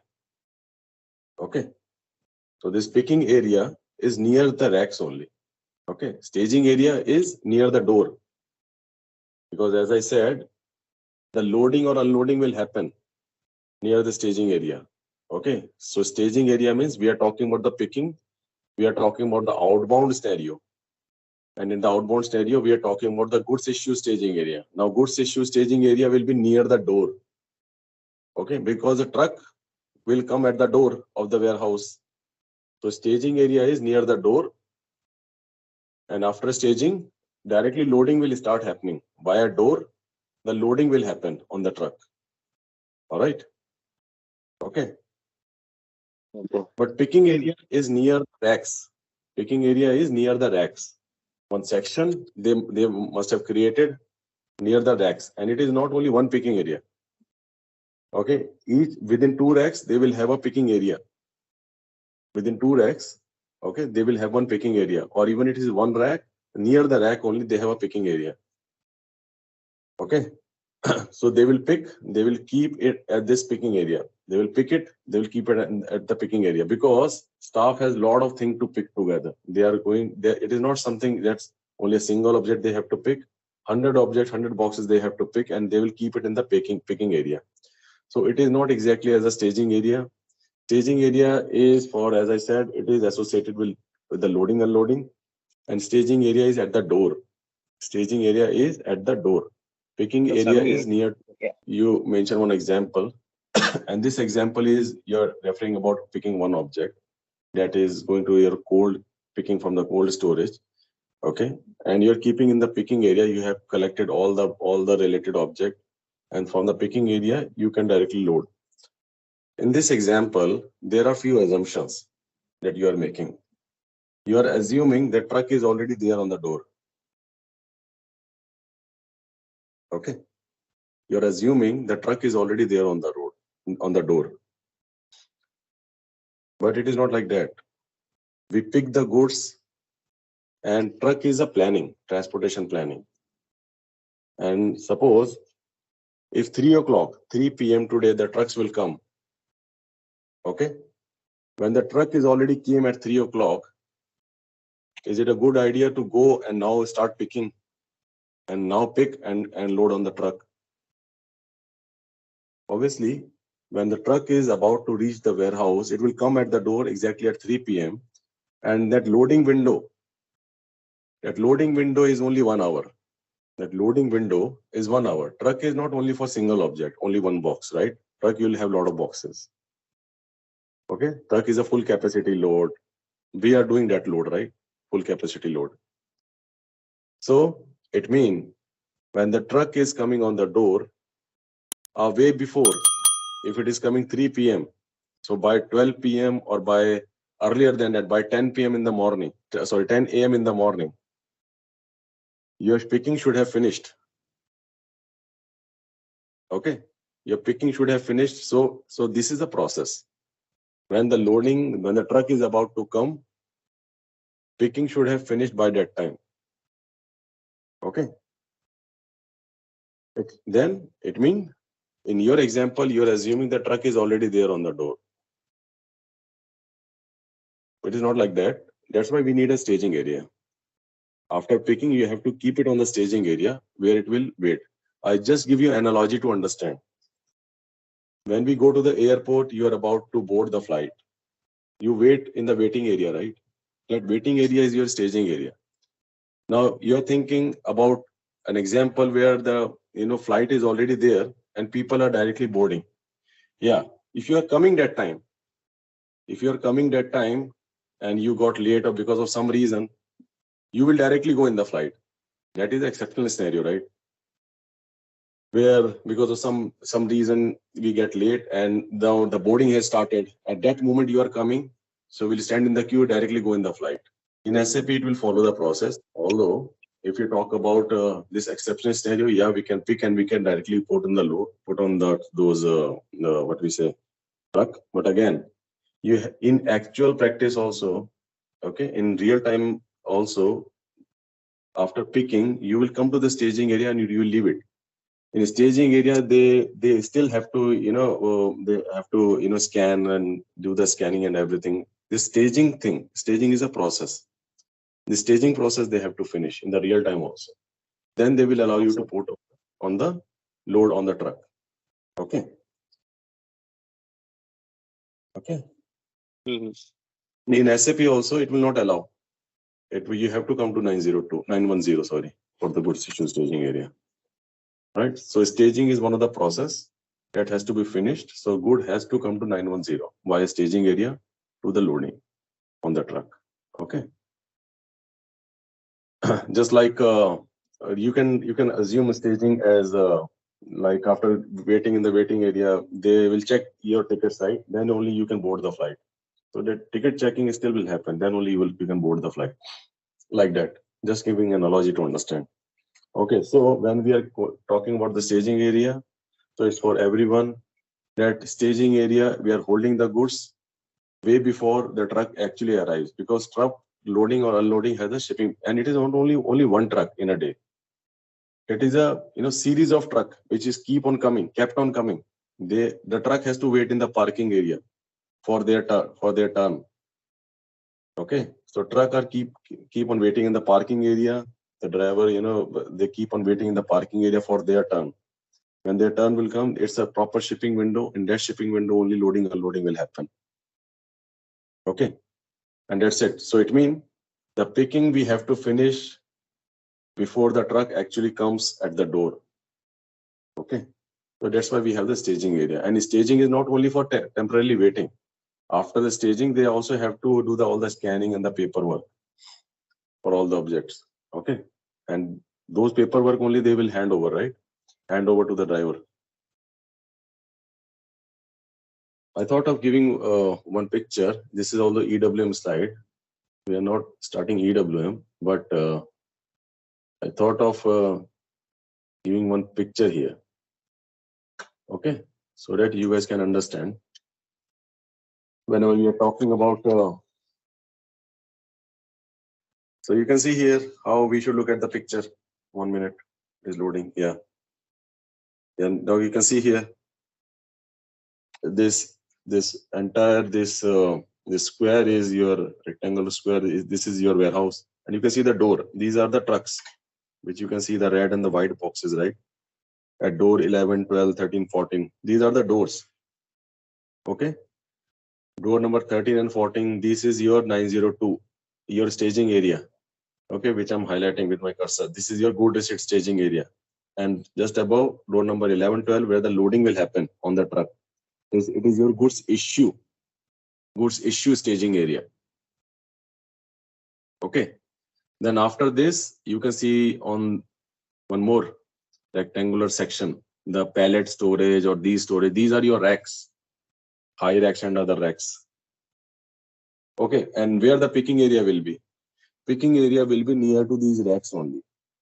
Okay, where you can see the small storage, pallet storage, etc. Picking area will be near to these, so that the staff will pick the object, will keep it temporarily. Temporarily means because they have to finish the entire picking. Then after picking all the 100 objects or whatever the object, they will bring that big cart or the big truck or something like that. Okay, a vehicle, so that from there they can directly take it to the 910. Okay, goods issue staging area. All right. Since staff has a capacity, and it is not always that we have to come to the picking area.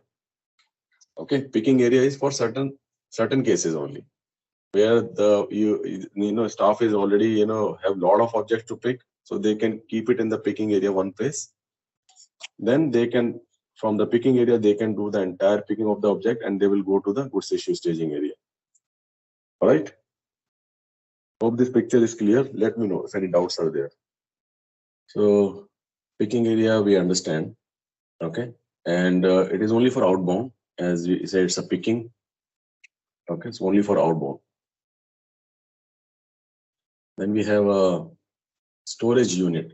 Now, although we are not covering this topic in hands-on, but still for the overview, like we have a handling unit.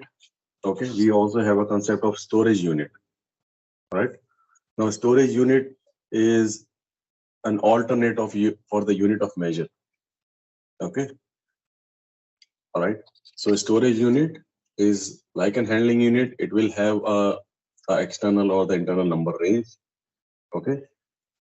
But as a definition, the storage unit management in warehouse enable optimizing the warehouse capacity, control the material flow by utilizing the storage unit within the warehouse. And it's a logical grouping of one or several amount of material, pallet, container. Okay, that based on some certain criteria, it can be grouped together. So storage unit in itself is a group of further handling units, grouping of handling units. Okay, grouping of handling units or the grouping of pallet, container based on certain criteria. Okay, and why we are making the storage unit? Storage unit again for the picking optimization, the loading optimization actually. Okay, so that all you can see in the last point, storage unit can be either for homogeneous material, contain one material item, or the mixed. Okay, So there are some certain criteria based on the material characteristics or based on the handling units. Okay, number range or number series, we can group together and we call it as a one storage unit. All right. Okay. And this is not for the placement. Again, this is again for the outbound. Storage unit is generally used for the outbound. But if we are enabling the storage unit for the outbound, for the placement also, we have to generate one storage unit number. Okay. And you can see here, for the homogeneous or the mixed material, we can create the storage unit, placing the material into the storage units on a specific ID point we have to create in the warehouse. Now, further steps we yet to discuss, like creating the, as we discussed, the one-liner for the transfer order. Any movement of the stock or the handling units or the storage unit is done by the transfer orders. Okay, it could be inbound to warehouse, outbound to warehouse, or within the warehouse. Any kind of a movement is taken place by creating one document, transfer order document. Same is applicable for the storage unit also. If you are moving, we need a transfer order. Okay. Now transferring the whole storage unit, adding the stock and display the content of the storage unit, printing that storage unit. So this entire part is we are covering as a special functionality, which we call it as a storage unit management. Okay, storage unit management. This concept, the quant, it is important concept to understand. Okay, what is the quant? Okay, quant is if I give you an analogy to understand, okay, then you can just recollect the definition of atom. We all know the definition of atom is the smallest undividable unit, right? That is called the atom. Similarly, in the warehouse, we have the smallest undivided, but you can further divide. Okay, that is quant. Okay, so the definition, this is a stock of any material, the same feature as one storage bin. System manage different batches as a different quants. Quantity of the quant can be increased on addition to stock. Quant can be created, deleted on the goods movement. Okay. In the quant record, the system manages the data of the material group in the quant that include the quant identification, plant, material number, batch, stock category, special stock and number. Okay. Now, the table for this quant is, you guys note down, the table for the quant is LQUA. Okay. The table is LQUA for the quants. Okay. Now, let's discuss what is quant. For example, I have a material mat-1 or 001. I'm doing the GR of how much pieces? 5 pieces. Okay. This will make one quant of 5 pieces. Okay. And let's say these 5 pieces are getting stored here. 5 pieces of this material. Okay. 5 pieces of this material. Now, same material. Okay.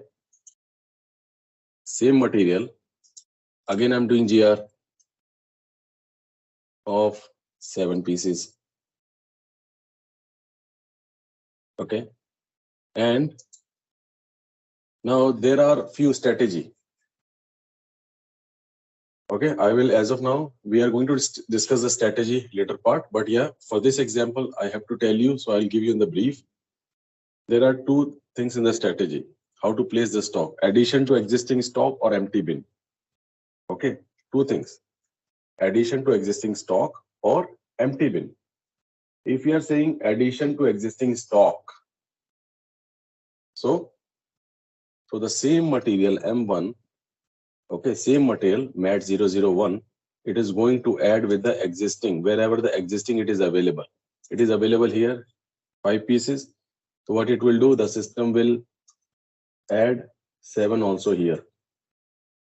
This is called addition to existing stock. And the next is empty bin. Empty bin means system will not add the stock on the bin, which bin is already full. Full means where the stock is already there. If it is not empty, it will look for the empty bin.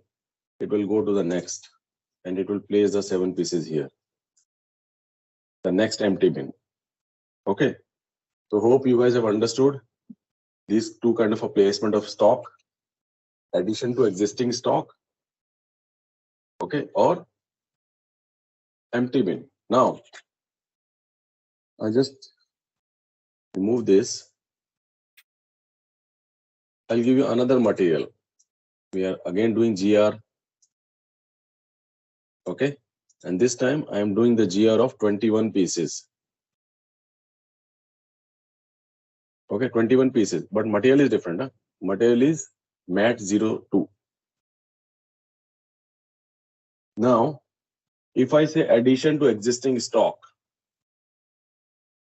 and this is 5 pieces of material M1. 5 pieces of first material, mat 1. Okay, addition to existing stock.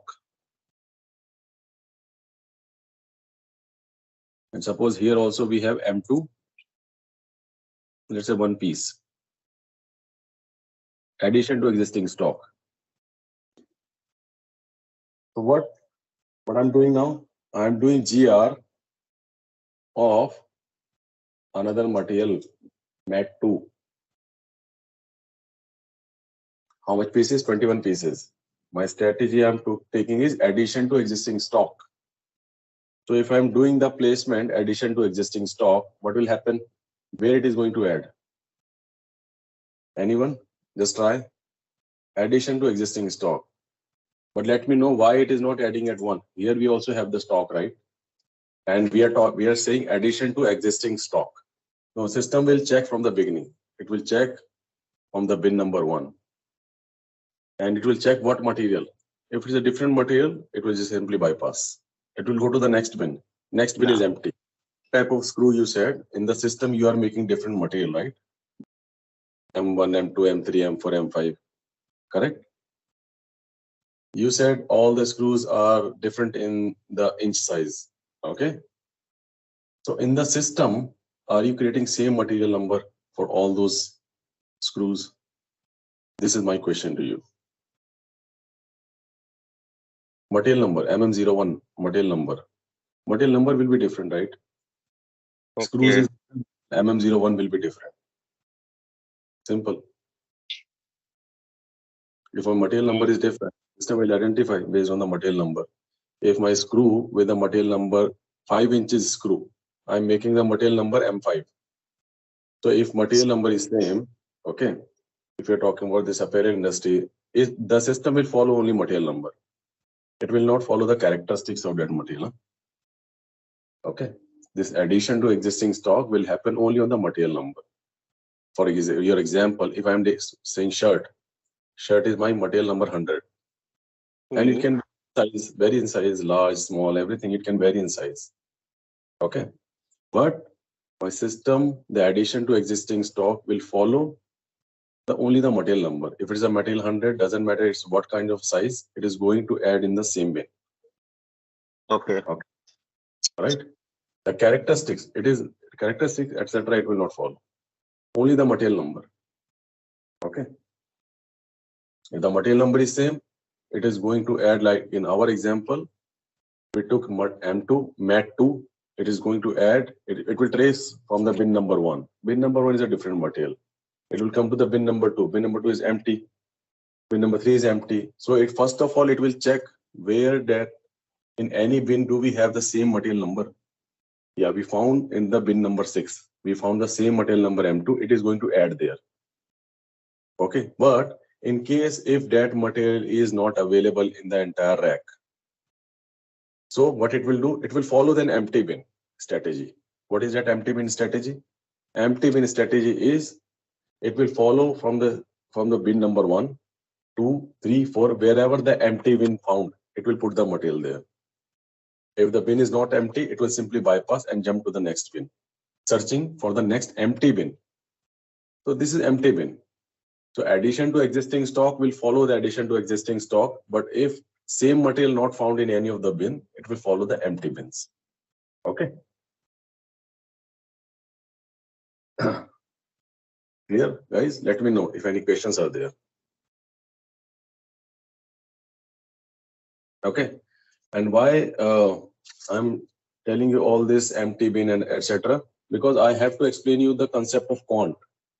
I won't be able to explain you in detail the quant unless we discuss all this. Okay. So the quant now, what is the quant? So in Mat 2, I'm going to add these 21 pieces here, right? 21 pieces because we are following addition to existing stock. So it will add 21 pieces here. Now, what is the quant?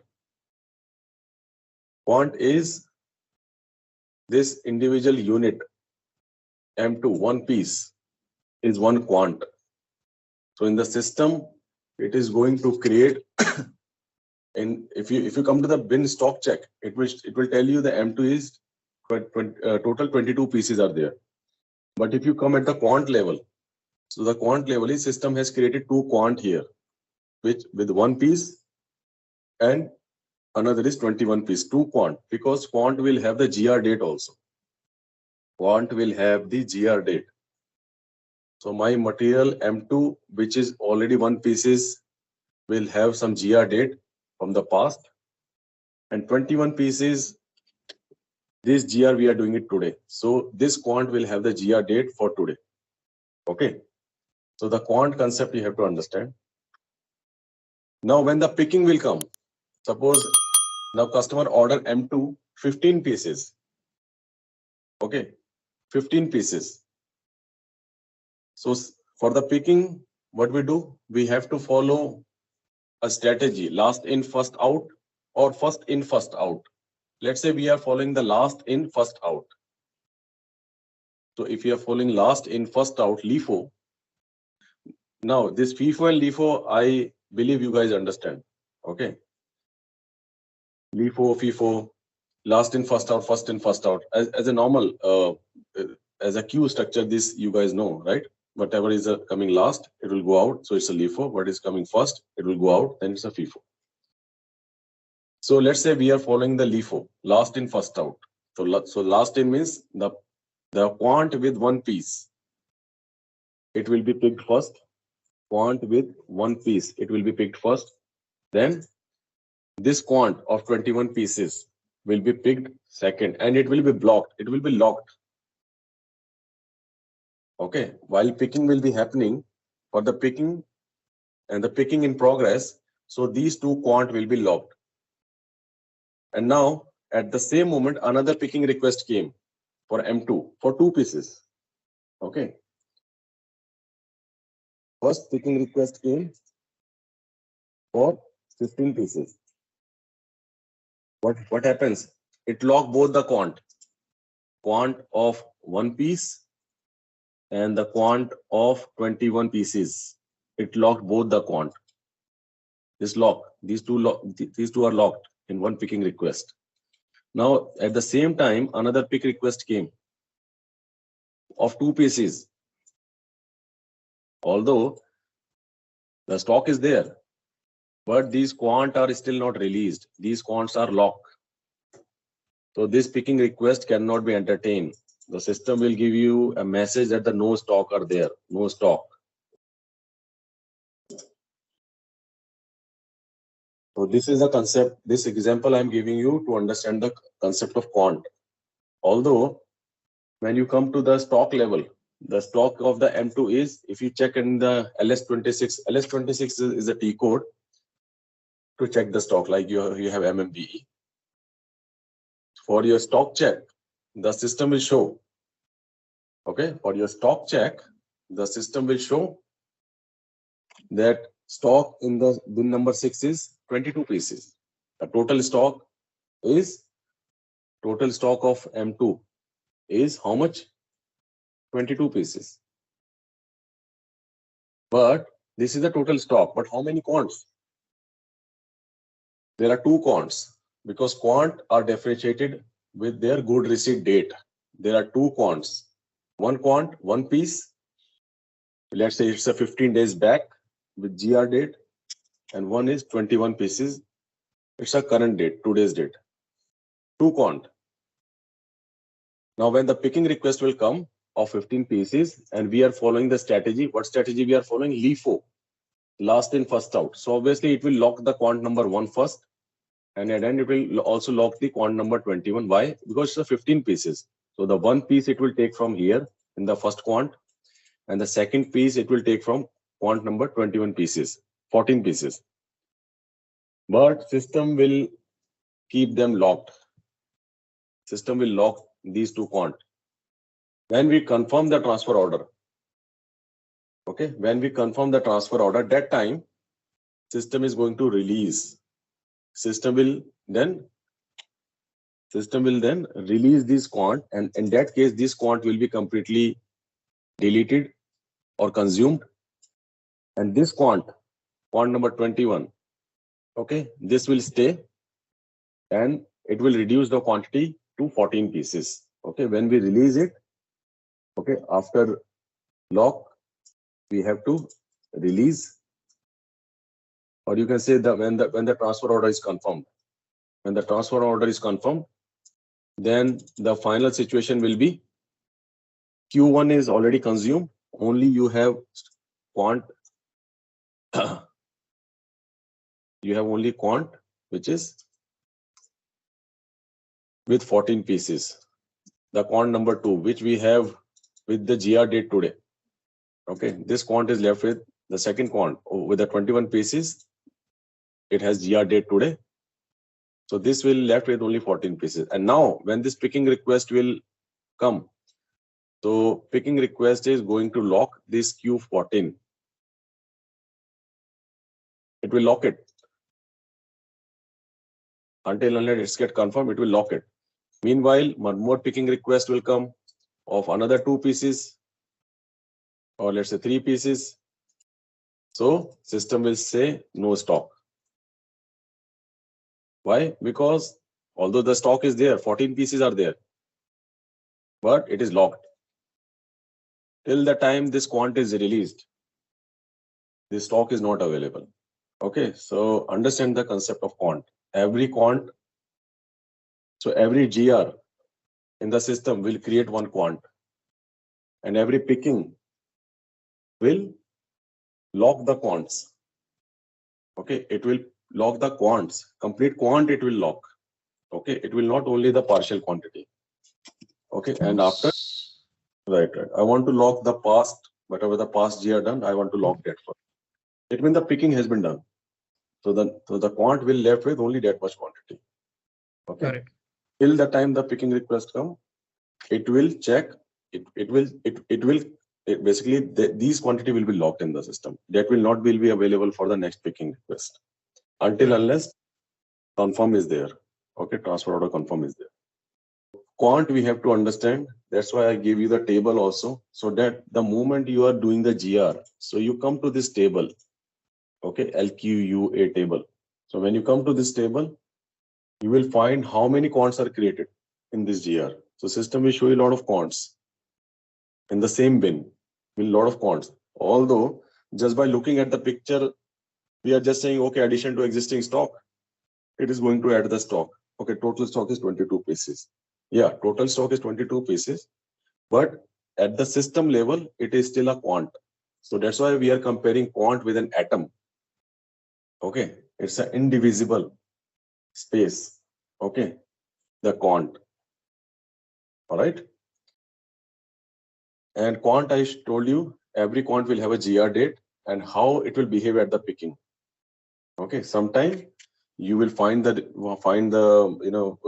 kind of a tickets that stock is still there, but we are still saying it is still saying no stock available. So that time we have to come and check this way, that how many quants are there and how many quants are locked in what picking request. So it will show all the transport order. Picking request is your transport order actually. Okay. So what transfer order it has been, all the picking has been done. It will show that. So we'll understand, okay, these many counts are blocked. And this everything you can check it out where? In one table, LQUA table. At the table level, you have to work in this kind of a tickets. Okay, LQUA table. Let me know if any doubts are there. So what etc. Quant will have other than the GR date? Quant will have the batch number also. Okay, so every batch, and the example which I gave you, there are 2 GR I did, one for 1 piece, 21 pieces like that. Okay, suppose this you are doing with a batch number. Okay, for the same product you have a batch 1, batch 2 like that. So the quant will be differentiated by the batch number also.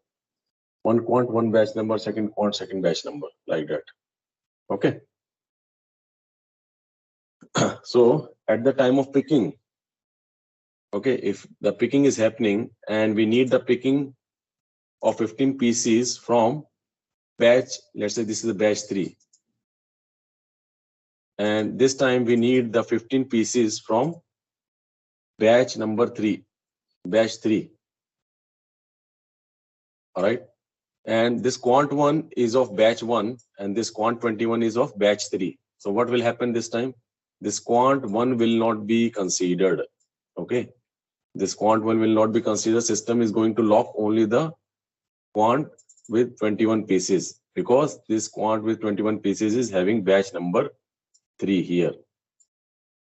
Okay. This is going to create the Q quant with 21 pieces. Okay.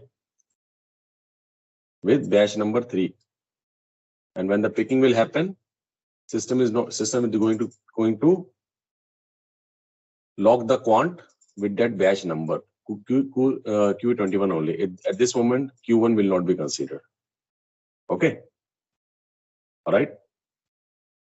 So quant will have this batch number. Similarly, the stock category, special stock indicator, that also we have to consider while considering the locking of batch. Okay. So during the picking, quant you guys understood, along with the quant, further parameter like batch number, special stock category, that also we have to consider. That system will say, okay, the stock is there, why it is still not picking? Because we also have to check if the quant is already locked, and if the quants are not locked, then we have to check the batch number. We have to check whether the quant is of special stock category. Okay, special stock indicator or number. These things we have to check, right?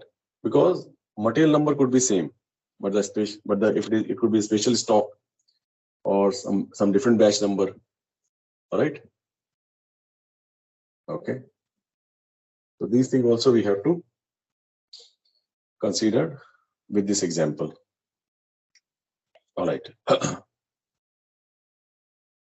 And we have to understand something that even if we do not have the batch, every time a new GR is coming, it is going to create another quant.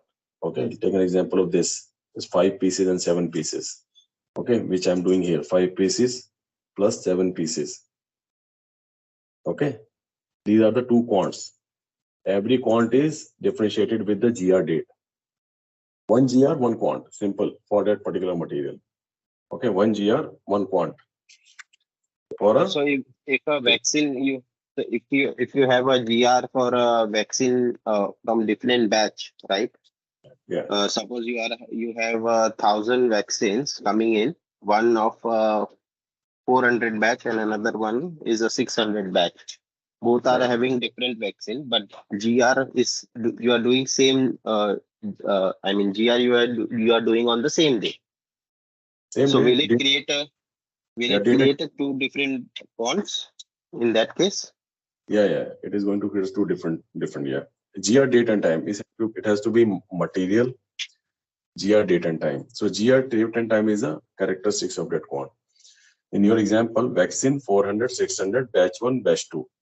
Or even if it is the same batch. Okay. Vaccine 400, 600. Let's say both are having same batch 1. But still 2 quants. if it is being GR separately. Okay. So one GR for one particular material will create one quant. Batch, etc. are additional parameter associated with the quant that will be used during picking. Okay. So vaccine 400, 600, batch 1, batch 2, 2 quant. Even it's the same batch, 2 quant. Okay, because GR is different. Okay, GR are different. And this kind of a setup. Okay, how many quants and all you can see in this table, LQUA. LQUA is a table. You have to navigate. Will give you the entire picture of the quants on a particular bin for a particular material, for a particular batch, how many quant. Okay. And every quant will have a different GR, date and time. So organization unit we have discussed. Okay, we have discussed everything about it. Now we just have to check in the system. Let me check. We have already.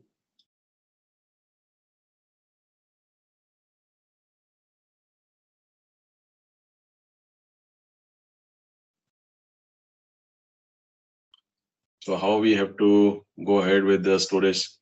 So whatever we have discussed, we are going to map in the system under the master data. So in logistics execution, then warehouse management, then master data.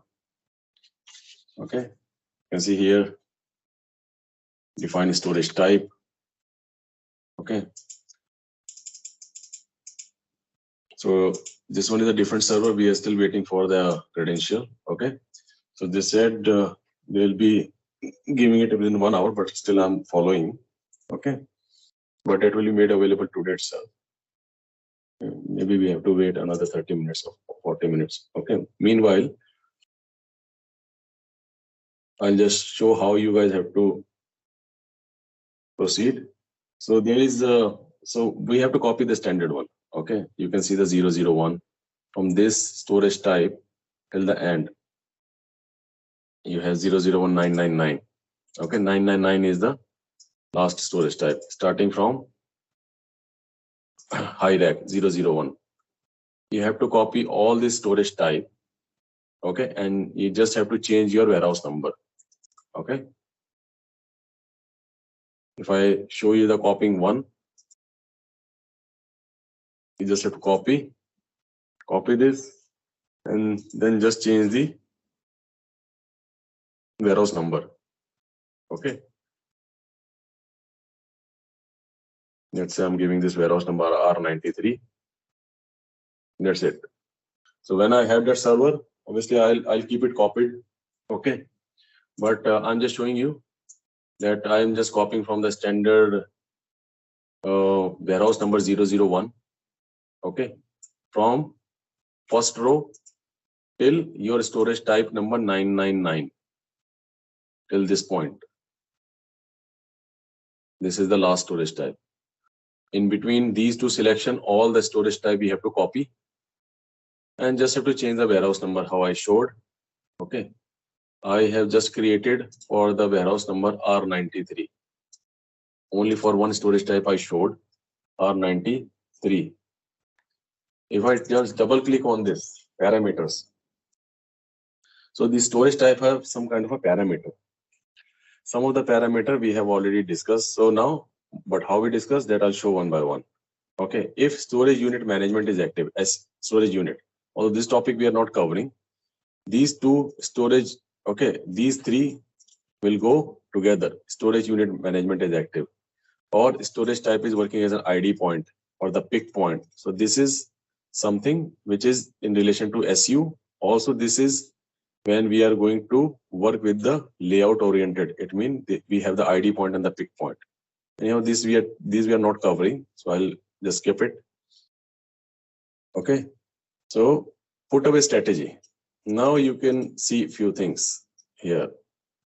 Addition to existing stock. This we discussed just now. Next, empty bin. This we have discussed. Right? Okay. You can see here, addition to existing stock. Next, empty bin. These two we have discussed already. Then fixed bin we have discussed yesterday. Putaway Strategies. These two, this is for open storage. Okay, if we have a storage type of open, okay, open storage type, like what is open storage type? This one, 003. Okay, if I come here, 003, have a look. This is my open storage type. If you just double click here, you can see the Putaway strategy is C, open storage. All right. So this fixed bin, addition to existing stock, near peak bin, next empty bin, these four will be used with your racks. Okay, these four, fixed bin, addition to existing stock, near peak bin, or near next empty bin. Out of these, how many we have discussed? We have discussed fixed, we have discussed addition to existing stock, we have discussed the next empty bin. Okay, open storage, I'm just letting you know, this is for the open storage type, and bulk storage is for bulk storage type. You can see here storage type open 003, where we have C. Okay, so we have discussed here today the open storage. I gave you an example of railway construction, where all the stuffs are in without any shade. All the stuff like construction material. Okay, the rods are, a lot of things are just in a pillar. A lot of things are there in the open area. So that is your open storage. Okay, and what was the bulk storage? I gave one example yesterday, 50 kg rice bag. Okay, the huge in the volume or the weight, which we cannot keep it on the racks. Okay, we keep it in the bulk storage. Like I showed one picture yesterday, the drums. There are 3 drums which I showed you. That was example of bulk storage. So whatever kind of the storage, accordingly we have to keep this field Putaway strategy. Accordingly, we have to follow that Putaway strategy. So bulk storage is for bulk storage type 004. Open storage is for open storage type number 003. Then fixed bin, addition to existing stock, near peak bin, near next empty bin. These all 4 can be used on racks, high racks. Okay. All right. All right. Storage unit. If we are following the concept of storage unit we are not covering. Otherwise, if our storage type, we are working with the storage unit, then we have to follow the strategy P. Okay. These 2 we are not covering, Q&R, dynamic coordinate quant number, or the dynamic reference number. This is the specific requirement in the WM. Okay. The dynamic feature. All the other fields we'll discuss one by one.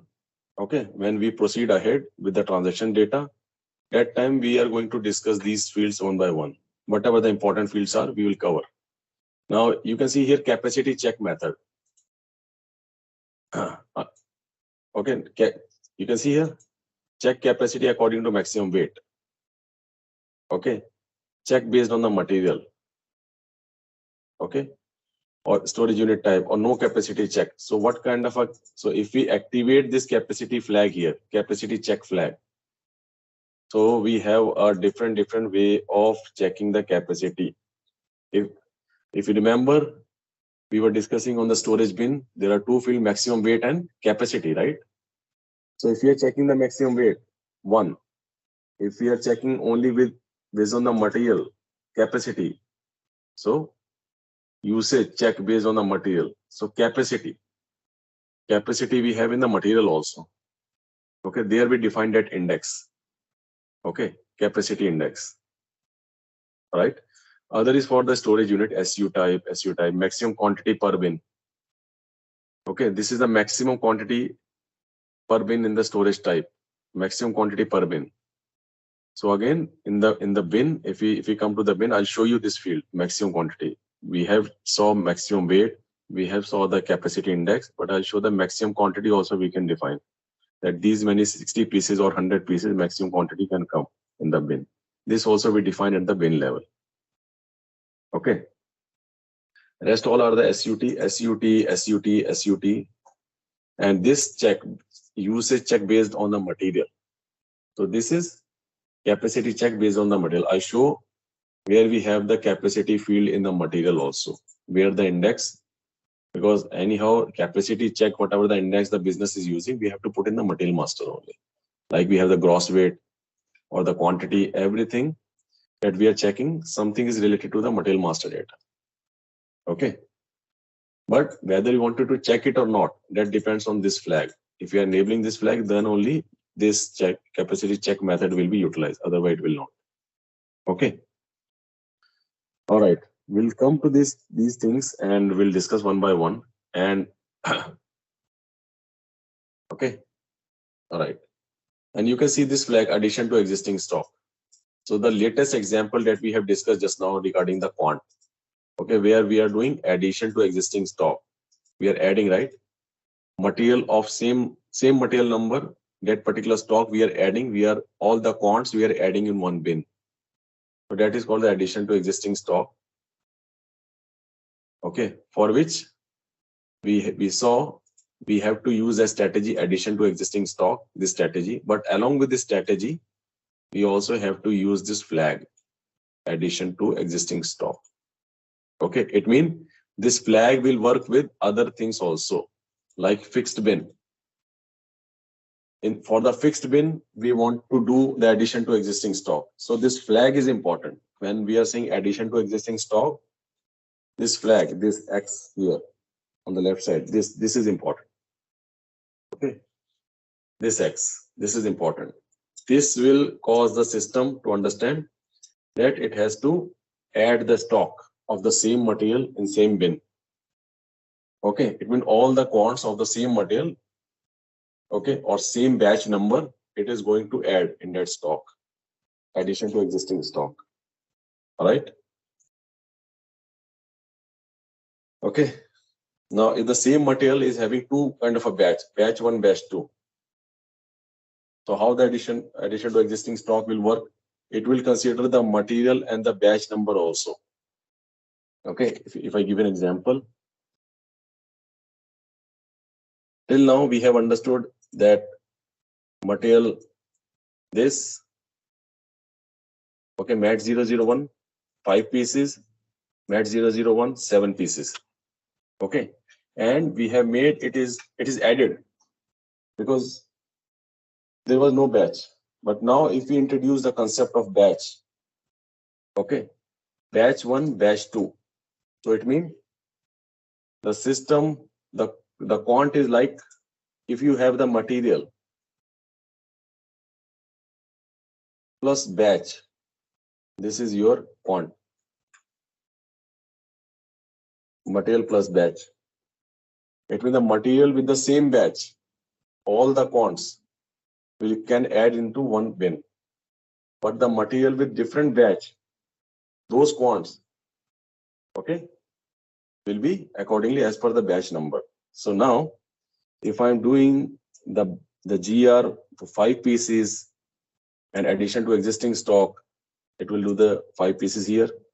But now next time, if I'm changing the batch number means, so the system will behave like this, M1 plus B1, your batch number.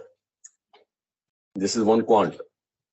Now the next time if I'm saying addition to existing stock, system will check this combination only, M1 plus B1. That's why I write here, material plus batch combination. The quant is material plus batch combination.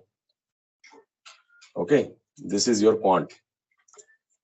If you want to add more things along with the batch, it will be special stock category, special stock indicator. You just keep on adding.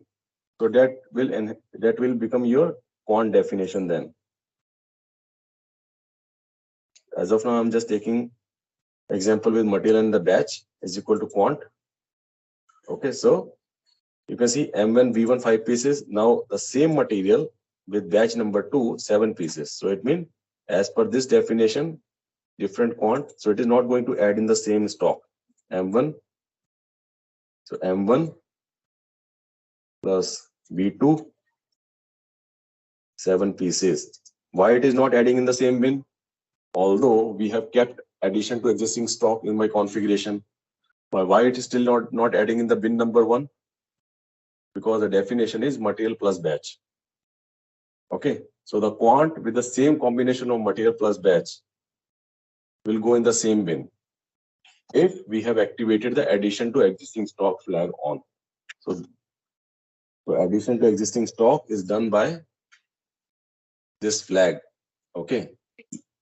So when we say, for example, empty as of now. Okay. Okay. Now at this moment, when this first transaction is coming, material 1, batch 1, 5 pieces, this GR is coming. So system will check, because we have enabled the flag X here. Addition to existing stock, we have enabled the flag. So as per this flag, system will try to look at this material M1 and batch B1 combination. System will try to look at all the bins. It will follow all the bins. It will check where is material M1 and B1 combination is available. Nowhere. Then system will follow empty bins. If doesn't found anything, then system will not give any error. System will, by default, it will follow the empty bin. Empty bin means it will again start from the beginning. And wherever it find the empty bin, it will place the material. So the first bin is empty. It is going to make this combination here. M1, B1, 5 pieces. Okay. And next time, when the same material, M1, but with a different batch is coming. Okay. System will again try to look at. Suppose before this, let me add one more row here. Now again the same combination is coming. Same material, same batch. Okay, I'm doing GR of how much pieces? I'm doing GR of 8 pieces. All right, give me just 1 minute. Now you can see here the MAT1 B1 combination again coming with a GR 8 pieces. Now as per the flag addition to existing stock, system will start checking. And at the bin number 1 itself, it found this combination M1 plus B1. So what the system will do? System will add 8 pieces here only. As per the addition to existing stock. It created 2 quants. One quant of 5 pieces, another quant of 8 pieces. Now the third transaction, same material, but with different batch, 7 pieces. Same material, different batch, 7 pieces. Now the combination is M1 B1, M1 B2, sorry. System will check M1 B2, 1 bin. No, here we have M1 B1. So system will not add here. System will keep on searching M1 B2, all the other bins. It doesn't find anything. So system will add M1 plus B2. Okay, M1 plus B2 system will add here the 7 pieces. Got it? So it is not dedicated. System will try to check the addition to existing stock. If there is no existing stock of the same material batch combination, system will move to the next empty bin. Okay, system will move as a next empty bin. Got it? All right, let's test your knowledge. Here's a question for you. Which organizational units can be warehouse management plants in SAP ECC? Option A, sales organization and distribution channel. Option B, storage location and warehouse complex. Option C, plant and storage type. Option D, shipping point and transportation planning point. Take a moment to think, and when you're ready, choose the correct option. Remember, each choice holds a key to unlocking the answer. Good luck. Type the correct answer in the comments section.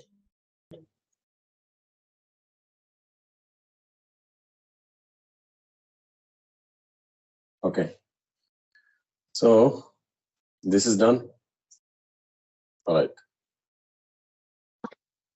So this addition to existing stock, it is happening because of this indicator X. If you remove this, then that addition to stock will not happen. Okay. And where we do this? When we make the Putaway strategy, this next empty bin.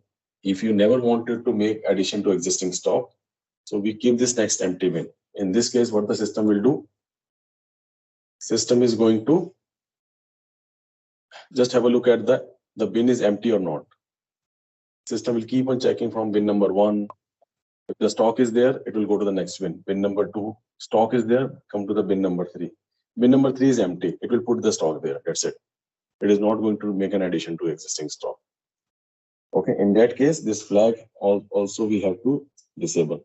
So whatever the fields that you see it based on this combination, right? Bulk storage, open storage and all. These fields, okay, these settings will be changing.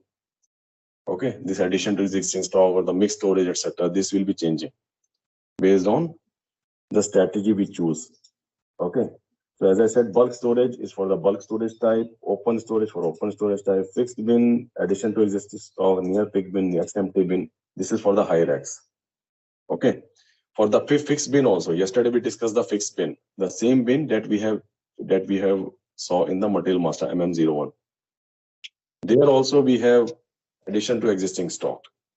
For the fixed bin, we keep addition to existing stock, because if we keep fixed bin with the next empty with the empty bin, then what will happen? If I keep the strategy fixed bin, okay, fixed bin, and I do not enable this addition to existing stock. Okay, if I use this fixed bin, look at this example. This is my strategy is fixed bin. Yesterday we discussed about the fixed bin, correct? If my strategy is fixed bin, it means every time my material is coming, there is one dedicated bin in a particular storage type.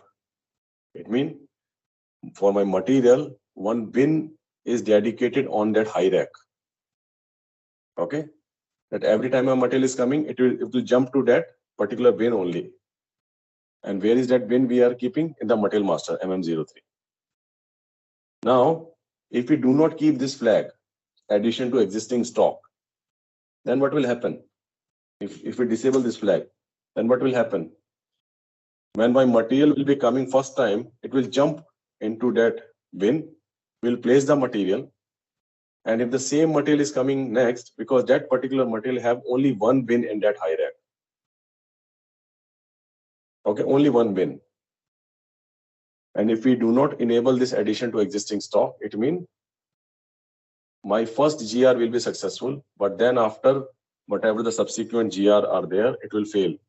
System will say, okay, the bin is there, but the stock is already there. And we cannot place more stock because addition to existing stock flag you have disabled. So addition to existing stock we have to enable whenever we are configuring the fixed bin, because we have only one bin for that particular material dedicated. Okay. So that's why I said, based on whatever the put-away strategy you choose, accordingly, this field we have to enable here. All right. The capacity check method, addition to existing stock. Fixed bin, yesterday we were discussing, we were talking about capacity, right? 100 capacity, 50 capacity, because this is a standard setup. Whenever you are keeping the fixed bin strategy, you should keep the addition stock flag on. You should keep on checking the capacity of the fixed bin. Okay. All right. So you have understood these two fields, addition to existing stock and the capacity check method. All right.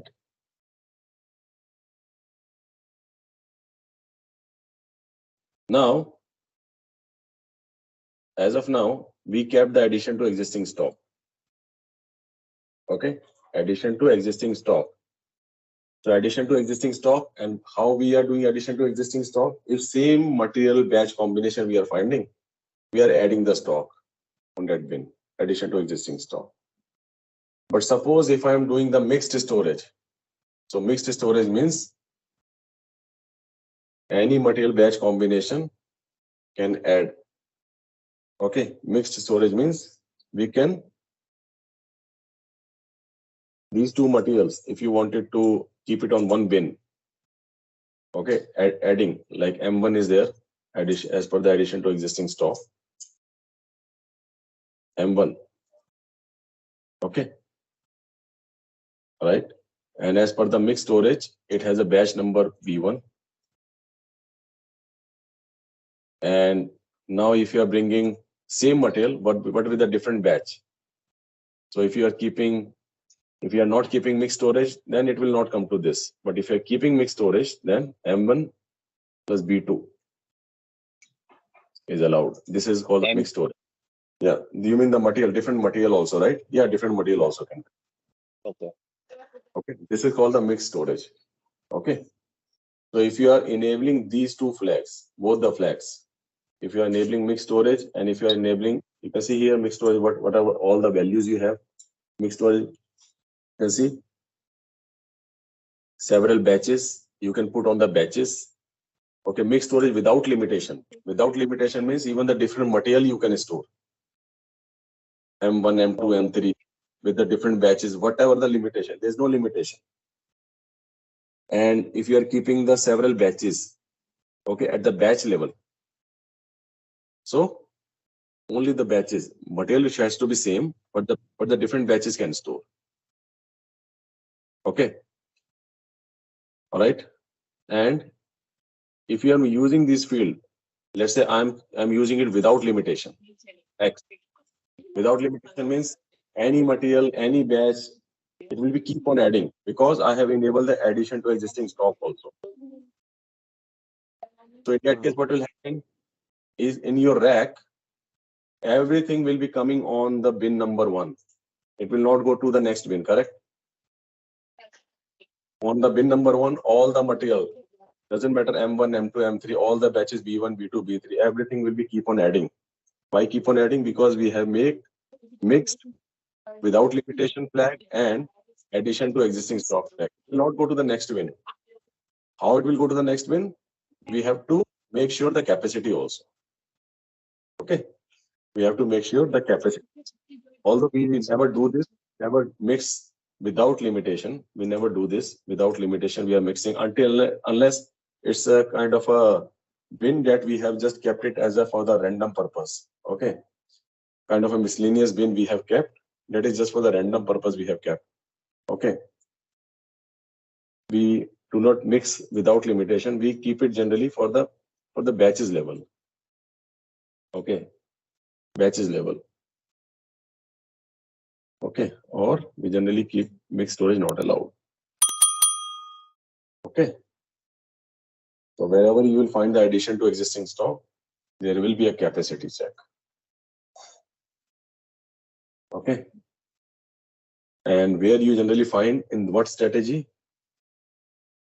You will find in the fixed bin, addition to existing stock, next empty bin. Okay. Next empty bin, if you have the next empty bin, obviously it will not come with the addition to existing stock. Okay. Because addition to existing stock is checking the stock where the same material or batch combination exists, where the stock is already exist. So the addition to existing stock or the next empty bin almost opposite of each other. Addition to existing stock, the put-away strategy, the placement will check all the bins where the existing stock is there, it is going to add that. But the empty bin will check where the bin is empty. If the bin is empty, it will place the stock. Okay, so it is almost opposite. So if you are taking this strategy, so this flag we should not make on. So if we look at the next empty bin, generally we have it in the high rack. Okay, you can see in the high rack we have it put-away strategy L, which is your next empty bin. L, next empty bin. And if you are choosing L, okay, 1 minute. If you are choosing this L, next empty bin, then this flag should not be on. Addition to existing stock should not be on, because both are contrary of each other, opposite. All right. All right. So these are the standard setup available as per the strategy you choose. Again, if you are working with the high racks, you will be primarily working with these fixed bin, addition to existing, near peak bin, and next empty bin. Okay. Near peak bin is again another one of the niche requirement that we are not covering. So I'm not discussing that near peak bin. Okay. But when we'll come to the strategy, although we have discussed almost all the strategy here as per the TOC, but I'll give you about the near peak bin also. One of the example. Okay. All right. Fine. So this way you guys have to, so as of now, I have discussed few fields for the placement of the stock, put away. Placement of the stock is called the put away. Okay. Picking of the stock is called the stock removal. Okay. So we have discussed, so in the stock removal strategy, if you remember, we discussed about the FIFO, LIFO. For FIFO and LIFO is there. First in, first out, or last in, first out. This is as per the GR date of the quant. Okay. So as per the GR date of the quant, this FIFO and LIFO will work. Other than that, if we are want to pick those material as per the shelf expiration date, shelf life expiration date that we have available. Okay. Or large or the small quantity included. Fixed bin, if we are always like how we have placed in the fixed bin. Similarly, if you want to pick from the fixed bin, okay, if a particular material you are using as a fixed bin, so the picking also you keep it as a fixed bin, right? If a particular bin in the rack is dedicated for a particular material, it is a fixed bin. You are always placing that material in that particular dedicated fixed bin in that rack. So for the picking also, you should use that fixed bin only. Okay. So the fixed bin concept here also, while picking also, directly jump to the bin which is assigned to your material master MM03 and pick the material from that bin, because that is a fixed bin for that material, for the placement and the stock removal also. So the fixed bin concept is same, both place. FIFO and LIFO we discuss as an example. Shelf expiration date. Now in the material master you have this expiration date, right? Shelf life expiration date. If we are considering that date and time, shelf life expiration date, so the system will use that date while picking the quants. So the quant will also have these dates, shelf life expiration date. Stock. So whatever the material characteristics fields that we have available, right? A special stock indicator, stock category, batch number, or the shelf life expiration date, these all things will be at the quant level. So because system will pick at the quant level. Okay, picking, that's why I explained the quant in depth. So that whenever I say picking, so you should understand picking is not happening at the material level or the batch level. It is happening at the quant level. And the quant is material and the batch combination. Okay. All right. We discuss about the storage type and how to create the storage type. We just have to copy. Okay. Now, next is the logical division, which is a storage section. So if you come at the storage section, okay, again, it's a logical division. So you just take this warehouse number. I took the warehouse number R93. Okay. Then you take the storage type, your high rack storage type, and whatever the section that you want to create. I want to create the section 001 as a fast moving goods. Okay, fast moving goods. And then I also want to create one more division, which is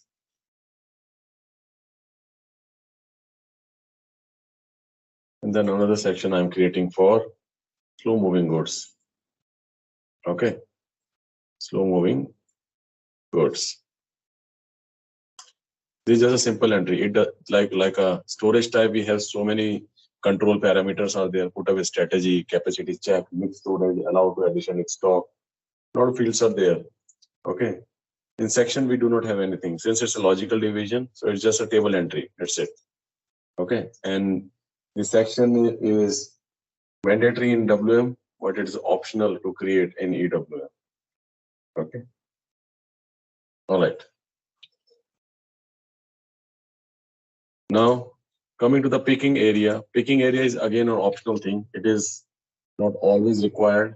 Okay, unless you have a two-step picking process or picking area specific thing. Okay, in that case, the picking area is needed. To create the picking area, we just come to this SPRO node, define picking area.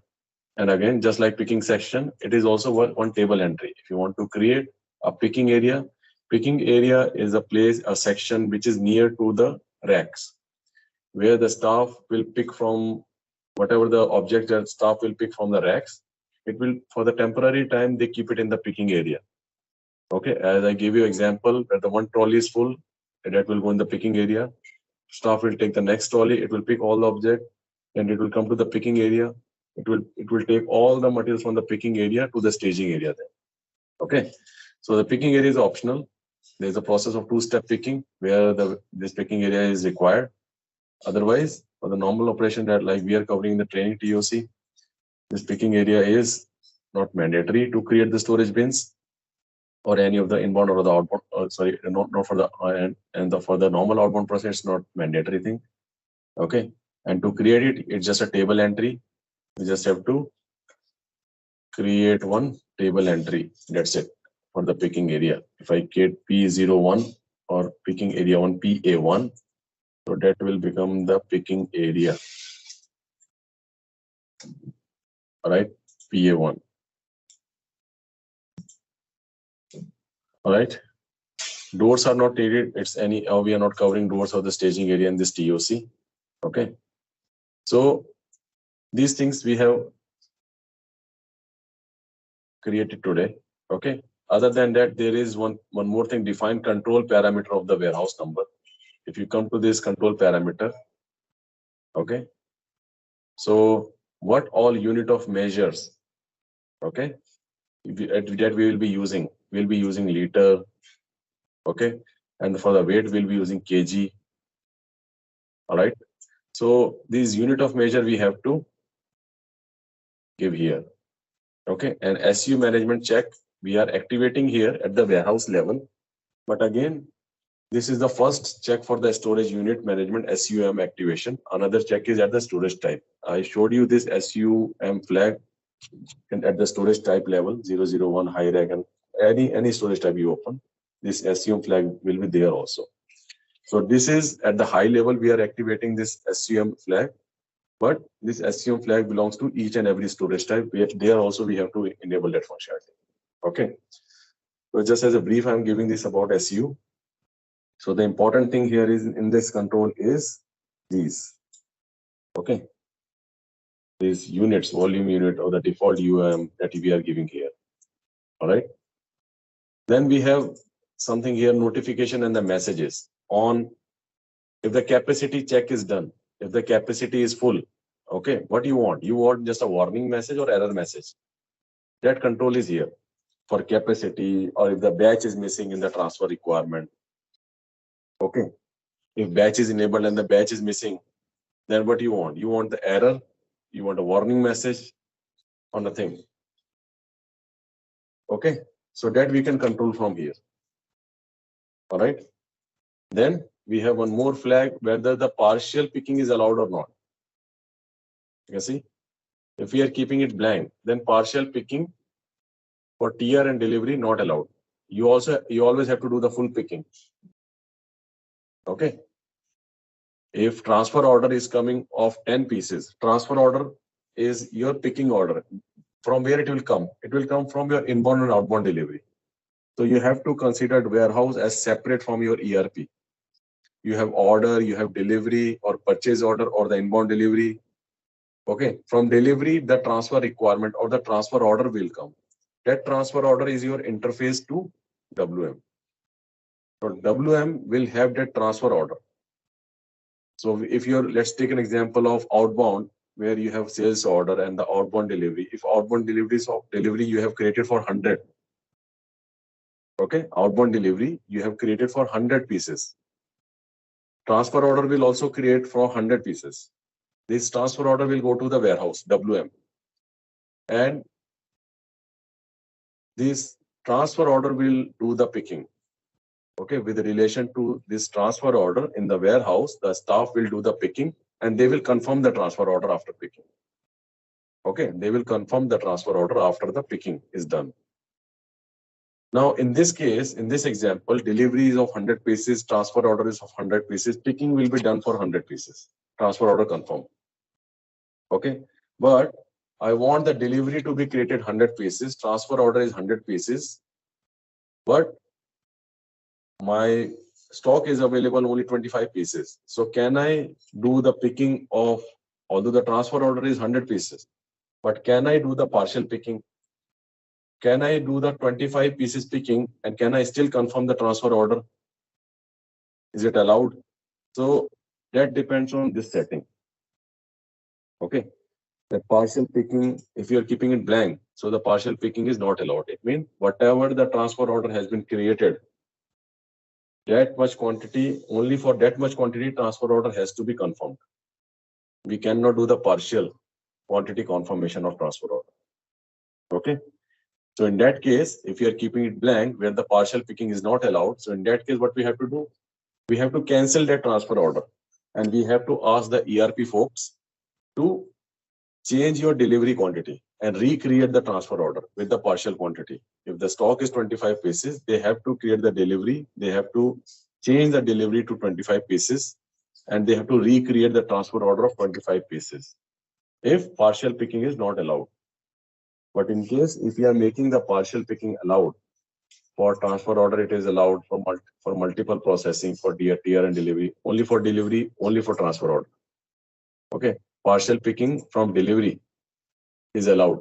It means whatever the delivery will be making the changes. So at the delivery level, those partial picking will be allowed. Okay, it means for my delivery, which is 100 pieces, I can do the 25 pieces, but my transfer order, I cannot confirm until unless the entire transfer order is getting picked. Okay, to understand this example, I'll just give you a quick example here. In ERP, and this is my WM. Okay, I'm creating a delivery, outbound delivery. It is an outbound delivery to the customer, 100 pieces. I want the pick to be done for 100 pieces because this delivery is the outbound. It is going to the customer. 100 pieces of pick is required. So it will create a transfer order in WM for 100 pieces. Now let's come here. The first control, partial picking for multiple processing for delivery is allowed. For delivery is allowed. It means in my stock, how much is it is available? In my stock, in the WM stock, only 25 pieces is available. Only 25 pieces. So if I'm keeping the flag 1, partial picking for delivery is allowed. So what I can do? I can do the transfer order. I can do the picking of 25 pieces.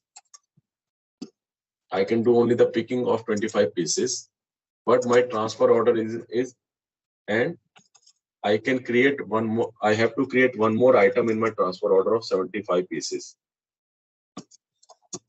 And these will be open. Only the one item, this I can confirm. In that case, my delivery will be partially picked, 25 pieces picked, picking done. This is the first option. If you are enabling the flag number 1. Second case, where we are saying partial picking at the TR level itself is allowed. So what we can do in the next case, I can make TO, I can reduce the quantity of these 100 pieces. Okay. In next case, what I can do in the next scenario, if I'm enabling the flag 2, I can edit the quantity of transfer. I can, instead of 100, I can make it 25 pieces. And I can confirm this entire transfer order. Okay. Instead of 2 items, I can reduce the quantity of transfer order.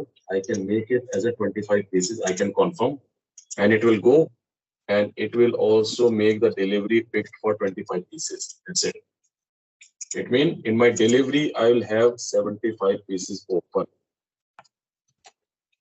Same case like here also. In delivery, it will show 75 pieces open. Okay, these 75 pieces are open. Same like this. In ERP side, there is no change.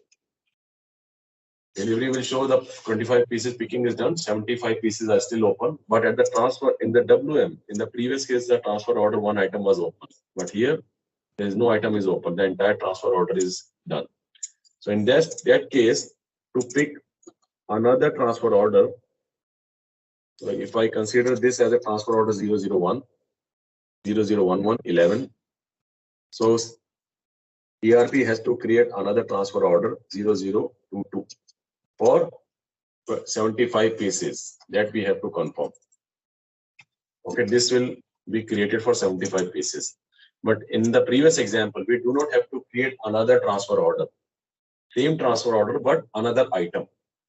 The only thing is, in the previous case, we have same order, same transfer order, but two items we have created. One item we have confirmed, second item is open.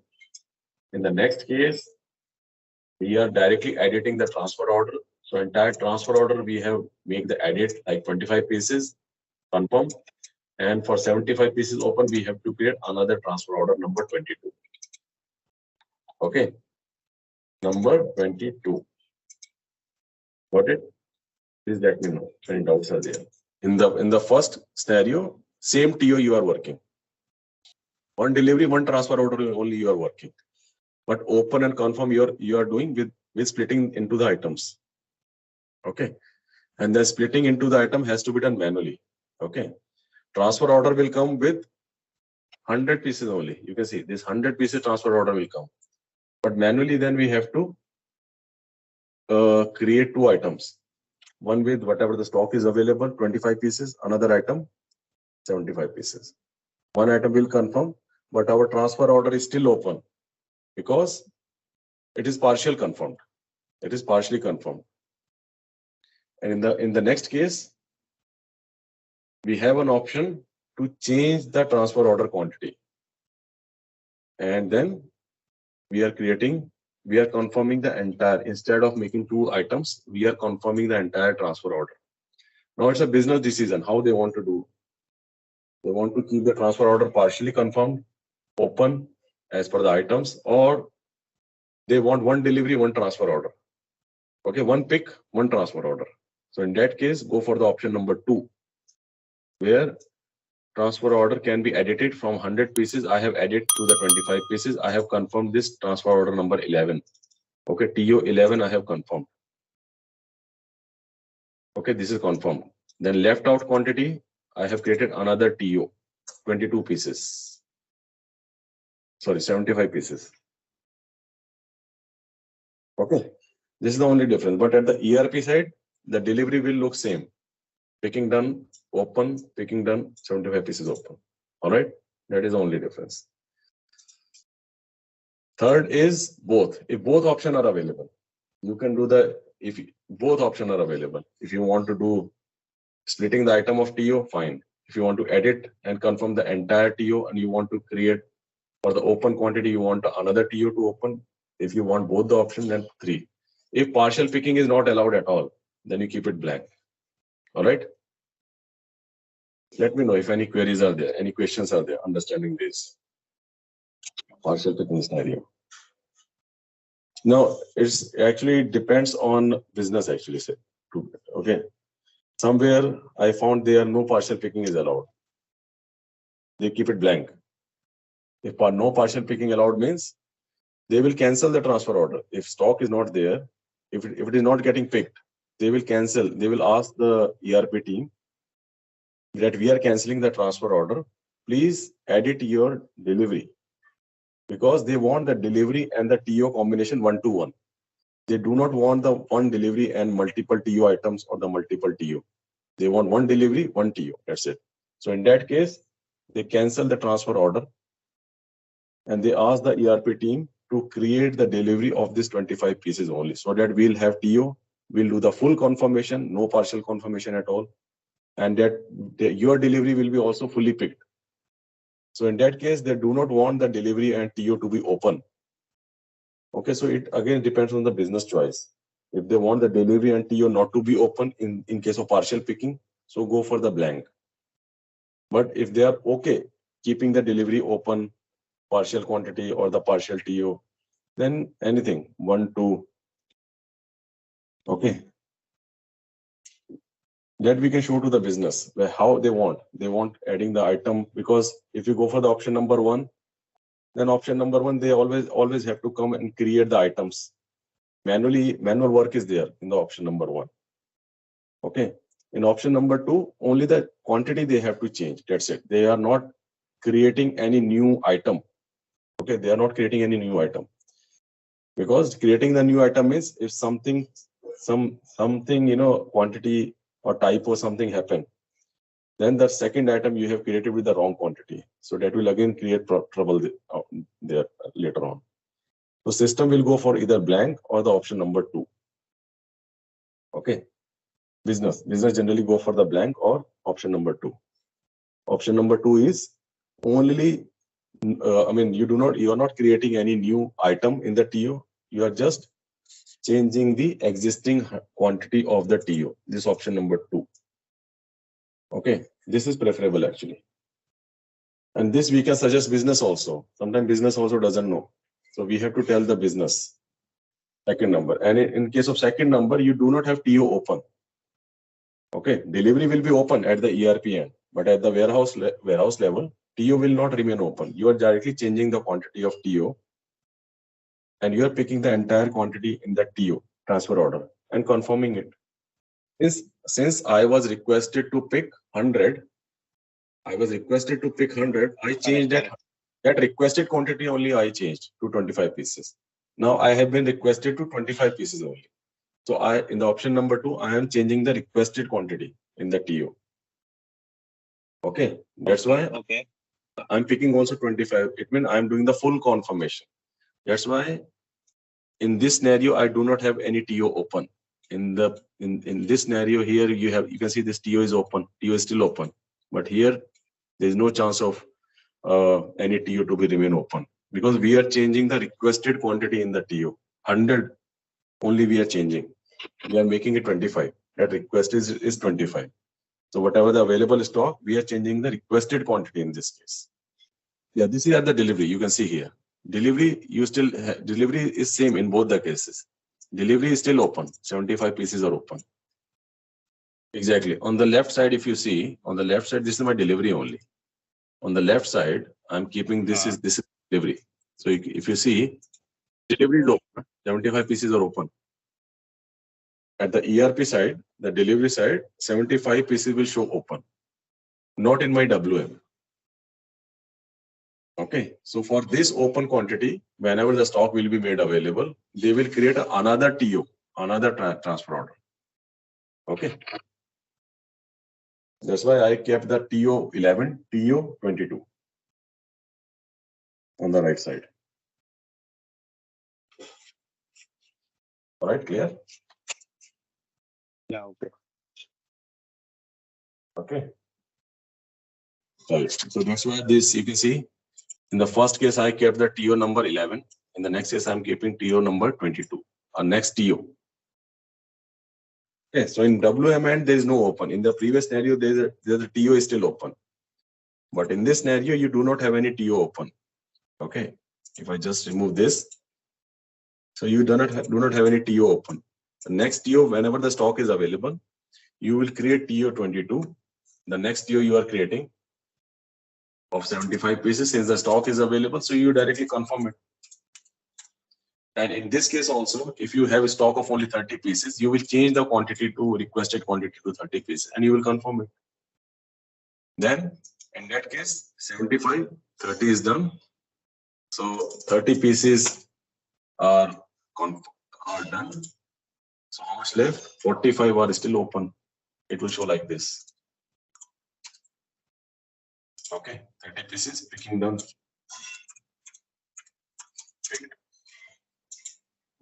Okay, got it. So if you look at the WM end, there is nothing open in the option number 2. But here at the WM end, you can see the 75 pieces. My TO is still open. Okay, since it's open. Okay, so in the option number 1, same TO. It's basically from the warehouse reporting purpose also. They are not, if the warehouse is not interested to keep anything open, so obviously they will go for option number 2. In the option number 2, whatever the quantity is available, they are making the requested quantity exactly same. They are confirming the transfer order. They do not want to keep any transfer order open. Otherwise, every week or every 15 days, they have to pull the report, how many transfer order are open. Because then it is warehouse responsibility to follow up with the ERP team, right? in the business also, it will be the warehouse responsibility also to connect and to because they have the open orders in their warehouse. If the business want to keep the warehouse transfer order open so that the weekly or every 15 days, sales team, purchase team, they will be connecting with the warehouse team. And they will just give the list of, okay, these many transfer orders are open in our warehouse. Please let me know if you want any action or if we just cancel the whatever the open quantity is available. Okay, so it's an open means it's an open task for the warehouse. And no one wanted to increase their task. So business, that's why in the warehouse, they will go for the option number 2, where only the quantity, whatever the open is getting tracked at the delivery level. Okay, at the ERP level, delivery level, they are just taking care of all the open quantity. But at the warehouse level, they should not be, if you want extra load on them, then you go for the option number 1, where the TO will be open, so they have to chase it. They have to chase the open TO to confirm. But if you go for the option number 2, there we have the, option to change the requested quantity. If we change the requested quantity, there will not be any open TO. All right. So again, it's a business decision. All right. Hope this is clear. So let's wind up today. Okay. And let's connect tomorrow then 9 o'clock. If no further queries, no questions, then let's connect tomorrow 9 o'clock. Okay. Fine, guys. Hello, everyone. I'm excited to introduce you to ZaranTech's comprehensive training program for SAP ECC Warehouse Management, WM. This specialized course is meticulously designed to equip you with the essential knowledge and skills needed to navigate the complexities of warehouse operations within the SAP ECC environment. Whether you're starting your journey in SAP ECC WM or aiming to refine your existing skills, our training offers a deep dive into the core functionalities from inventory management and warehouse structure to movement types and integration with other SAP modules. ZaranTech has a proven track record of transforming beginners into experts and enhancing the competencies of seasoned professionals. Our graduates have gone on to significantly improve warehouse efficiency, accuracy, and productivity in their respective organizations, leveraging the power of SAP ECC WM to its fullest potential. By choosing ZaranTech's SAP ECC WM training, you're not just learning, you're gaining practical experience through real-world scenarios, access to expert instructors, and insights into best practices that set you apart in the job market. Don't let this chance pass you by to master SAP ECC Warehouse Management and drive operational excellence in your career. Click the link below for more details about our SAP ECC WM training program at ZaranTech. Embark on your journey to becoming a SAP ECC WM expert today.